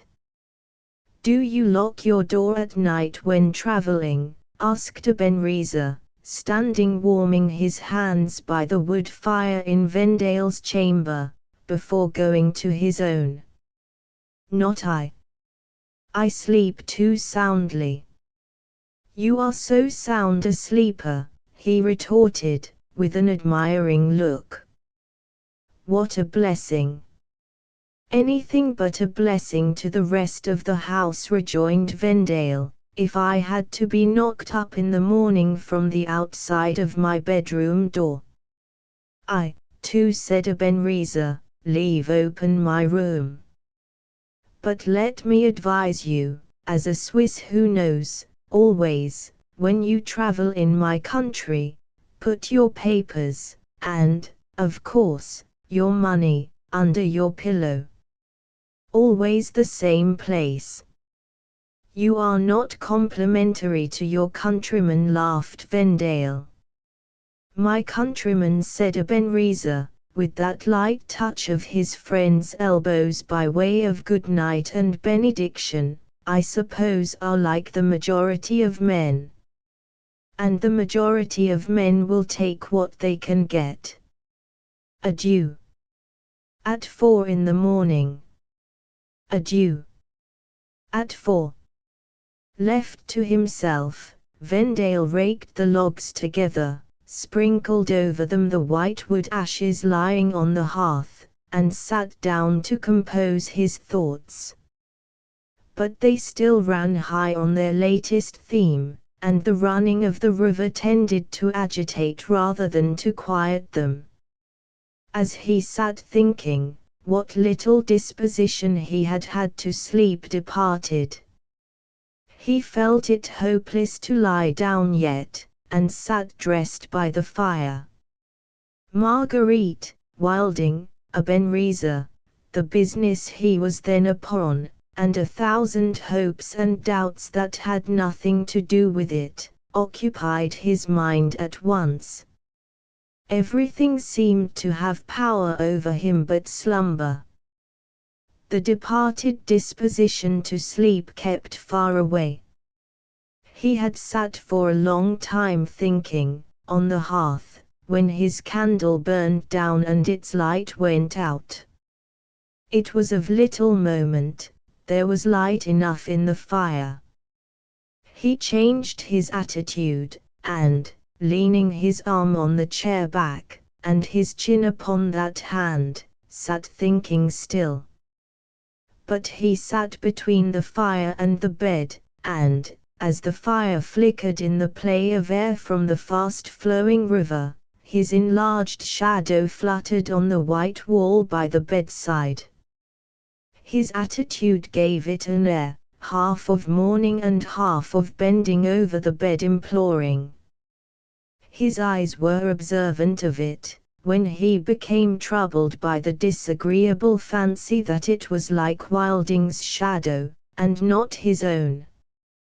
A slight change of place would cause it to disappear. He made the change, and the apparition of his disturbed fancy vanished. He now sat in the shade of a little nook beside the fire, and the door of the room was before him. It had a long cumbrous iron latch. He saw the latch slowly and softly rise. The door opened a very little, and came to again, as though only the air had moved it. But he saw that the latch was out of the hasp. The door opened again very slowly, until it opened wide enough to admit someone. It afterwards remained still for a while, as though cautiously held open on the other side. The figure of a man then entered, with its face turned towards the bed, and stood quiet just within the door. Until it said, in a low half-whisper, at the same time taking one step forward, "Vendale." "What now?" he answered, springing from his seat. "Who is it?" It was Ebenezer, and he uttered a cry of surprise as Vendale came upon him from that unexpected direction. "Not in bed," he said, catching him by both shoulders with an instinctive tendency to a struggle. "Then something is wrong." "What do you mean?" said Vendale, releasing himself. "First tell me, you are not ill?" "Ill? No. I have had a bad dream about you." "How is it that I see you up and dressed?" "My good fellow, I may as well ask you how it is that I see you up and undressed." "I have told you why. I have had a bad dream about you. I tried to rest after it, but it was impossible. I could not make up my mind to stay where I was without knowing you were safe, and yet I could not make up my mind to come in here.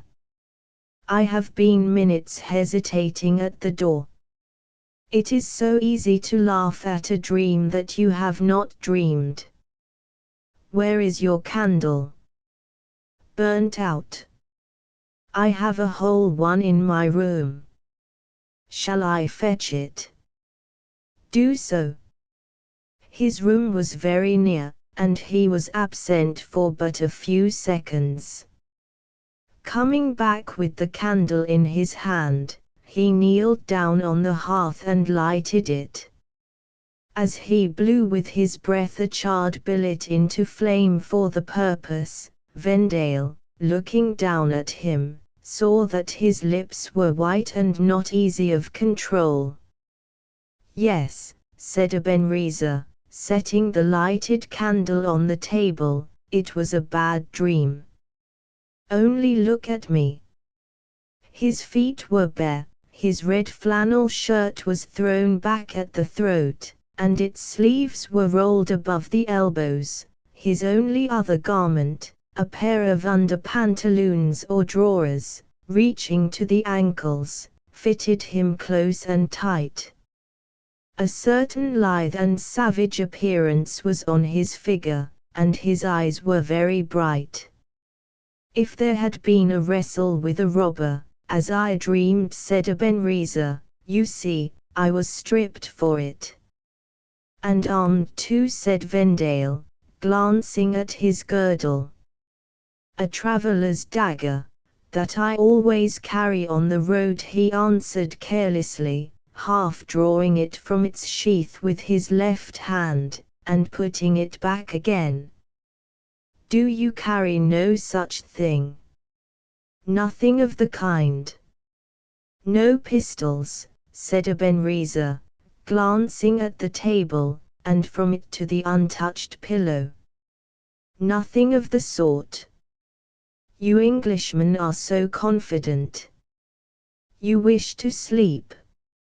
I have wished to sleep this long time, but I can't do it. I neither, after the bad dream. My fire has gone the way of your candle. May I come and sit by yours? 2 o'clock. It will so soon be 4, that it is not worth the trouble to go to bed again. I shall not take the trouble to go to bed at all, now, said Vendale. Sit here and keep me company, and welcome.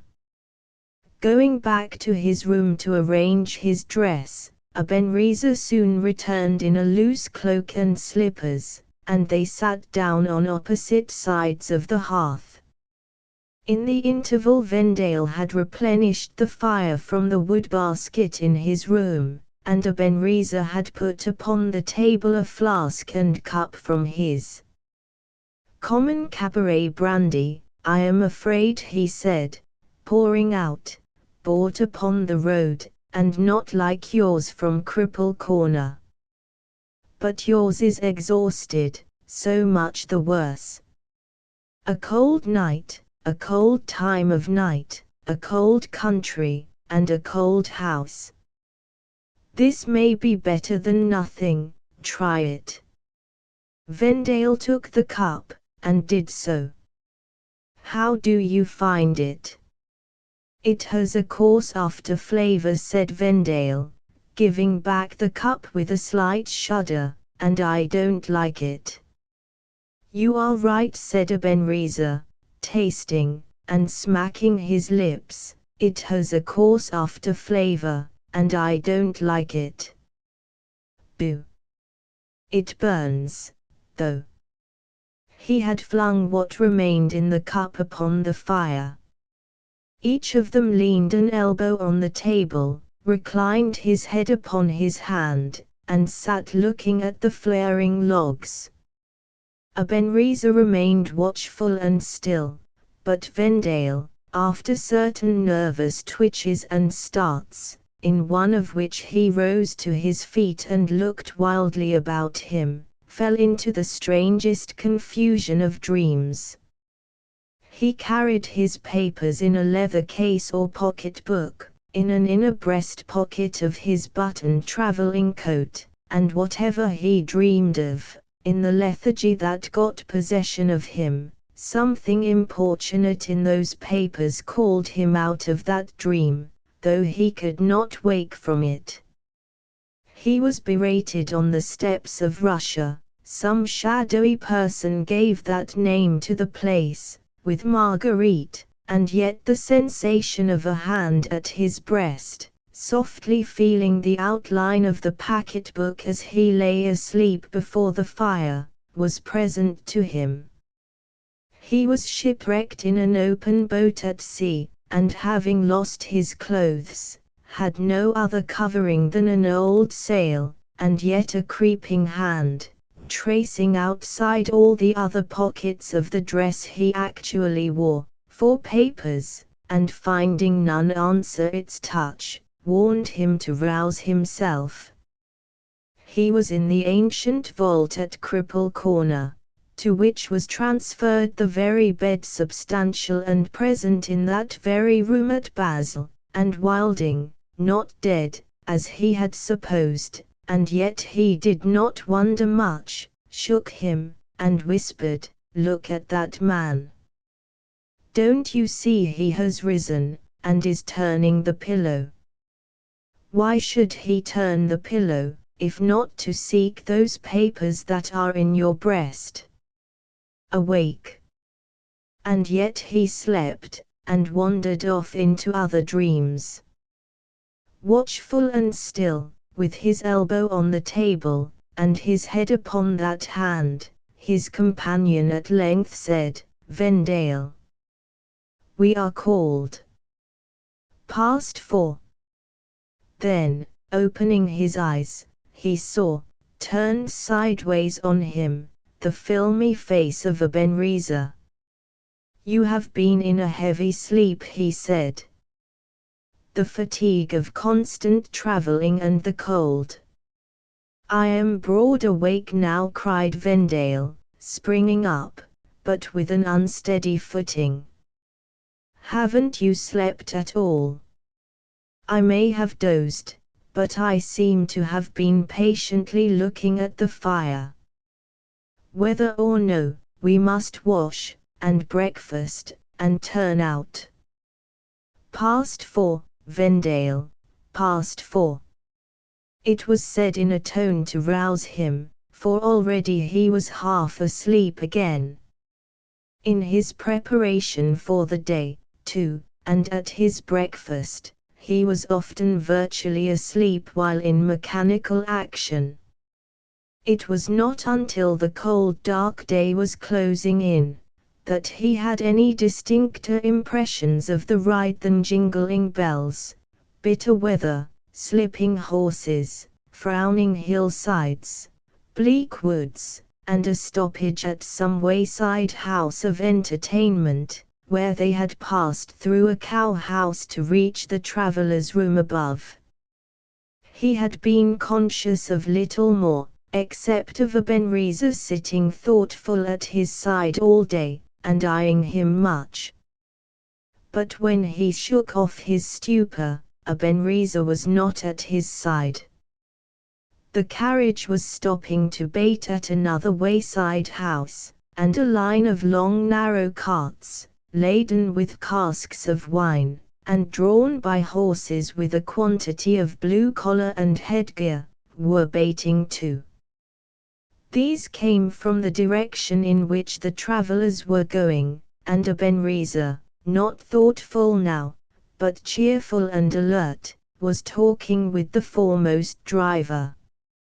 As Vendale stretched his limbs, circulated his blood, and cleared off the lees of his lethargy, with a sharp run to and fro in the bracing air, the line of carts moved on, the drivers all saluting Ebenezer as they passed him.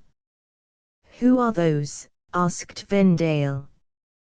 "They are our carriers, de Fresnier and Company's," replied Ebenezer. "Those are our casks of wine." He was singing to himself, and lighting a cigar. "I have been drearily dull company today," said Vendale. "I don't know what has been the matter with me." "You had no sleep last night, and a kind of brain congestion frequently comes, at first, of such cold," said Ebenezer. "I have seen it often. After all, we shall have our journey for nothing, it seems." "How for nothing?" "The house is at Milan.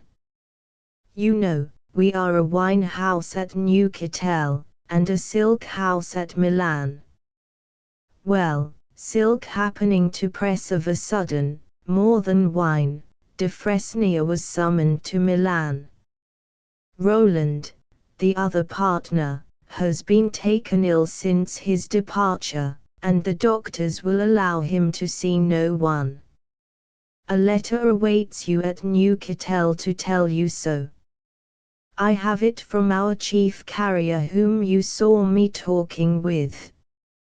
He was surprised to see me, and said he had that word for you if he met you." "What do you do?"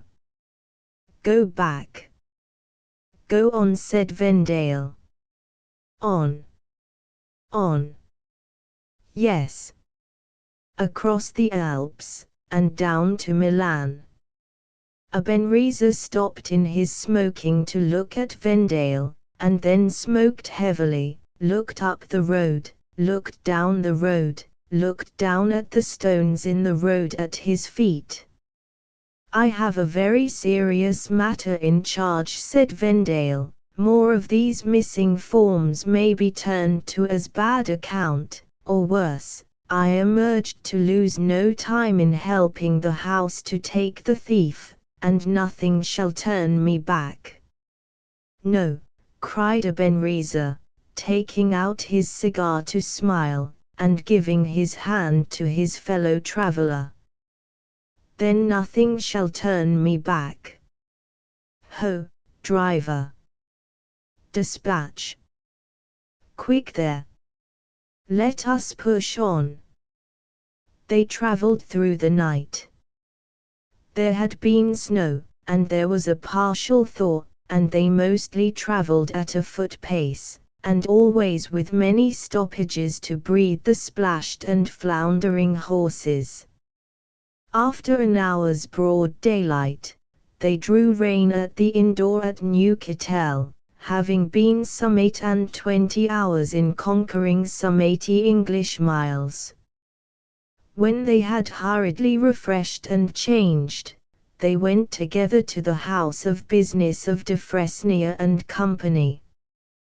There they found the letter which the wine carrier had described, enclosing the tests and comparisons of handwriting essential to the discovery of the forger. Vendale's determination to press forward, without resting, being already taken, the only question to delay them was by what pass could they cross the Alps.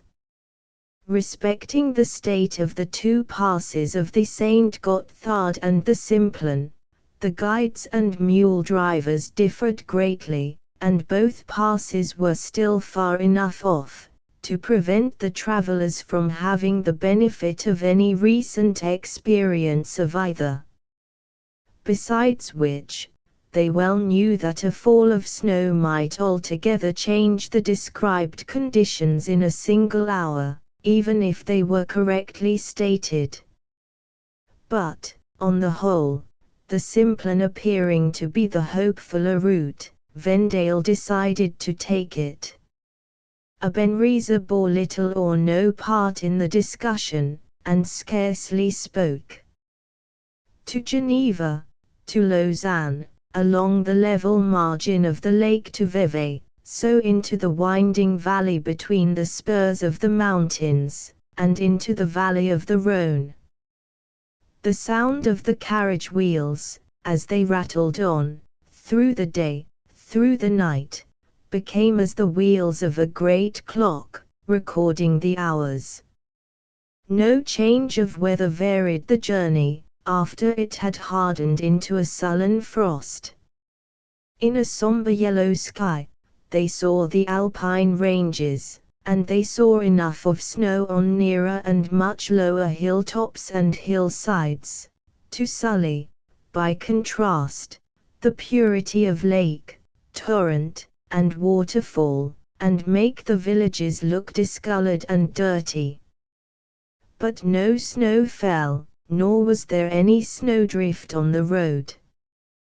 The stalking along the valley of more or less of white mist, changing on their hair and dress into icicles, was the only variety between them and the gloomy sky.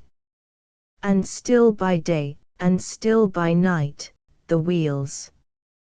And still they rolled, in the hearing of one of them, to the burden, altered from the burden of the Rhine. The time is gone for robbing him alive, and I must murder him. They came, at length, to the poor little town of Brieg, at the foot of the Simplon. They came there after dark, but yet could see how dwarfed men's works and men became with the immense mountains towering over them. Here they must lie for the night, and here was warmth of fire, and lamp, and dinner, and wine, and after conference resounding, with guides and drivers. No human creature had come across the pass for 4 days. The snow above the snow line was too soft for wheeled carriage, and not hard enough for sledge. There was snow in the sky. There had been snow in the sky for days past, and the marvel was that it had not fallen, and the certainty was that it must fall. No vehicle could cross. The journey might be tried on mules, or it might be tried on foot, but the best guides must be paid danger price in either case, and that, too, whether they succeeded in taking the 2 travelers across, or turned for safety and brought them back. In this discussion, Ebenezer bore no part whatever. He sat silently smoking by the fire until the room was cleared and Vendale referred to him. "Bah! I am weary of these poor devils and their trade," he said, in reply. "Always the same story. It is the story of their trade today, as it was the story of their trade when I was a ragged boy. What do you and I want? We want a knapsack each, and a mountain staff each. We want no guide, we should guide him, he would not guide us. We leave our portmanteaus here, and we cross together. We have been on the mountains together before now, and I am mountain born, and I know this pass, rather high road, by heart. We will leave these poor devils, in pity, to trade with others, but they must not delay us to make a pretence of earning money. Which is all they mean." Vendale, glad to be quit of the dispute, and to cut the knot, active, adventurous, bent on getting forward, and therefore very susceptible to the last hint, readily assented. Within 2 hours, they had purchased what they wanted for the expedition, had packed their knapsacks, and lay down to sleep. At break of day, they found half the town collected in the narrow street to see them depart. The people talked together in groups, the guides and drivers whispered apart, and looked up at the sky. No one wished them a good journey. As they began the ascent, a gleam of sun shone from the otherwise unaltered sky, and for a moment turned the tin spires of the town to silver. "A good omen," said Vendale, though it died out while he spoke. "Perhaps our example will open the pass on this side." "No, we shall not be followed," returned Ebenezer, looking up at the sky and back at the valley. "We shall be alone up yonder." On the mountain the road was fair enough for stout walkers, and the air grew lighter and easier to breathe as the two ascended. But the settled gloom remained as it had remained 4 days back. Nature seemed to have come to a pause. The sense of hearing, no less than the sense of sight, was troubled by having to wait so long for the change, whatever it might be, that impended. The silence was as palpable and heavy as the lowering clouds, or rather cloud, for there seemed to be but one in all the sky, and that one covering the whole of it. Although the light was thus dismally shrouded, the prospect was not obscured. Down in the valley of the Rhône behind them, the stream could be traced through all its many windings, oppressively sombre and solemn in its one leaden hue, a colorless waste. Far and high above them, glaciers and suspended avalanches overhung the spots where they must pass. By and by, deep and dark below them on their right, were awful precipice and roaring torrent. Tremendous mountains arose in every vista. The gigantic landscape, uncheered by a touch of changing light or a solitary ray of sun, was yet terribly distinct in its ferocity. The hearts of two lonely men might shrink a little, if they had to win their way for miles and hours among a legion of silent and motionless men, mere men like themselves, all looking at them with fixed and frowning front. But how much more, when the legion is of nature's mightiest works, and the frown may turn to fury in an instant. As they ascended, the road became gradually more rugged and difficult. But the spirits of Vendale rose as they mounted higher, leaving so much more of the road behind them conquered. Ebenezer spoke little, and held on with a determined purpose. Both, in respect of agility and endurance, were well qualified for the expedition. Whatever the born mountaineer read in the weather tokens that was illegible to the other, he kept to himself. "Shall we get across today?" asked Vendale. "No," replied the other. "You see how much deeper the snow lies here than it lay half a league lower. The higher we mount the deeper the snow will lie. Walking is half wading even now. And the days are so short. If we get as high as the 5th refuge, and lie tonight at the hospice, we shall do well." "Is there no danger of the weather rising in the night?" asked Vendale, anxiously, "and snowing us up?" "There is danger enough about us," said Ebenezer, with a cautious glance onward and upward, "to render silence our best policy. You have heard of the bridge of the Ganther?" "I have crossed it once." "In the summer?" "Yes, in the traveling season." "Yes, but it is another thing at this season," with a sneer, as though he were out of temper. "This is not a time of year, or a state of things, on an alpine pass, that you gentlemen holiday travelers know much about." "You are my guide," said Vendale, good-humoredly. "I trust to you." "I am your guide," said Ebenezer, "and I will guide you to your journey's end. There is the bridge before us." They had made a turn into a desolate and dismal ravine, where the snow lay deep below them, deep above them, deep on every side. While speaking, Ebenezer stood pointing at the bridge, and observing Vendale's face, with a very singular expression on his own.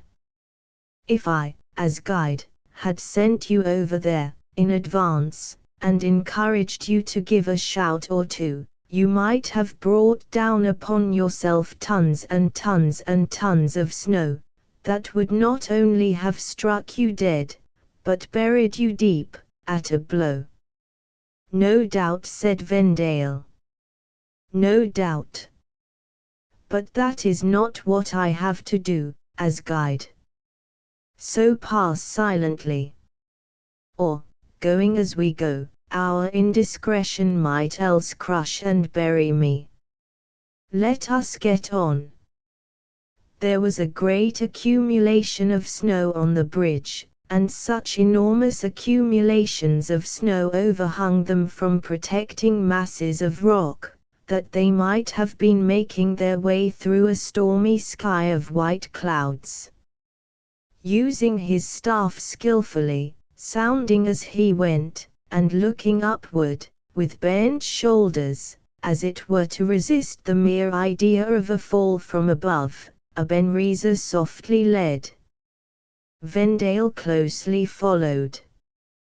They were yet in the midst of their dangerous way, when there came a mighty rush, followed by a sound as of thunder. Ebenezer clapped his hand on Vendale's mouth and pointed to the track behind them. Its aspect had been wholly changed in a moment. An avalanche had swept over it, and plunged into the torrent at the bottom of the gulf below. Their appearance at the solitary inn not far beyond this terrible bridge, elicited many expressions of astonishment from the people shut up in the house. We stay but to rest, said Ebenezer, shaking the snow from his dress at the fire. This gentleman has very pressing occasion to get across, tell them, Vendale. Assuredly, I have very pressing occasion. I must cross. You hear, all of you. My friend has very pressing occasion to get across, and we want no advice and no help. I am as good a guide, my fellow countrymen, as any of you. Now, give us to eat and drink.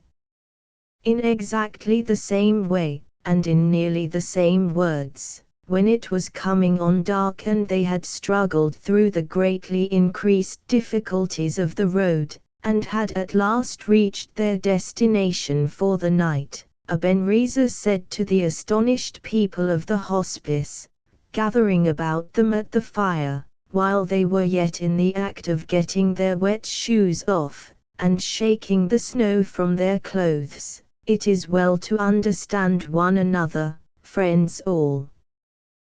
This gentleman, has said Vendale, readily taking him up with a smile, very pressing occasion to get across.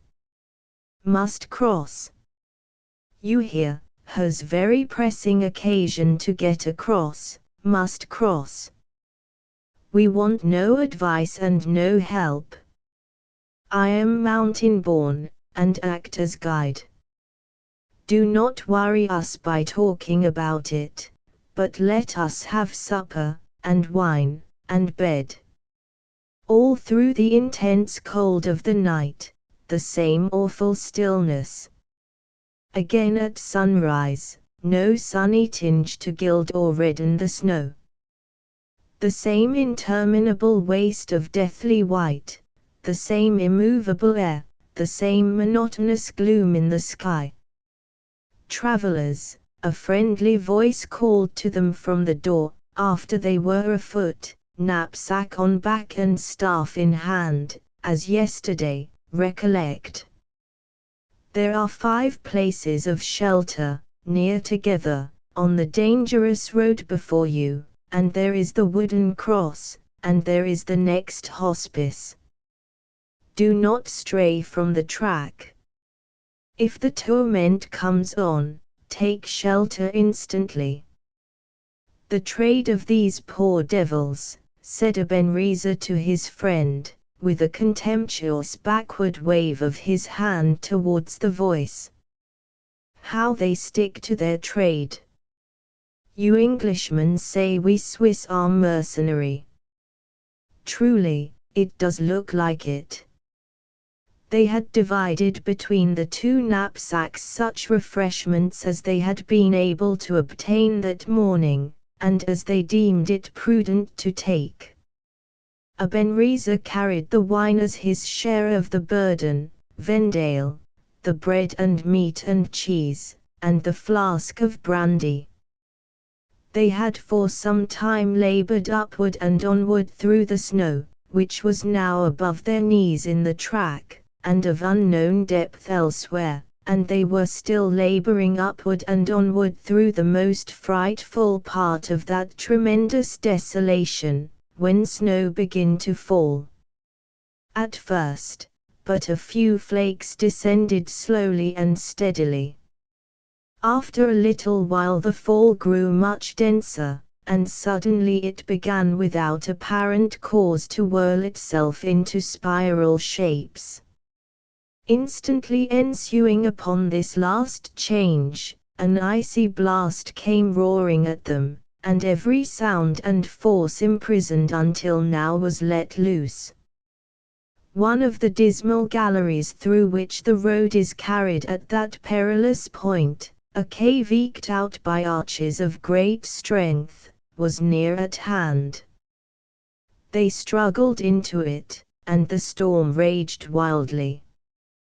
The noise of the wind, the noise of the water, the thundering down of displaced masses of rock and snow, the awful voices with which not only that gorge but every gorge in the whole monstrous range seemed to be suddenly endowed, the darkness as of night, the violent revolving of the snow which beat and broke it into spray and blinded them, the madness of everything around insatiate for destruction, the rapid substitution of furious violence for unnatural calm, and hosts of appalling sounds for silence, these were things, on the edge of a deep abyss, to chill the blood, though the fierce wind, made actually solid by ice and snow, had failed to chill it. Ebenezer, walking to and fro in the gallery without ceasing, signed to Vendale to help him unbuckle his knapsack. They could see each other, but could not have heard each other speak. Vendale complying, Ebenezer produced his bottle of wine, and poured some out, motioning Vendale to take that for warmth's sake, and not brandy. Vendale again complying, Ebenezer seemed to drink after him, and the two walked backwards and forwards side by side, both well knowing that to rest or sleep would be to die. The snow came driving heavily into the gallery by the upper end at which they would pass out of it, if they ever passed out, for greater dangers lay on the road behind them than before. The snow soon began to choke the arch. An hour more, and it lay so high as to block out half the returning daylight. But it froze hard now, as it fell, and could be clambered through or over. The violence of the mountain storm was gradually yielding to steady snowfall. The wind still raged at intervals, but not incessantly, and when it paused, the snow fell in heavy flakes. They might have been 2 hours in their frightful prison, when Ebenezer, now crunching into the mound, now creeping over it with his head bowed down and his body touching the top of the arch, made his way out. Vendale followed close upon him, but followed without clear motive or calculation. For the lethargy of Basil was creeping over him again, and mastering his senses. How far he had followed out of the gallery, or with what obstacles he had since contended, he knew not. He became roused to the knowledge that Ebenezer had set upon him, and that they were struggling desperately in the snow. He became roused to the remembrance of what his assailant carried in a girdle. He felt for it, drew it, struck at him, struggled again, struck at him again, cast him off, and stood face to face with him. "I promised to guide you to your journey's end," said Ebenezer, "and I have kept my promise. The journey of your life ends here. Nothing can prolong it. You are sleeping as you stand. You are a villain. What have you done to me? You are a fool. I have drugged you. You are doubly a fool, for I drugged you once before upon the journey, to try you. You are trebly a fool, for I am the thief and forger, and in a few moments I shall take those proofs against the thief and forger from your insensible body."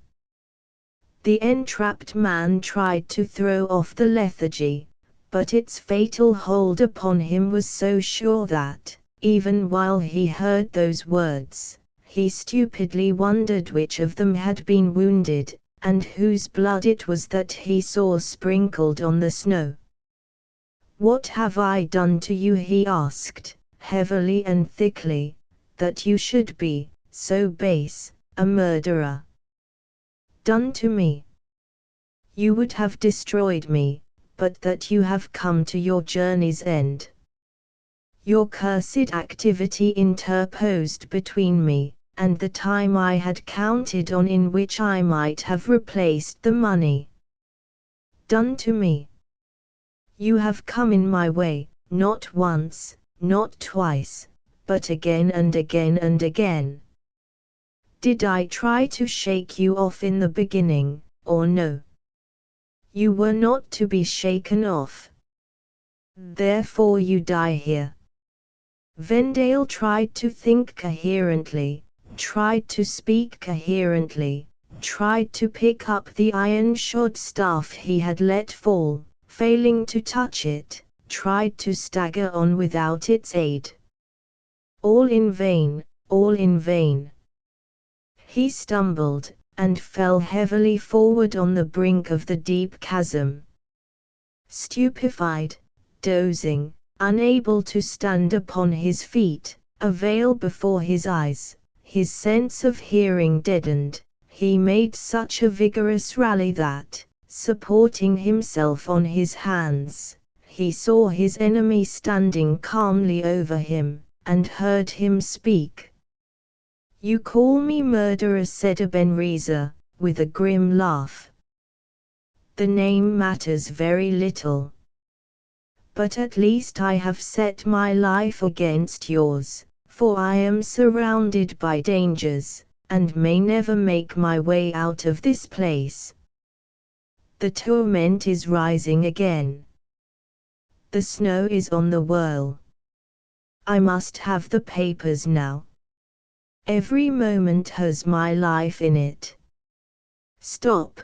cried Vendale, in a terrible voice, staggering up with a last flash of fire breaking out of him, and clutching the thievish hands at his breast, in both of his.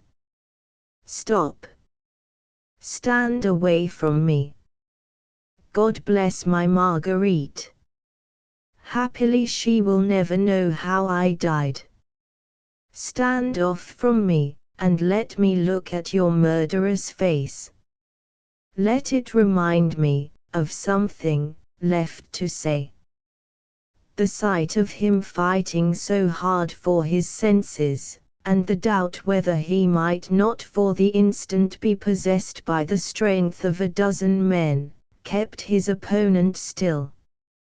Wildly glaring at him, Vendale faltered out the broken words, "It shall not be. The trust of the dead, betrayed by me, reputed parents, misinherited fortune, see to it." As his head dropped on his breast, and he stumbled on the brink of the chasm as before. The thievish hands went once more, quick and busy, to his breast. He made a convulsive attempt to cry no, desperately rolled himself over into the gulf, and sank away from his enemy's touch, like a phantom in a dreadful dream. Asterisk asterisk asterisk asterisk asterisk. The mountain storm raged again, and passed again. The awful mountain voices died away, the moon rose, and the soft and silent snow fell. 2 men and 2 large dogs came out at the door of the hospice. The men looked carefully around them, and up at the sky. The dogs rolled in the snow, and took it into their mouths, and cast it up with their paws. One of the men said to the other, "We may venture now. We may find them in one of the 5 refuges." Each fastened on his back a basket, each took in his hand a strong spiked pole, each girded under his arms a looped end of a stout rope, so that they were tied together. Suddenly the dogs desisted from their gambols in the snow, stood looking down the ascent, put their noses up, put their noses down, became greatly excited, and broke into a deep loud bay together. The 2 men looked in the faces of the 2 dogs. The 2 dogs looked, with at least equal intelligence, in the faces of the 2 men. "Au secours, then! Help! To the rescue!" cried the 2 men. The 2 dogs, with a glad, deep, generous bark, bounded away. "2 more mad ones," said the men, stricken motionless, and looking away in the moonlight. "Is it possible in such weather? And one of them a woman." Each of the dogs had the corner of a woman's dress in its mouth, and drew her along. She fondled their heads as she came up, and she came up through the snow with an accustomed tread. Not so the large man with her, who was spent and winded. Dear guides, dear friends of travelers, I am of your country. We seek 2 gentlemen crossing the pass, who should have reached the hospice this evening. They have reached it, mademoiselle. Thank heaven! Oh, thank heaven! But, unhappily, they have gone on again. We are setting forth to seek them even now. We had to wait until the torment passed. It has been fearful up here. Dear guides, dear friends of travelers, let me go with you. Let me go with you for the love of God. One of those gentlemen is to be my husband. I love him, oh, so dearly. Oh, so dearly. You see I am not faint, you see I am not tired. I am born a peasant girl. I will show you that I know well how to fasten myself to your ropes. I will do it with my own hands. I will swear to be brave and good. But let me go with you, let me go with you. If any mischance should have befallen him, my love would find him, when nothing else could. On my knees, dear friends of travelers. By the love your dear mothers had for your fathers. The good rough fellows were moved. After all they murmured to one another, she speaks but the truth. She knows the ways of the mountains. See how marvelously she has come here. But as to Monsieur there, mademoiselle. Dear Mr. Joey, said Marguerite, addressing him in his own tongue, "You will remain at the house, and wait for me, will you not?" "If I know'd which o' you two recommended it," growled Joey Ladle, eyeing the two men with great indignation, "I'd fight you for sixpence, and give you half-a-crown towards your expenses. No, miss. I'll stick by you as long as there's any sticking left in me, and I'll die for you when I can't do better." The state of the moon rendering it highly important that no time should be lost, and the dogs showing signs of great uneasiness, the two men quickly took their resolution. The rope that yoked them together was exchanged for a longer one, the party were secured, Marguerite second, and the cellarman last, and they set out for the refuges. The actual distance of those places was nothing, the whole 5, and the next hospice to boot, being within 2 miles, but the ghastly way was whitened out and sheeted over. They made no miss in reaching the gallery where the two had taken shelter. The second storm of wind and snow had so wildly swept over it since, that their tracks were gone. But the dogs went to and fro with their noses down, and were confident. The party stopping, however, at the further arch, where the second storm had been especially furious, and where the drift was deep, the dogs became troubled, and went about and about, in quest of a lost purpose. The great abyss being known to lie on the right, they wandered too much to the left, and had to regain the way with infinite labor through a deep field of snow. The leader of the line had stopped it, and was taking note of the landmarks, when one of the dogs fell to tearing up the snow a little before them. Advancing and stooping to look at it, thinking that someone might be overwhelmed there, they saw that it was stained, and that the stain was red.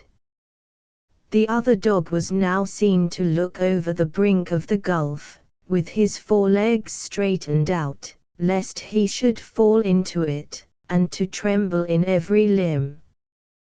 Then the dog who had found the stained snow joined him, and then they ran to and fro, distressed and whining. Finally, they both stopped on the brink together, and setting up their heads, howled dolefully. "There is someone lying below," said Marguerite. "I think so," said the foremost man. "Stand well inward, the two last, and let us look over." The last man kindled 2 torches from his basket, and handed them forward. The leader taking one, and Marguerite the other, they looked down, now shading the torches, now moving them to the right or left, now raising them, now depressing them, as moonlight far below contended with black shadows. A piercing cry from Marguerite broke a long silence. "My God!" On a projecting point, where a wall of ice stretches forward over the torrent, I see a human form. "Where, Mademoiselle, where?" "See, there. On the shelf of ice below the dogs." The leader, with a sickened aspect, drew inward, and they were all silent. But they were not all inactive, for Marguerite, with swift and skillful fingers, had detached both herself and him from the rope in a few seconds. "Show me the baskets." "These 2 are the only ropes." "The only ropes here, Mademoiselle, but at the hospice, if he is alive, I know it is my lover, he will be dead before you can return." Dear guides, blessed friends of travelers, Look at me. Watch my hands. If they falter or go wrong, make me your prisoner by force. If they are steady and go right, help me to save him. She girded herself with a cord under the breast and arms, she formed it into a kind of jacket, she drew it into knots, she laid its end side by side with the end of the other cord, she twisted and twined the two together, she knotted them together, she set her foot upon the knots, she strained them, she held them for the two men to strain at. She is inspired, they said to one another. By the Almighty's mercy, she exclaimed. You both know that I am by far the lightest here. Give me the brandy and the wine, and lower me down to him. Then go for assistance and a stronger rope. You see that when it is lowered to me, look at this about me now, I can make it fast and safe to his body. Alive or dead, I will bring him up, or die with him. I love him passionately. Can I say more? They turned to her companion, but he was lying senseless on the snow. Lower me down to him, she said, taking two little kegs they had brought, and hanging them about her, or I will dash myself to pieces. I am a peasant, and I know no giddiness or fear, and this is nothing to me, and I passionately love him. Lower me down. Mademoiselle, mademoiselle, he must be dying or dead. Dying or dead, my husband's head shall lie upon my breast, or I will dash myself to pieces. They yielded, overborne. With such precautions as their skill and the circumstances admitted, they let her slip from the summit, guiding herself down the precipitous icy wall with her hand, and they lowered down, and lowered down, and lowered down, until the cry came up, enough. Is it really he, and is he dead? They called down, looking over. The cry came up, he is insensible, but his heart beats. It beats against mine. How does he lie? The cry came up, upon a ledge of ice. It has thawed beneath him, and it will thaw beneath me. Hasten. If we die, I am content. One of the two men hurried off with the dogs at such topmost speed as he could make, the other set up the lighted torches in the snow, and applied himself to recovering the Englishman. Much snow chafing and some brandy got him on his legs, but delirious and quite unconscious where he was. The watch remained upon the brink, and his cry went down continually, courage. They will soon be here. How goes it? And the cry came up, his heart still beats against mine. I warm him in my arms. I have cast off the rope, for the ice melts under us, and the rope would separate me from him, but I am not afraid. The moon went down behind the mountain tops, and all the abyss lay in darkness. The cry went down, how goes it? The cry came up, we are sinking lower, but his heart still beats against mine. At length the eager barking of the dogs, and a flare of light upon the snow, proclaimed that help was coming on. 20 or 30 men, lamps, torches, litters, ropes, blankets, wood to kindle a great fire, restoratives and stimulants, came in fast. The dogs ran from one man to another, and from this thing to that, and ran to the edge of the abyss, dumbly entreating speed, speed, speed.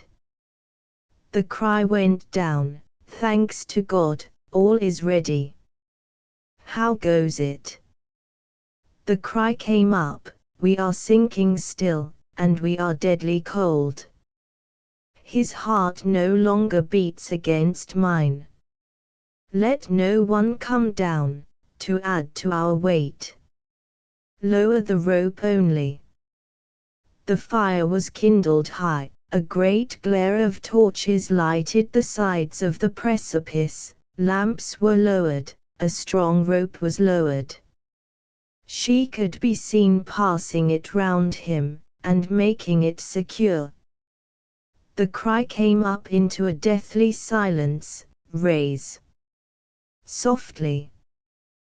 They could see her diminished figure shrink, as he was swung into the air.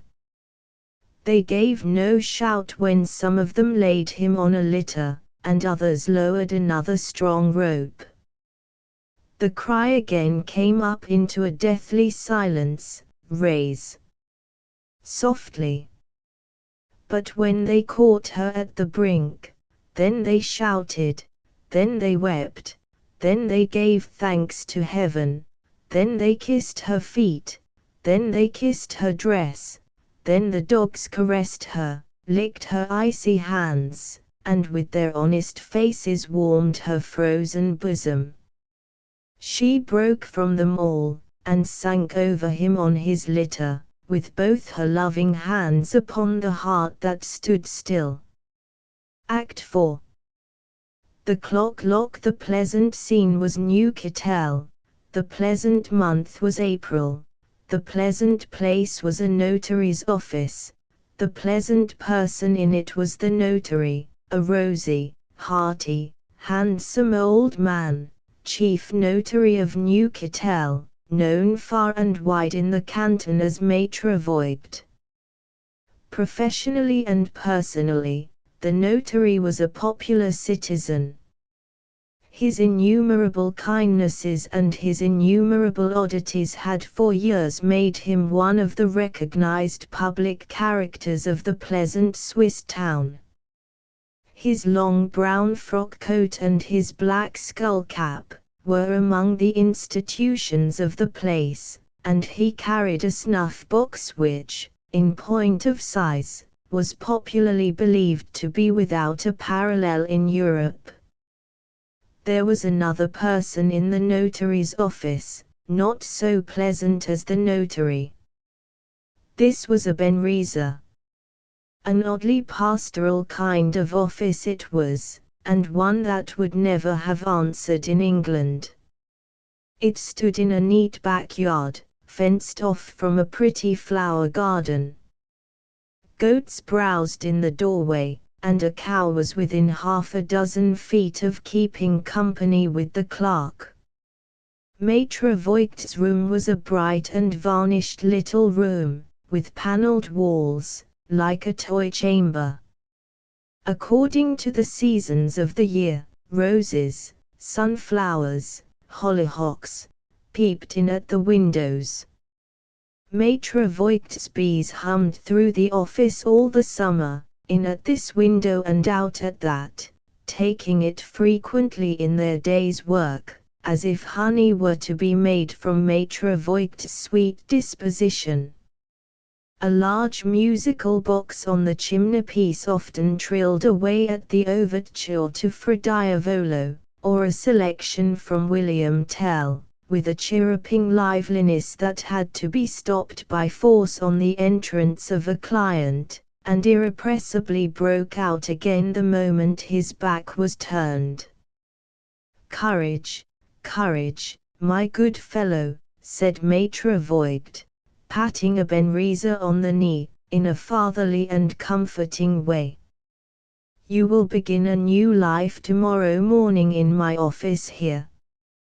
A benraiser, dressed in mourning, and subdued in manner, lifted his hand, with a white handkerchief in it, to the region of his heart. "The gratitude is here," he said. "But the words to express it are not here. Ta ta ta. Don't talk to me about gratitude, said Maitre Voigt. I hate to see a man oppressed. I see you oppressed, and I hold out my hand to you by instinct. Besides, I am not too old yet to remember my young days. Your father sent me my first client. It was on a question of half an acre of vineyard that seldom bore any grapes. Do I owe nothing to your father's son? I owe him a debt of friendly obligation, and I pay it to you. That's rather neatly expressed, I think, added Maitre Voigt, in high good humor with himself. Permit me to reward my own merit with a pinch of snuff. Ebenezer dropped his eyes to the ground, as though he were not even worthy to see the notary take snuff. Do me one last favor, sir, he said, when he raised his eyes. Do not act on impulse. Thus far, you have only a general knowledge of my position. Hear the case for and against me, in its details, before you take me into your office. Let my claim on your benevolence be recognized by your sound reason as well as by your excellent heart. In that case, I may hold up my head against the bitterest of my enemies, and build myself a new reputation on the ruins of the character I have lost. As you will, said Maitre Voigt. You speak well, my son. You will be a fine lawyer one of these days. The details are not many, pursued Ebenezer. My troubles begin with the accidental death of my late traveling companion, my lost dear friend Mr. Vendale. Mr. Vendale, repeated the notary. Just so. I have heard and read of the name several times within these 2 months. The name of the unfortunate English gentleman who was killed on the Simplon. When you got that scar upon your cheek and neck. From my own knife, said Ebenezer, touching what must have been an ugly gash at the time of its infliction. From your own knife, assented the notary, and in trying to save him. Good, good, good. That was very good. Vendale. Yes. I have several times, lately, thought it droll that I should once have had a client of that name. But the world, sir, returned Ebenezer, is so small. Nevertheless, he made a mental note that the notary had once had a client of that name. As I was saying, sir, the death of that dear travelling comrade begins my troubles. What follows? I save myself. I go down to Milan. I am received with coldness by de Fresnier and Company.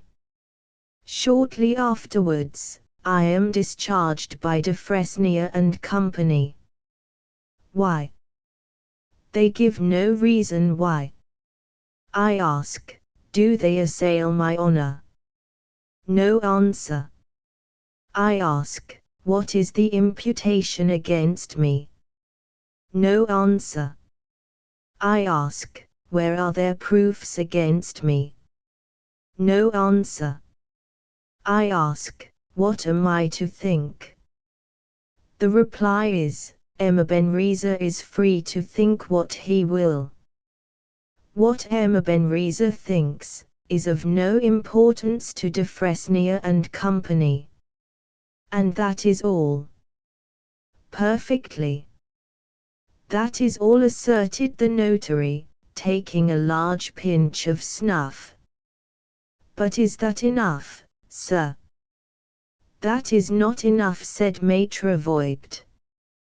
The house of de Fresnier are my fellow townsmen, much respected, much esteemed, but the house of de Fresnier must not silently destroy a man's character.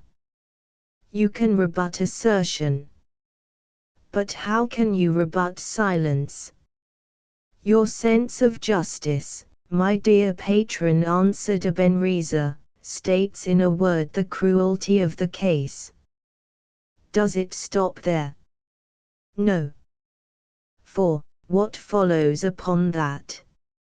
True, my poor boy, said the notary, with a comforting nod or two, your ward rebels upon that. Rebels is too soft a word, retorted Ebenezer. My ward revolts from me with horror. My ward defies me.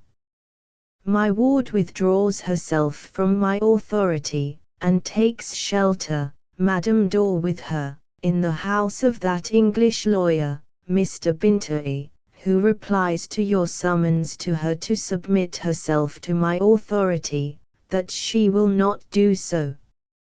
And who afterwards writes, said the notary, moving his large snuff-box to look among the papers underneath it for the letter, that he is coming to confer with me.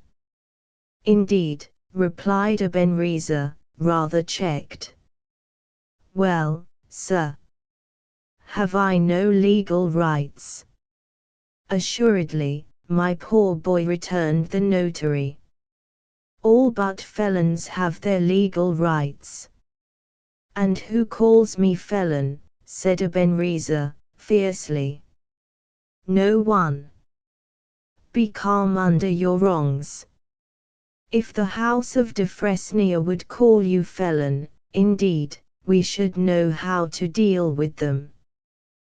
While saying these words, he had handed Bintoy's very short letter to Ebenezer, who now read it and gave it back. In saying, observed Ebenezer, with recovered composure, that he is coming to confer with you. This English lawyer means that he is coming to deny my authority over my ward. You think so? I am sure of it. I know him. He is obstinate and contentious. You will tell me, my dear sir, whether my authority is unassailable, until my ward is of age. Absolutely unassailable. I will enforce it. I will make her submit herself to it. For, said Ebenezer, changing his angry tone to one of grateful submission, I owe it to you, sir, to you, who have so confidingly taken an injured man under your protection, and into your employment.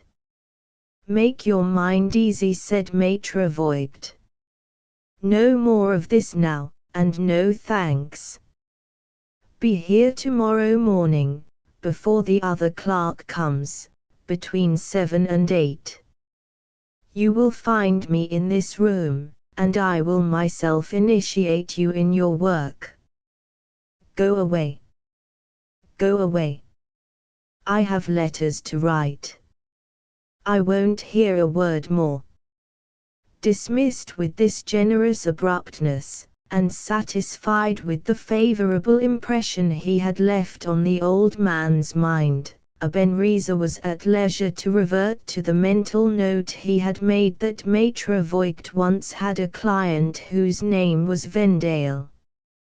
I ought to know England well enough by this time, so his meditations ran, as he sat on a bench in the yard, and it is not a name I ever encountered there, except, he looked involuntarily over his shoulder, as his name. Is the world so small that I cannot get away from him, even now when he is dead? He confessed at the last that he had betrayed the trust of the dead, and misinherited a fortune. And I was to see to it. And I was to stand off, that my face might remind him of it. Why my face, unless it concerned me. I am sure of his words, for they have been in my ears ever since. Can there be anything bearing on them, in the keeping of this old idiot? Anything to repair my fortunes, and blacken his memory? He dwelt upon my earliest remembrances, that night at Basel. Why, unless he had a purpose in it? Maître Voigt's two largest he-goats were butting at him to butt him out of the place, as if for that disrespectful mention of their master. So he got up and left the place. But he walked alone for a long time on the border of the lake, with his head drooped in deep thought. Between 7 and 8 next morning, he presented himself again at the office. He found the notary ready for him, at work on some papers which had come in on the previous evening. In a few clear words, Maître Voigt explained the routine of the office, and the duties a Benriser would be expected to perform. It still wanted 5 minutes to 8, when the preliminary instructions were declared to be complete. I will show you over the house and the offices, said Maître Voigt, but I must put away these papers first. They come from the municipal authorities, and they must be taken special care of. A Benriser saw his chance, here, of finding out the repository in which his employer's private papers were kept. Can't I save you the trouble, sir? He asked. Can't I put those documents away under your directions? Maître Voigt laughed softly to himself, closed the portfolio in which the papers had been sent to him, handed it to a Benriser. Suppose you try, he said. All my papers of importance are kept yonder. He pointed to a heavy oaken door, thickly studded with nails, at the lower end of the room. Approaching the door, with the portfolio, a Benriser discovered, to his astonishment, that there were no means whatever of opening it from the outside. There was no handle, no bolt, no key, and, climax of passive obstruction, no keyhole.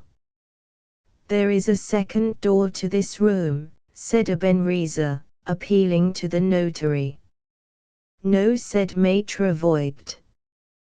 Guess again. There is a window. Nothing of the sort. The window has been bricked up. The only way in, is the way by that door. Do you give it up? Cried Maître Voigt, in high triumph. Listen, my good fellow, and tell me if you hear nothing inside. A Benriser listened for a moment, and started back from the door. I know, he exclaimed. I heard of this when I was apprenticed here at the watchmaker's. Perrin Brothers have finished their famous clock lock at last, and you have got it. Bravo, said Maître Voigt. The clock lock it is. There, my son. There you have one more of what the good people of this town call, Daddy Voigt's follies. With all my heart. Let those laugh who win. No thief can steal my keys. No burglar can pick my lock. No power on earth, short of a battering ram or a barrel of gunpowder, can move that door, till my little sentinel inside, my worthy friend who goes tick, tick as I tell him, says, open. The big door obeys the little tick, tick, and the little tick, tick, obeys me. That, cried Daddy Voigt, snapping his fingers, for all the thieves in Christendom. "May I see it in action?" asked Ebenezer.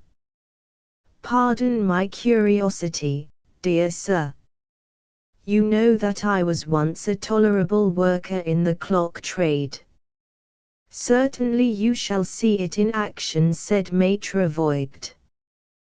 "What is the time now?" 1 minute to 8. "Watch, and in 1 minute you will see the door open of itself."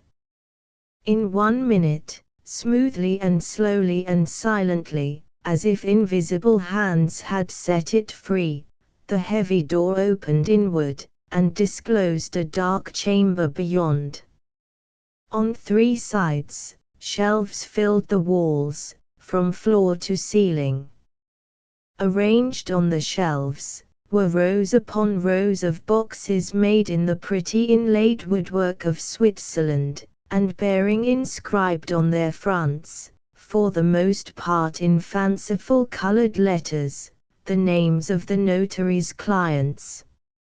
Maitre Voigt lighted a taper, and led the way into the room. "You shall see the clock," he said proudly. "I possess the greatest curiosity in Europe.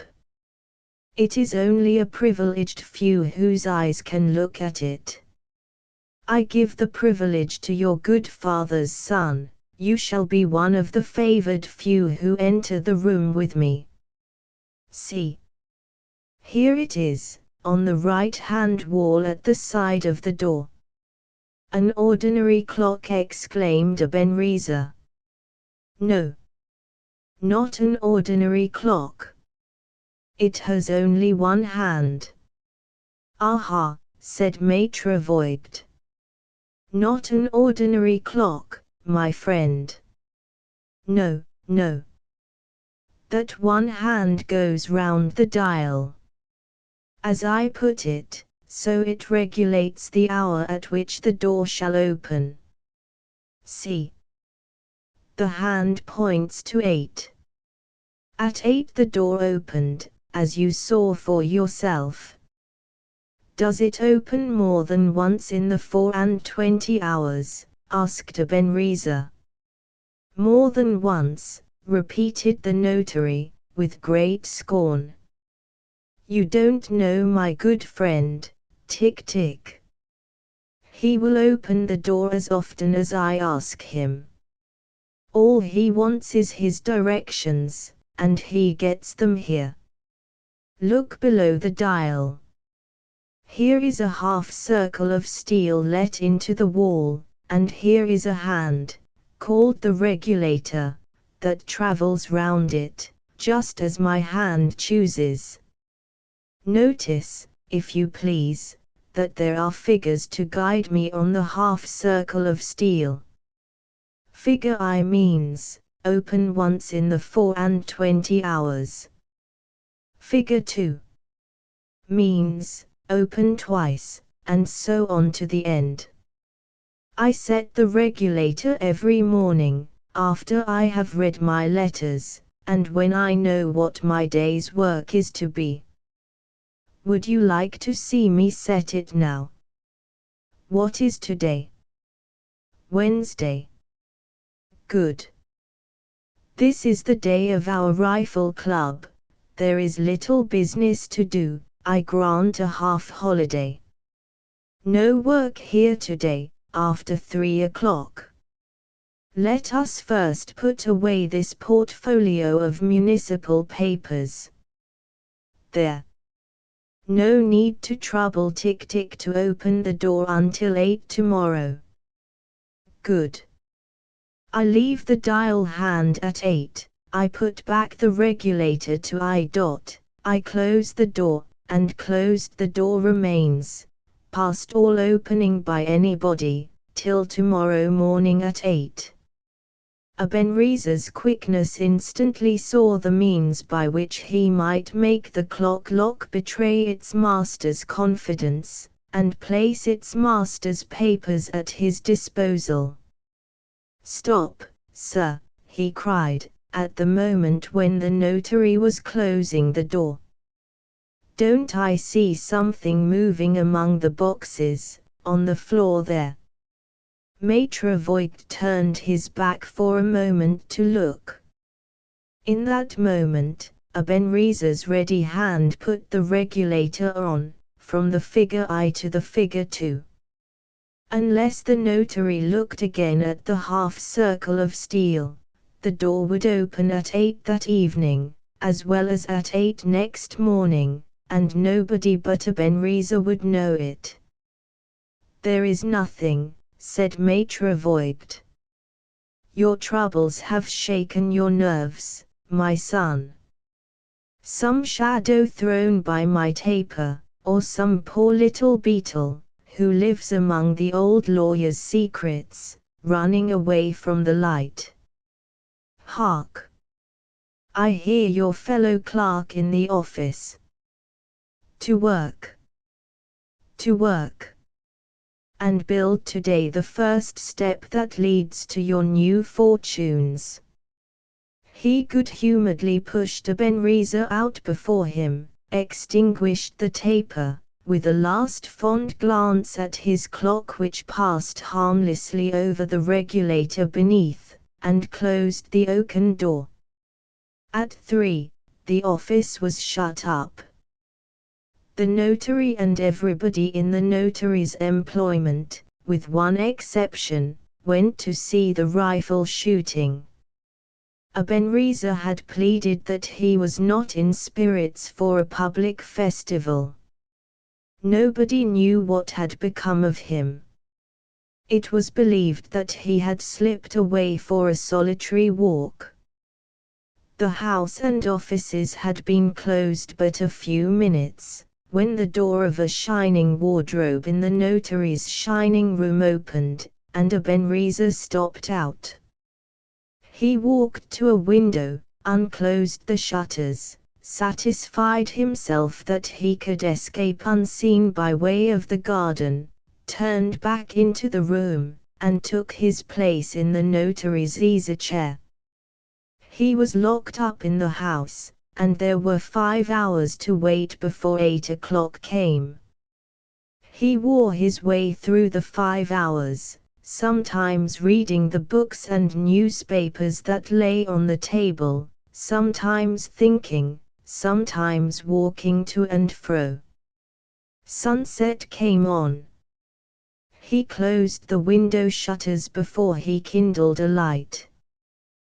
The candle lighted, and the time drawing nearer and nearer, he sat, watch in hand, with his eyes on the oaken door. At 8, smoothly and softly and silently the door opened. One after another, he read the names on the outer rows of boxes. No such name as Vendale. He removed the outer row, and looked at the row behind. These were older boxes, and shabbier boxes. The 4 first that he examined were inscribed with French and German names. The 5th bore a name which was almost illegible. He brought it out into the room, and examined it closely. There, covered thickly with time stains and dust, was the name, Vendale. The key hung to the box by a string. He unlocked the box, took out 4 loose papers that were in it, spread them open on the table, and began to read them.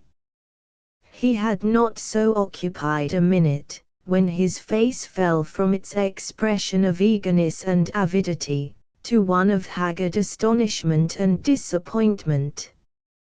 But, after a little consideration, he copied the papers. He then replaced the papers, replaced the box, closed the door, extinguished the candle, and stole away. As his murderous and thievish footfall passed out of the garden, the steps of the notary and someone accompanying him stopped at the front door of the house. The lamps were lighted in the little street, and the notary had his door key in his hand. "Pray do not pass my house, Mr. Binteri," he said. "Do me the honor to come in. It is one of our town half-holidays, but my people will be back directly. It is droll that you should ask your way to the hotel of me. Let us eat and drink before you go there." "Thank you, not tonight," said Binteri. "Shall I come to you at 10 tomorrow?" "I shall be enchanted, sir, to take so early an opportunity of redressing the wrongs of my injured client," returned the good notary. "Yes," retorted Binteri, "your injured client is all very well, but, a word in your ear." He whispered to the notary and walked off. When the notary's housekeeper came home, she found him standing at his door motionless, with the key still in his hand, and the door unopened. Ebenezer's victory. The scene shifts again, to the foot of the Simplon, on the Swiss side. In one of the dreary rooms of the dreary little inn at Brieg, Mr. Binteri and Maitre Voigt sat together at a professional council of two. Mr. Binteri was searching in his dispatch box. Maitre Voigt was looking towards a closed door, painted brown to imitate mahogany, and communicating with an inner room. "Isn't it time he was here?" asked the notary, shifting his position, and glancing at a second door at the other end of the room, painted yellow to imitate deal. "He is here," answered Binteri, after listening for a moment. The yellow door was opened by a waiter, and Ebenezer walked in.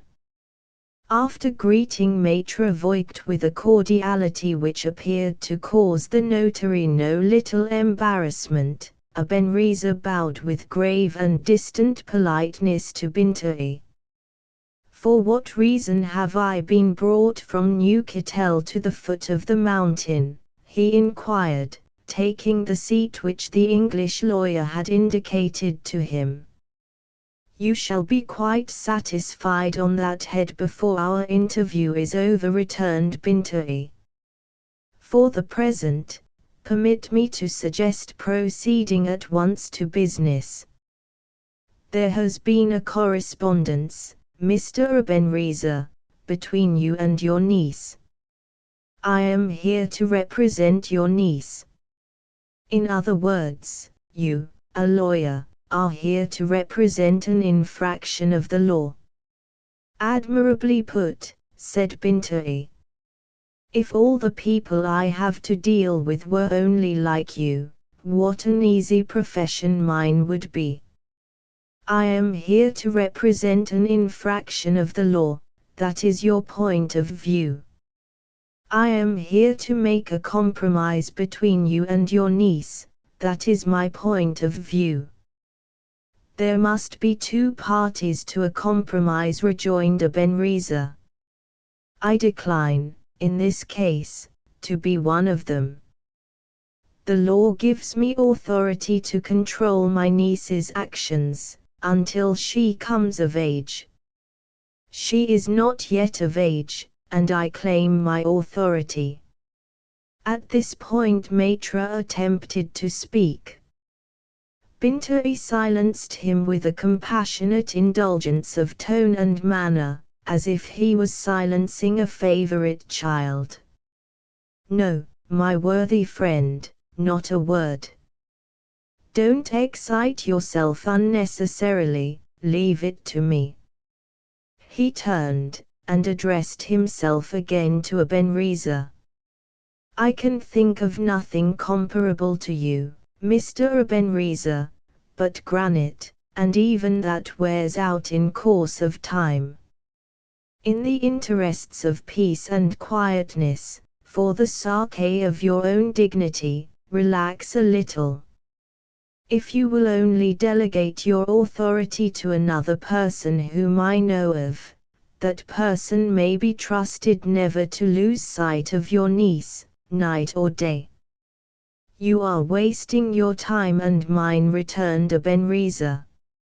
If my niece is not rendered up to my authority within 1 week from this day, I invoke the law.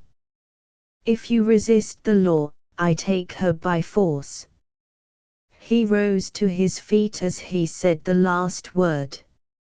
Maître Voigt looked round again towards the brown door which led into the inner room. Have some pity on the poor girl, pleaded Bintouillet. Remember how lately she lost her lover by a dreadful death. Will nothing move you? Nothing. Bintouillet, in his turn, rose to his feet, and looked at Maître Voigt. Maître Voigt's hand, resting on the table, began to tremble. Maître Voigt's eyes remained fixed, as if by irresistible fascination, on the brown door. Ebenezer, suspiciously observing him, looked that way too. There is somebody listening in there, he exclaimed, with a sharp backward glance at Bintouillet. There are 2 people listening, answered Bintouillet. Who are they? You shall see. With this answer, he raised his voice and spoke the next words, the 2 common words which are on everybody's lips, at every hour of the day, come in. The brown door opened. Supported on Marguerite's arm, his sunburnt color gone, his right arm bandaged and clung over his breast, Vendale stood before the murderer, a man risen from the dead. In the moment of silence that followed, the singing of a caged bird in the courtyard outside was the one sound stirring in the room. Maître Voigt touched Bintouillet, and pointed to Ebenezer. Look at him, said the notary, in a whisper. The shock had paralyzed every movement in the villain's body, but the movement of the blood. His face was like the face of a corpse. The one vestige of color left in it was a livid purple streak which marked the course of the scar where his victim had wounded him on the cheek and neck. Speechless, breathless, motionless alike in eye and limb, it seemed as if, at the sight of Vendale, the death to which he had doomed Vendale had struck him where he stood. Somebody ought to speak to him, said Maître Voigt. Shall I? Even at that moment Bintouillet persisted in silencing the notary, and in keeping the lead in the proceedings to himself. Checking Maître Voigt by a gesture, he dismissed Marguerite and Vendale in these words. The object of your appearance here is answered, he said. If you will withdraw for the present, it may help Mr. Ebenezer to recover himself. It did help him. As the 2 passed through the door and closed it behind them, he drew a deep breath of relief. He looked round him for the chair from which he had risen, and dropped into it. Give him time, pleaded Maître Voigt. No, said Bintouillet. I don't know what use he may make of it if I do. He turned once more to Ebenezer, and went on. I owe it to myself, he said. I don't admit, mind, that I owe it to you, to account for my appearance in these proceedings, and to state what has been done under my advice, and on my sole responsibility. Can you listen to me? I can listen to you. Recall the time when you started for Switzerland with Mr. Vendale, Bintouillet began. You had not left England 24 hours before your niece committed an act of imprudence which not even your penetration could foresee. She followed her promised husband on his journey, without asking anybody's advice or permission, and without any better companion to protect her than a cellarman in Mr. Vendale's employment. Why did she follow me on the journey, and how came the cellarman to be the person who accompanied her? She followed you on the journey, answered Binti, because she suspected there had been some serious collision between you and Mr. Vendale, which had been kept secret from her, and because she rightly believed you to be capable of serving your interests, or of satisfying your enmity, at the price of a crime.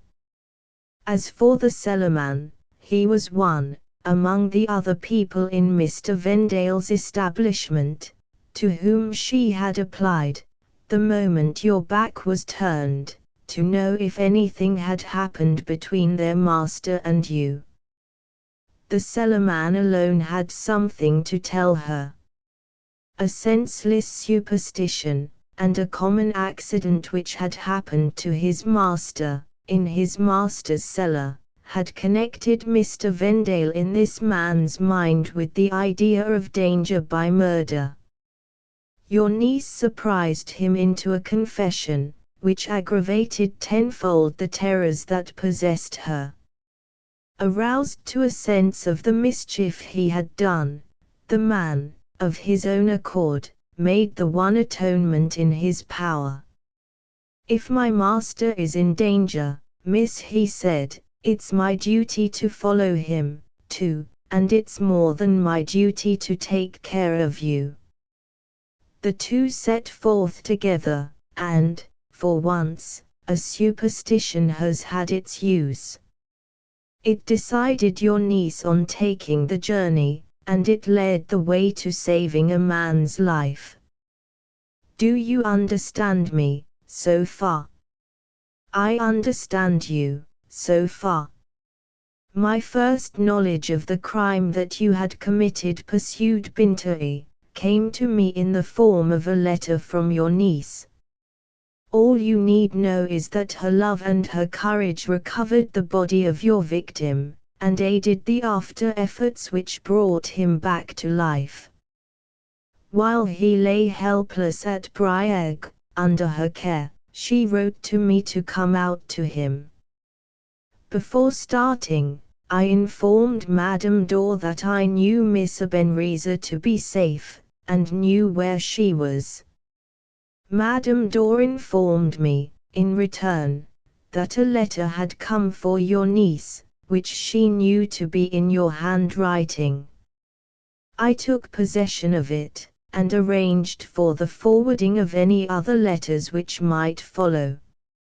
Arrived at Brieg, I found Mr. Vendale out of danger, and at once devoted myself to hastening the day of reckoning with you.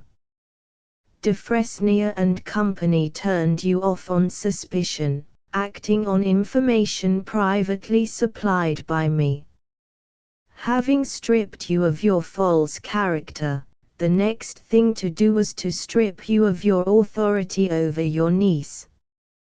To reach this end, I not only had no scruple in digging the pitfall under your feet in the dark, I felt a certain professional pleasure in fighting you with your own weapons.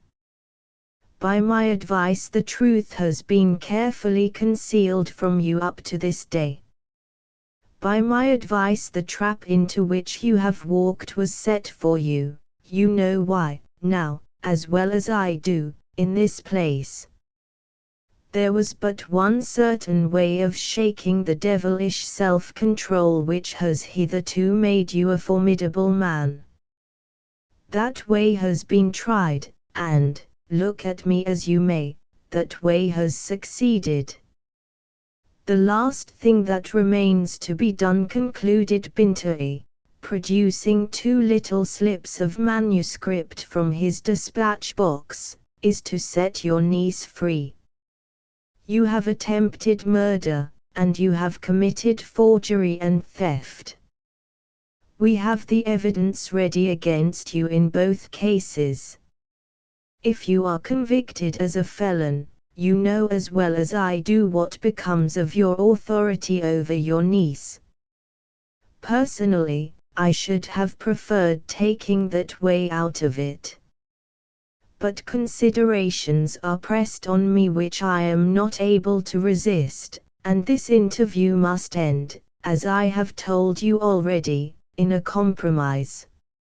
Sign those lines, resigning all authority over Miss Ebenezer, and pledging yourself never to be seen in England or in Switzerland again, and I will sign an indemnity which secures you against further proceedings on our part.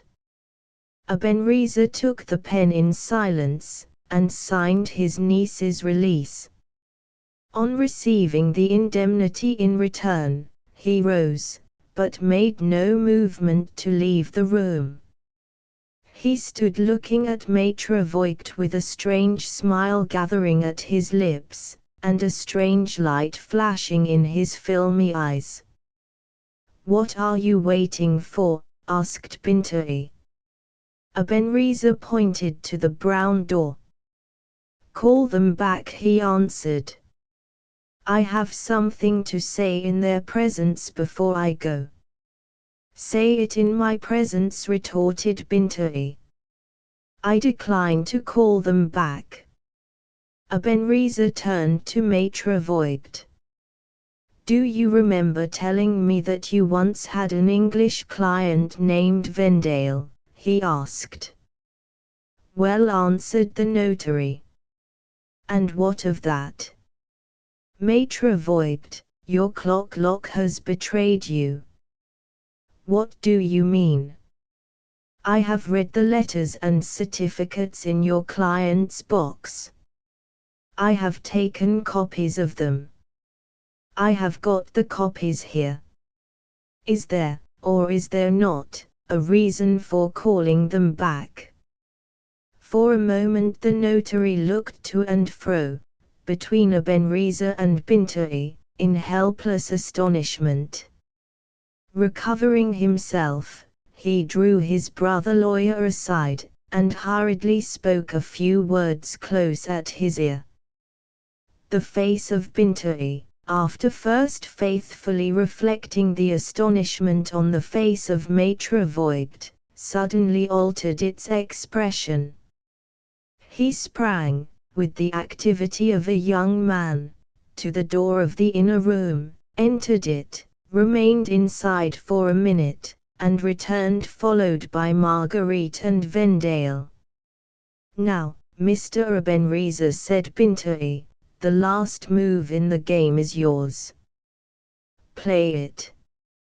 "Before I resign my position as that young lady's guardian," said Ebenezer, "I have a secret to reveal in which she is interested.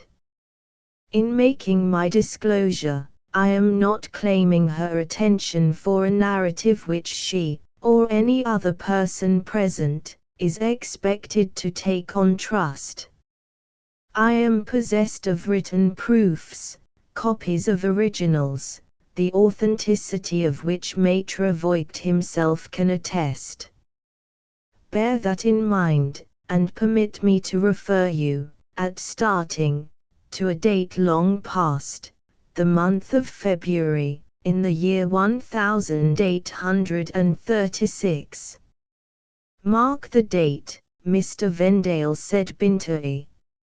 "My first proof," said Ebenezer, taking a paper from his pocket-book. "Copy of a letter, written by an English lady, married, to her sister, a widow. The name of the person writing the letter I shall keep suppressed until I have done. The name of the person to whom the letter is written I am willing to reveal.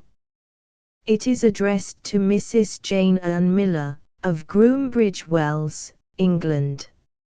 Vendale started, and opened his lips to speak. Bintoy instantly stopped him, as he had stopped Maitre Voigt. "No," said the pertinacious lawyer. "Leave it to me."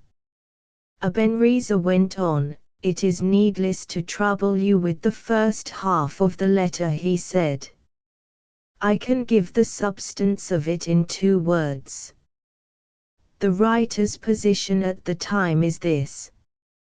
She has been long living in Switzerland with her husband, obliged to live there for the sake of her husband's health.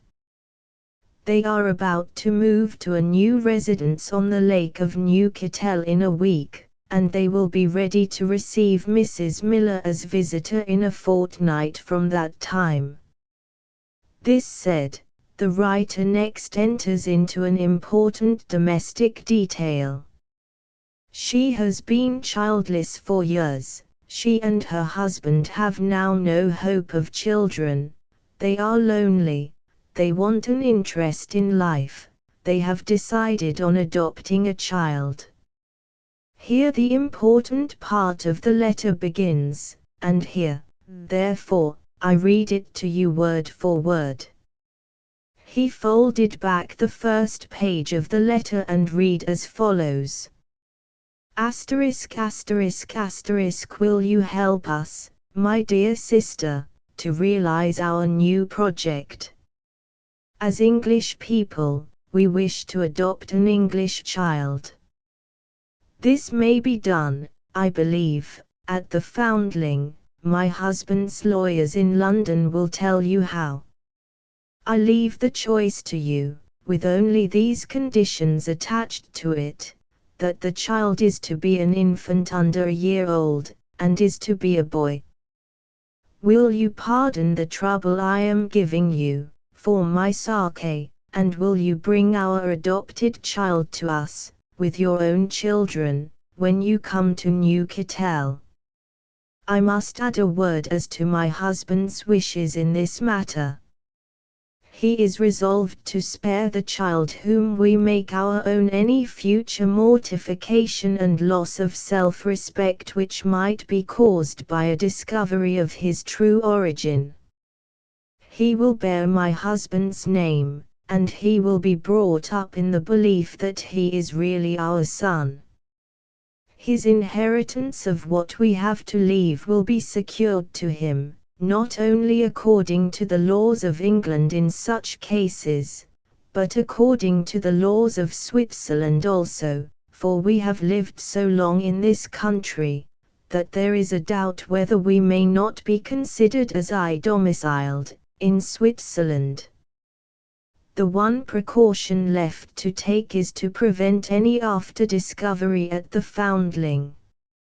Now, our name is a very uncommon one, and if we appear on the register of the institution as the persons adopting the child, there is just a chance that something might result from it.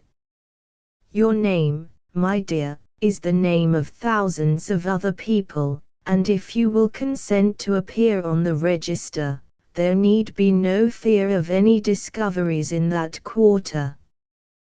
We are moving, by the doctor's orders, to a part of Switzerland in which our circumstances are quite unknown, and you, as I understand, are about to engage a new nurse for the journey when you come to see us. Under these circumstances, the child may appear as my child, brought back to me under my sister's care. The only servant we take with us from our old home is my own maid, who can be safely trusted. As for the lawyers in England and in Switzerland, it is their profession to keep secrets, and we may feel quite easy in that direction.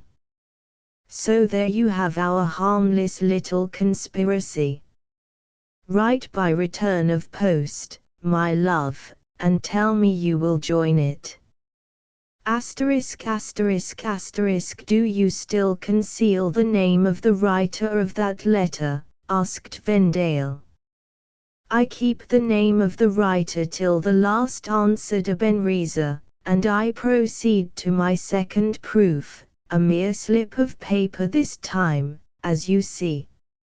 Memorandum given to the Swiss lawyer, who drew the documents referred to in the letter I have just read, expressed as follows: adopted from the Foundling Hospital of England, 3d March, 1836, a male infant, called, in the institution, Walter Wilding. Person appearing on the register, as adopting the child, Mrs. Jane Ann Miller, widow, acting in this matter for her married sister, domiciled in Switzerland. Patience, resumed Ebenezer, as Vendale, breaking loose from Bintoy, started to his feet. I shall not keep the name concealed much longer. 2 more little slips of paper, and I have done. Third proof. Certificate of Dr. Gans, still living in practice at Newcastle, dated July, 1838.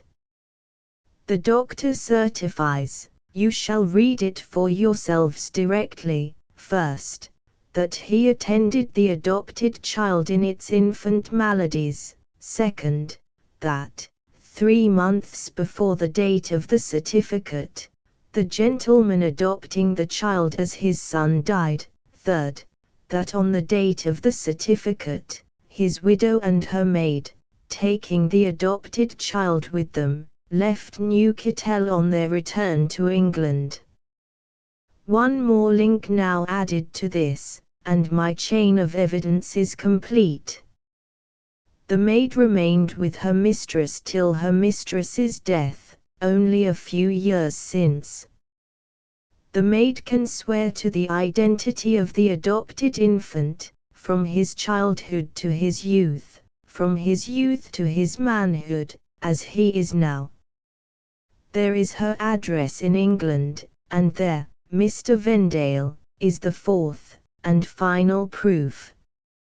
Why do you address yourself to me, said Vendale, as Ebenezer threw the written address on the table. Ebenezer turned on him, in a sudden frenzy of triumph. Because you are the man. If my niece marries you, she marries a bastard, brought up by public charity. If my niece marries you, she marries an impostor, without name or lineage, disguised in the character of a gentleman of rank and family. Bravo, cried Bintoy. Admirably put, Mr. Ebenezer. It only wants one word more to complete it. She marries, thanks entirely to your exertions, a man who inherits a handsome fortune, and a man whose origin will make him prouder than ever of his peasant wife. George Vendale, as brother executors, let us congratulate each other. Our dear dead friend's last wish on earth is accomplished. We have found the lost Walter Wilding. As Mr. Ebenezer said just now, you are the man. The words passed by Vendale unheeded. For the moment he was conscious of but one sensation, he heard but one voice. Marguerite's hand was clasping his. Marguerite's voice was whispering to him, I never loved you, George, as I love you now. The curtain falls May-Day. There is merrymaking in Cripple Corner, the chimneys smoke, the patriarchal dining hall is hung with garlands, and Mrs. Goldstraw, the respected housekeeper, is very busy. For, on this bright morning the young master of Cripple Corner is married to its young mistress, far away, to wit, in the little town of Brieg, in Switzerland, lying at the foot of the Simplon Pass where she saved his life. The bells ring gaily in the little town of Brieg, and flags are stretched across the street, and rifle shots are heard, and sounding music from brass instruments. Streamer-decorated casks of wine have been rolled out under a gay awning in the public way before the inn, and there will be free feasting and revelry. What with bells and banners, draperies hanging from windows, explosion of gunpowder, and reverberation of brass music, the little town of Brieg is all in a flutter, like the hearts of its simple people. It was a stormy night last night, and the mountains are covered with snow. But the sun is bright today, the sweet air is fresh, the tin spires of the little town of Brieg are burnished silver, and the Alps are ranges of far-off white cloud in a deep blue sky. The primitive people of the little town of Brieg have built a green wood arch across the street, under which the newly married pair shall pass in triumph from the church. It is inscribed, on that side, "Honor and love to Marguerite Vendale," for the people are proud of her to enthusiasm. This greeting of the bride under her new name is affectionately meant as a surprise, and therefore the arrangement has been made that she, unconscious why, shall be taken to the church by a tortuous back way. A scheme not difficult to carry into execution in the crooked little town of Brieg. So, all things are in readiness, and they are to go and come on foot. Assembled in the inn's best chamber, festively adorned, are the bride and bridegroom, the new Kittel notary, the London lawyer, Madame Dor, and a certain large mysterious Englishman, popularly known as Monsieur Zhoe Ladle. And behold Madame Dor, arrayed in a spotless pair of gloves of her own, with no hand in the air, but both hands clasped round the neck of the bride, to embrace whom Madame Dor has turned her broad back on the company, consistent to the last. "Forgive me, my beautiful," pleads Madame Dor, "for that I ever was his she-cat." She-cat, Madame Dor. Engaged to sit watching my so charming mouse are the explanatory words of Madame Dor, delivered with a penitential sob.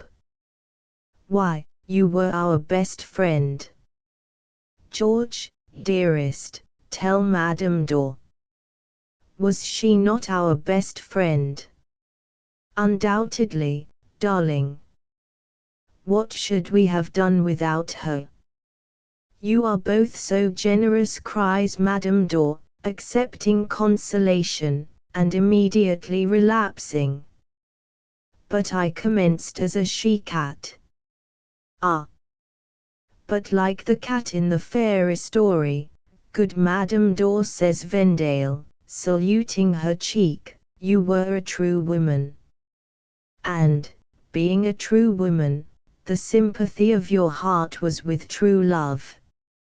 I don't wish to deprive Madame Dor of her share in the embraces that are going on, Mr. Bintery puts in, watch in hand, and I don't presume to offer any objection to your having got yourselves mixed together, in the corner there, like the three Graces. I merely remark that I think it's time we were moving. What are your sentiments on that subject, Mr. Ladle? Clear, sir, replies Joey, with a gracious grin. I'm clearer altogether, sir, for having lived so many weeks upon the surface. I never was half so long upon the surface afore, and it's done me a power of good. At Cripple Corner, I was too much below it. Atop of the Simpleton, I was a deal too high above it. I've found the medium here, sir. And if ever I take it in convivial, in all the rest of my days, I mean to do it this day, to the toast of bless 'em both. I, too, says Bintery. And now, Monsieur Voigt, let you and me be two men of Marseilles, and Ayans, Marcans, arm in arm. They go down to the door, where others are waiting for them, and they go quietly to the church, and the happy marriage takes place. While the ceremony is yet in progress, the notary is called out. When it is finished, he has returned, is standing behind Vendale, and touches him on the shoulder. Go to the side door, one moment, Monsieur Vendale. Alone. Leave Madame to me. At the side door of the church are the same two men from the hospice. They are snow-stained and travel-worn. They wish him joy, and then each lays his broad hand upon Vendale's breast, and one says in a low voice, while the other steadfastly regards him, "It is here, monsieur." "Your litter?" "The very same." "My litter is here." "Why?" "Hush! For the sake of Madame." "Your companion of that day, what of him?" The man looks at his comrade, and his comrade takes him up. Each keeps his hand laid earnestly on Vendale's breast. He had been living at the first refuge, monsieur, for some days. The weather was now good, now bad. Yes. He arrived at our hospice the day before yesterday, and, having refreshed himself with sleep on the floor before the fire, wrapped in his cloak, was resolute to go on, before dark, to the next hospice. He had a great fear of that part of the way, and thought it would be worse tomorrow. Yes. He went on alone. He had passed the gallery when an avalanche, like that which fell behind you near the bridge of the Ganther, killed him. We dug him out, suffocated and broken all to pieces. But, monsieur, as to Madame, we have brought him here on the litter, to be buried. We must ascend the street outside. Madame must not see. It would be an accursed thing to bring the litter through the arch across the street, until Madame has passed through. As you descend, we who accompany the litter will set it down on the stones of the street the second to the right, and will stand before it. But do not let Madame turn her head towards the street the second to the right. There is no time to lose. Madame will be alarmed by your absence. Adieu. Vendale returns to his bride, and draws her hand through his unmaimed arm. A pretty procession awaits them at the main door of the church. They take their station in it, and descend the street amidst the ringing of the bells, the firing of the guns, the waving of the flags, the playing of the music, the shouts, the smiles, and tears, of the excited town. Heads are uncovered as she passes, hands are kissed to her, all the people bless her. Heaven's benediction on the dear girl. See where she goes in her youth and beauty, she who so nobly saved his life. Near the corner of the street the second to the right, he speaks to her, and calls her attention to the windows on the opposite side. The corner well passed, he says, do not look round, my darling, for a reason that I have, and turns his head. Then, looking back along the street, he sees the litter and its bearers passing up alone under the arch, as he and she and their marriage train go down towards the shining valley. Asterisk asterisk asterisk end of the Project Gutenberg ebook. No Thoroughfare asterisk asterisk asterisk updated editions will replace the previous one, the old editions will be renamed. Creating the works from print editions not protected by U.S. copyright law means that no one owns a United States copyright in these works, so the Foundation, and you, can copy and distribute it in the United States without permission and without paying copyright royalties. Special rules, set forth in the general terms of use part of this license, apply to copying and distributing Project Gutenberg trademark symbol electronic works to protect the Project Gutenberg trademark symbol concept and trademark. Project Gutenberg is a registered trademark, and may not be used if you charge for an ebook, except by following the terms of the trademark license, including paying royalties for use of the Project Gutenberg trademark. If you do not charge anything for copies of this ebook, complying with the trademark license is very easy. You may use this ebook for nearly any purpose, such as creation of derivative works, reports, performances and research. Project Gutenberg ebooks may be modified and printed and given away. You may do practically anything in the United States with ebooks not protected by U.S. copyright law. Redistribution is subject to the trademark license, especially commercial redistribution. Start. Full license. The full Project Gutenberg license. Please read this before you distribute or use this work to protect the Project Gutenberg trademark symbol mission of promoting the free distribution of electronic works, by using or distributing this work, or any other work associated in any way with the phrase Project Gutenberg. You agree to comply with all the terms of the full Project Gutenberg trademark symbol license available with this file or online at www.gutenberg.org/license. Section 1. General Terms of Use and Redistributing Project Gutenberg Trademark Symbol Electronic Works 1.0.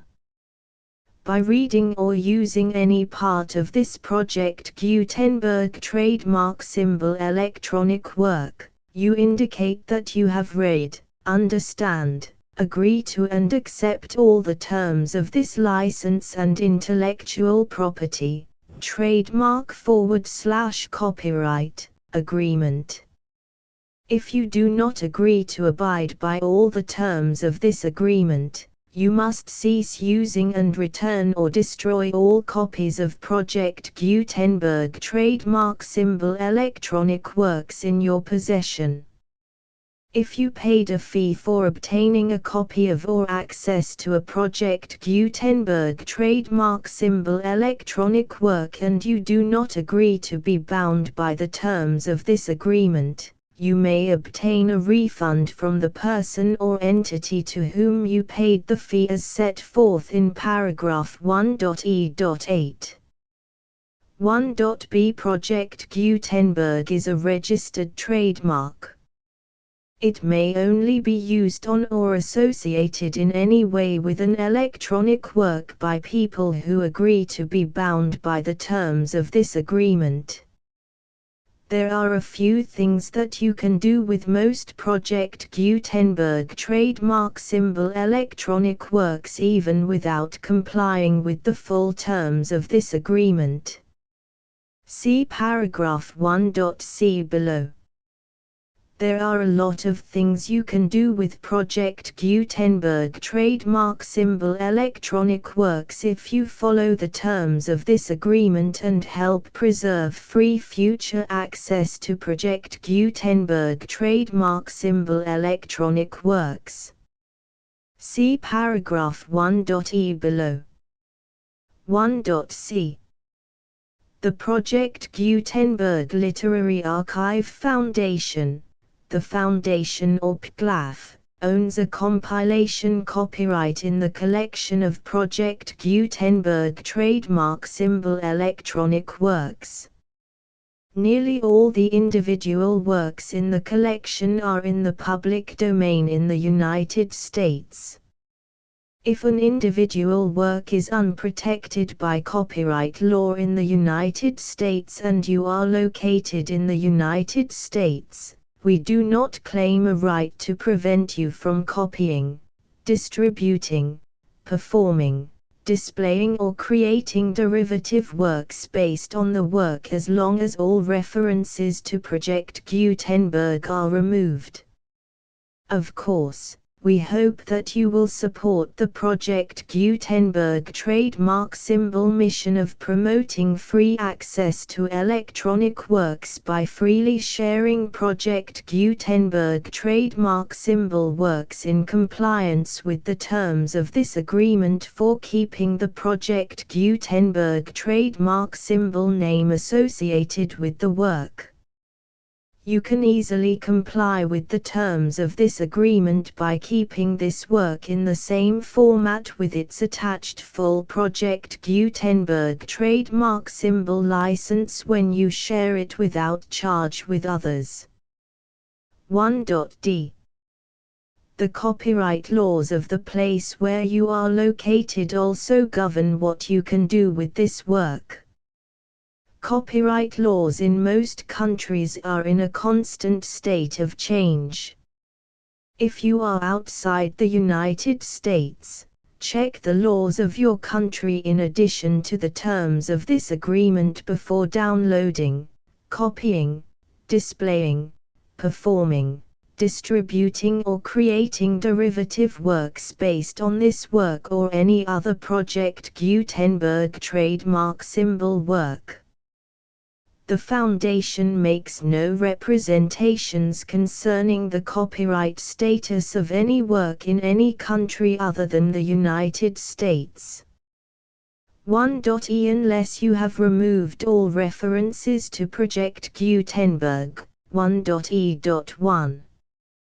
The following sentence, with active links to, or other immediate access to, the full Project Gutenberg trademark symbol license must appear prominently whenever any copy of a Project Gutenberg trademark symbol work, any work on which the phrase Project Gutenberg appears, or with which the phrase Project Gutenberg is associated, is accessed, displayed, performed, viewed, copied or distributed. This ebook is for the use of anyone anywhere in the United States and most other parts of the world at no cost and with almost no restrictions whatsoever. You may copy it, give it away or reuse it under the terms of the Project Gutenberg license included with this ebook or online at www.gutenberg.org. If you are not located in the United States, you will have to check the laws of the country where you are located before using this ebook. 1.e.2. If an individual Project Gutenberg trademark symbol electronic work is derived from texts not protected by U.S. copyright law, does not contain a notice indicating that it is posted with permission of the copyright holder, the work can be copied and distributed to anyone in the United States without paying any fees or charges. If you are redistributing or providing access to a work with the phrase Project Gutenberg associated with or appearing on the work, you must comply either with the requirements of paragraphs 1.e.1 through 1.e.7 or obtain permission for the use of the work and the Project Gutenberg trademark symbol trademark as set forth in paragraphs 1.e.8 or 1.e.9. 1.e.3. If an individual Project Gutenberg trademark symbol electronic work is posted with the permission of the copyright holder, your use and distribution must comply with both paragraphs 1.e.1 through 1.e.7 and any additional terms imposed by the copyright holder. Additional terms will be linked to the Project Gutenberg trademark symbol license for all works posted with the permission of the copyright holder found at the beginning of this work. 1.e.4.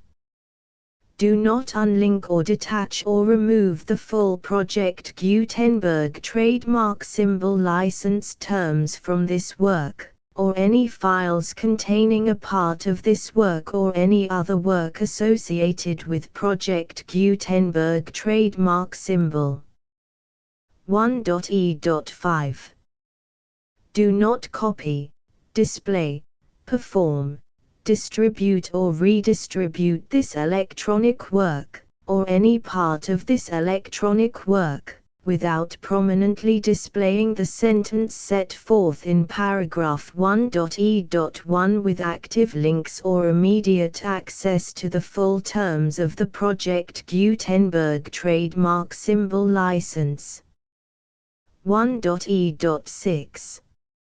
You may convert to and distribute this work in any binary, compressed, marked up, non-proprietary or proprietary form, including any word processing or hypertext form. However, if you provide access to or distribute copies of a Project Gutenberg trademark symbol work in a format other than plain vanilla ASCII or other format used in the official version posted on the official Project Gutenberg trademark symbol website, www.gutenberg.org, you must, at no additional cost, fee or expense to the user, provide a copy, a means of exporting a copy, or a means of obtaining a copy upon request, of the work in its original plain vanilla ASCII or other form. Any alternate format must include the full Project Gutenberg trademark symbol license as specified in paragraph 1.e.1. 1.e.7. Do not charge a fee for access to, viewing, displaying, performing, copying or distributing any Project Gutenberg trademark symbol works unless you comply with paragraph 1.e.8 or 1.e.9. 1.e.8. You may charge a reasonable fee for copies of or providing access to or distributing Project Gutenberg trademark symbol electronic works provided that you pay a royalty fee of 20% of the gross profits you derive from the use of Project Gutenberg trademark symbol works calculated using the method you already use to calculate your applicable taxes. The fee is owed to the owner of the Project Gutenberg trademark symbol trademark, but he has agreed to donate royalties under this paragraph to the Project Gutenberg Literary Archive Foundation. Royalty payments must be paid within 60 days following each date on which you prepare, or are legally required to prepare, your periodic tax returns. Royalty payments should be clearly marked as such and sent to the Project Gutenberg Literary Archive Foundation at the address specified in Section 4, Information about donations to the Project Gutenberg Literary Archive Foundation. You provide a full refund of any money paid by a user who notifies you in writing, or by email, within 30 days of receipt that S/he does not agree to the terms of the full Project Gutenberg trademark symbol license. You must require such a user to return or destroy all copies of the works possessed in a physical medium and discontinue all use of and all access to other copies of Project Gutenberg trademark symbol works. You provide, in accordance with paragraph 1.f.3, a full refund of any money paid for a work or a replacement copy, if a defect in the electronic work is discovered and reported to you within 90 days of receipt of the work. You comply with all other terms of this agreement for free distribution of Project Gutenberg trademark symbol works. 1.e.9. If you wish to charge a fee or distribute a Project Gutenberg trademark symbol electronic work or group of works on different terms than are set forth in this agreement, you must obtain permission in writing from the Project Gutenberg Literary Archive Foundation, the manager of the Project Gutenberg trademark symbol trademark. Contact the Foundation as set forth in Section 3 below. 1.f1.f.1 Project Gutenberg volunteers and employees expend considerable effort to identify, do copyright research on, transcribe and proofread works not protected by U.S. copyright law in creating the Project Gutenberg trademark symbol collection.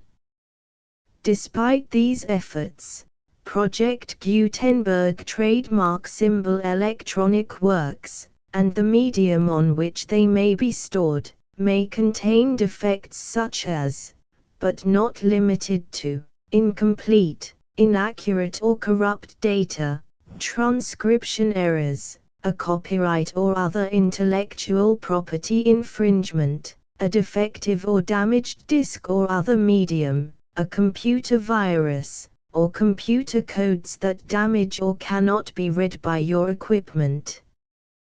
1.f.2 Limited warranty, disclaimer of damages, except for the right of replacement or refund described in paragraph 1.f.3, the Project Gutenberg Literary Archive Foundation, the owner of the Project Gutenberg trademark symbol trademark, and any other party distributing a Project Gutenberg trademark symbol electronic work under this agreement, disclaim all liability to you for damages, costs and expenses, including legal fees.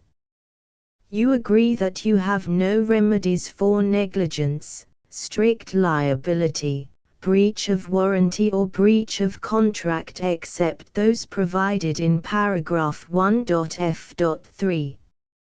You agree that the Foundation, the trademark owner, and any distributor under this agreement will not be liable to you for actual, direct, indirect, consequential, punitive or incidental damages even if you give notice of the possibility of such damage. 1.f.3 Limited right of replacement or refund. If you discover a defect in this electronic work within 90 days of receiving it, you can receive a refund of the money, if any, you paid for it by sending a written explanation to the person you received the work from. If you received the work on a physical medium, you must return the medium with your written explanation. The person or entity that provided you with the defective work may elect to provide a replacement copy in lieu of a refund. If you received the work electronically, the person or entity providing it to you may choose to give you a second opportunity to receive the work electronically in lieu of a refund. If the second copy is also defective, you may demand a refund in writing without further opportunities to fix the problem. 1.f.4. Except for the limited right of replacement or refund set forth in paragraph 1.f.3, this work is provided to you as is, with no other warranties of any kind, express or implied, including but not limited to warranties of merchantability or fitness for any purpose. 1.f.5. Some states do not allow disclaimers of certain implied warranties or the exclusion or limitation of certain types of damages. If any disclaimer or limitation set forth in this agreement violates the law of the state applicable to this agreement, the agreement shall be interpreted to make the maximum disclaimer or limitation permitted by the applicable state law. The invalidity or unenforceability of any provision of this agreement shall not void the remaining provisions. 1.f.6. Indemnity. You agree to indemnify and hold the foundation, the trademark owner, any agent or employee of the foundation, anyone providing copies of Project Gutenberg trademark symbol electronic works in accordance with this agreement, and any volunteers associated with the production, promotion and distribution of Project Gutenberg trademark symbol electronic works, harmless from all liability, costs and expenses, including legal fees, that arise directly or indirectly from any of the following which you do or cause to occur. A. Distribution of this or any Project Gutenberg trademark symbol work. B. Alteration, modification, or additions or deletions to any Project Gutenberg trademark symbol work, and c. Any defect you cause. Section 2. Information about the mission of Project Gutenberg trademark symbol. Project Gutenberg trademark symbol is synonymous with the free distribution of electronic works in formats readable by the widest variety of computers, including obsolete, old, middle-aged and new computers. It exists because of the efforts of hundreds of volunteers and donations from people in all walks of life. Volunteers and financial support to provide volunteers with the assistance they need are critical to reaching Project Gutenberg trademark symbol's goals and ensuring that the Project Gutenberg trademark symbol collection will remain freely available for generations to come. In 2001, the Project Gutenberg Literary Archive Foundation was created to provide a secure and permanent future for Project Gutenberg trademark symbol and future generations. To learn more about the Project Gutenberg Literary Archive Foundation and how your efforts and donations can help, see sections 3 and 4 and the Foundation information page at www.gutenberg.org. Section 3. Information about the Project Gutenberg Literary Archive Foundation. The Project Gutenberg Literary Archive Foundation is a non-profit 501(c)(3) educational corporation organized under the laws of the state of Mississippi and granted tax-exempt status by the Internal Revenue Service. The Foundation's IN or Federal Tax Identification Number is 64-6221541. Contributions to the Project Gutenberg Literary Archive Foundation are tax-deductible to the full extent permitted by U.S. federal laws and your state's laws. The Foundation's business office is located at 809 North 1500 West, Salt Lake City, UT 84116, 801-596-1887. Email contact links and up-to-date contact information can be found at the Foundation's website and official page at www.gutenberg.org/contact section 4. Information about donations to the Project Gutenberg Literary Archive Foundation. Project Gutenberg trademark symbol depends upon and cannot survive without widespread public support and donations to carry out its mission of increasing the number of public domain and licensed works that can be freely distributed in machine-readable form accessible by the widest array of equipment, including outdated equipment. Many small donations, $1 to $5,000, are particularly important to maintaining tax-exempt status with the IRS. The Foundation is committed to complying with the laws regulating charities and charitable donations in all 50 states of the United States.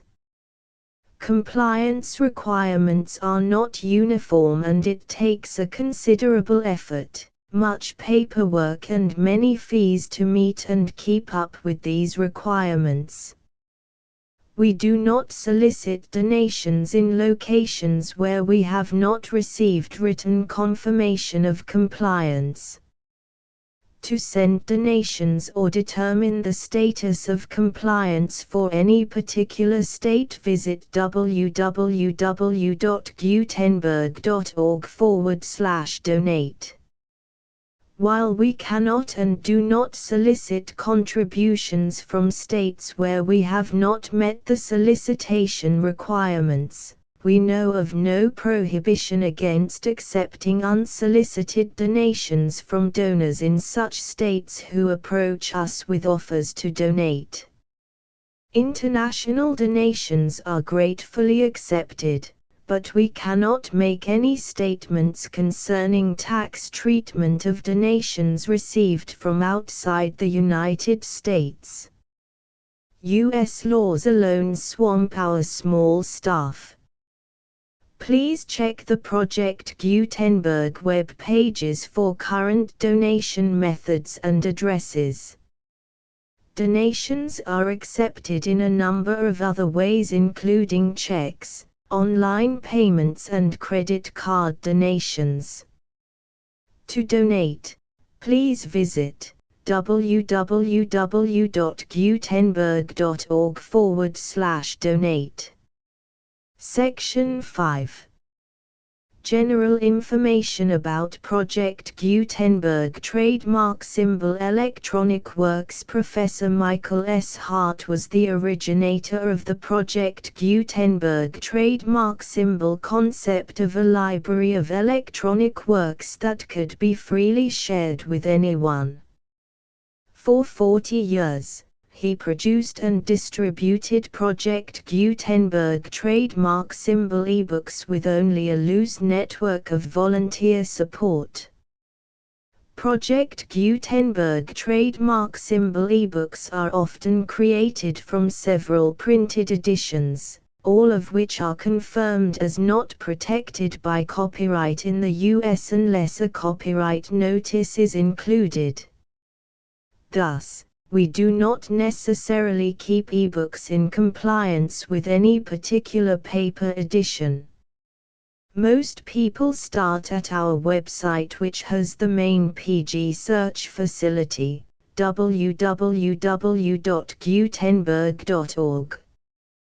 This website includes information about Project Gutenberg trademark symbol, including how to make donations to the Project Gutenberg Literary Archive Foundation, how to help produce our new ebooks, and how to subscribe to our email newsletter to hear about new ebooks.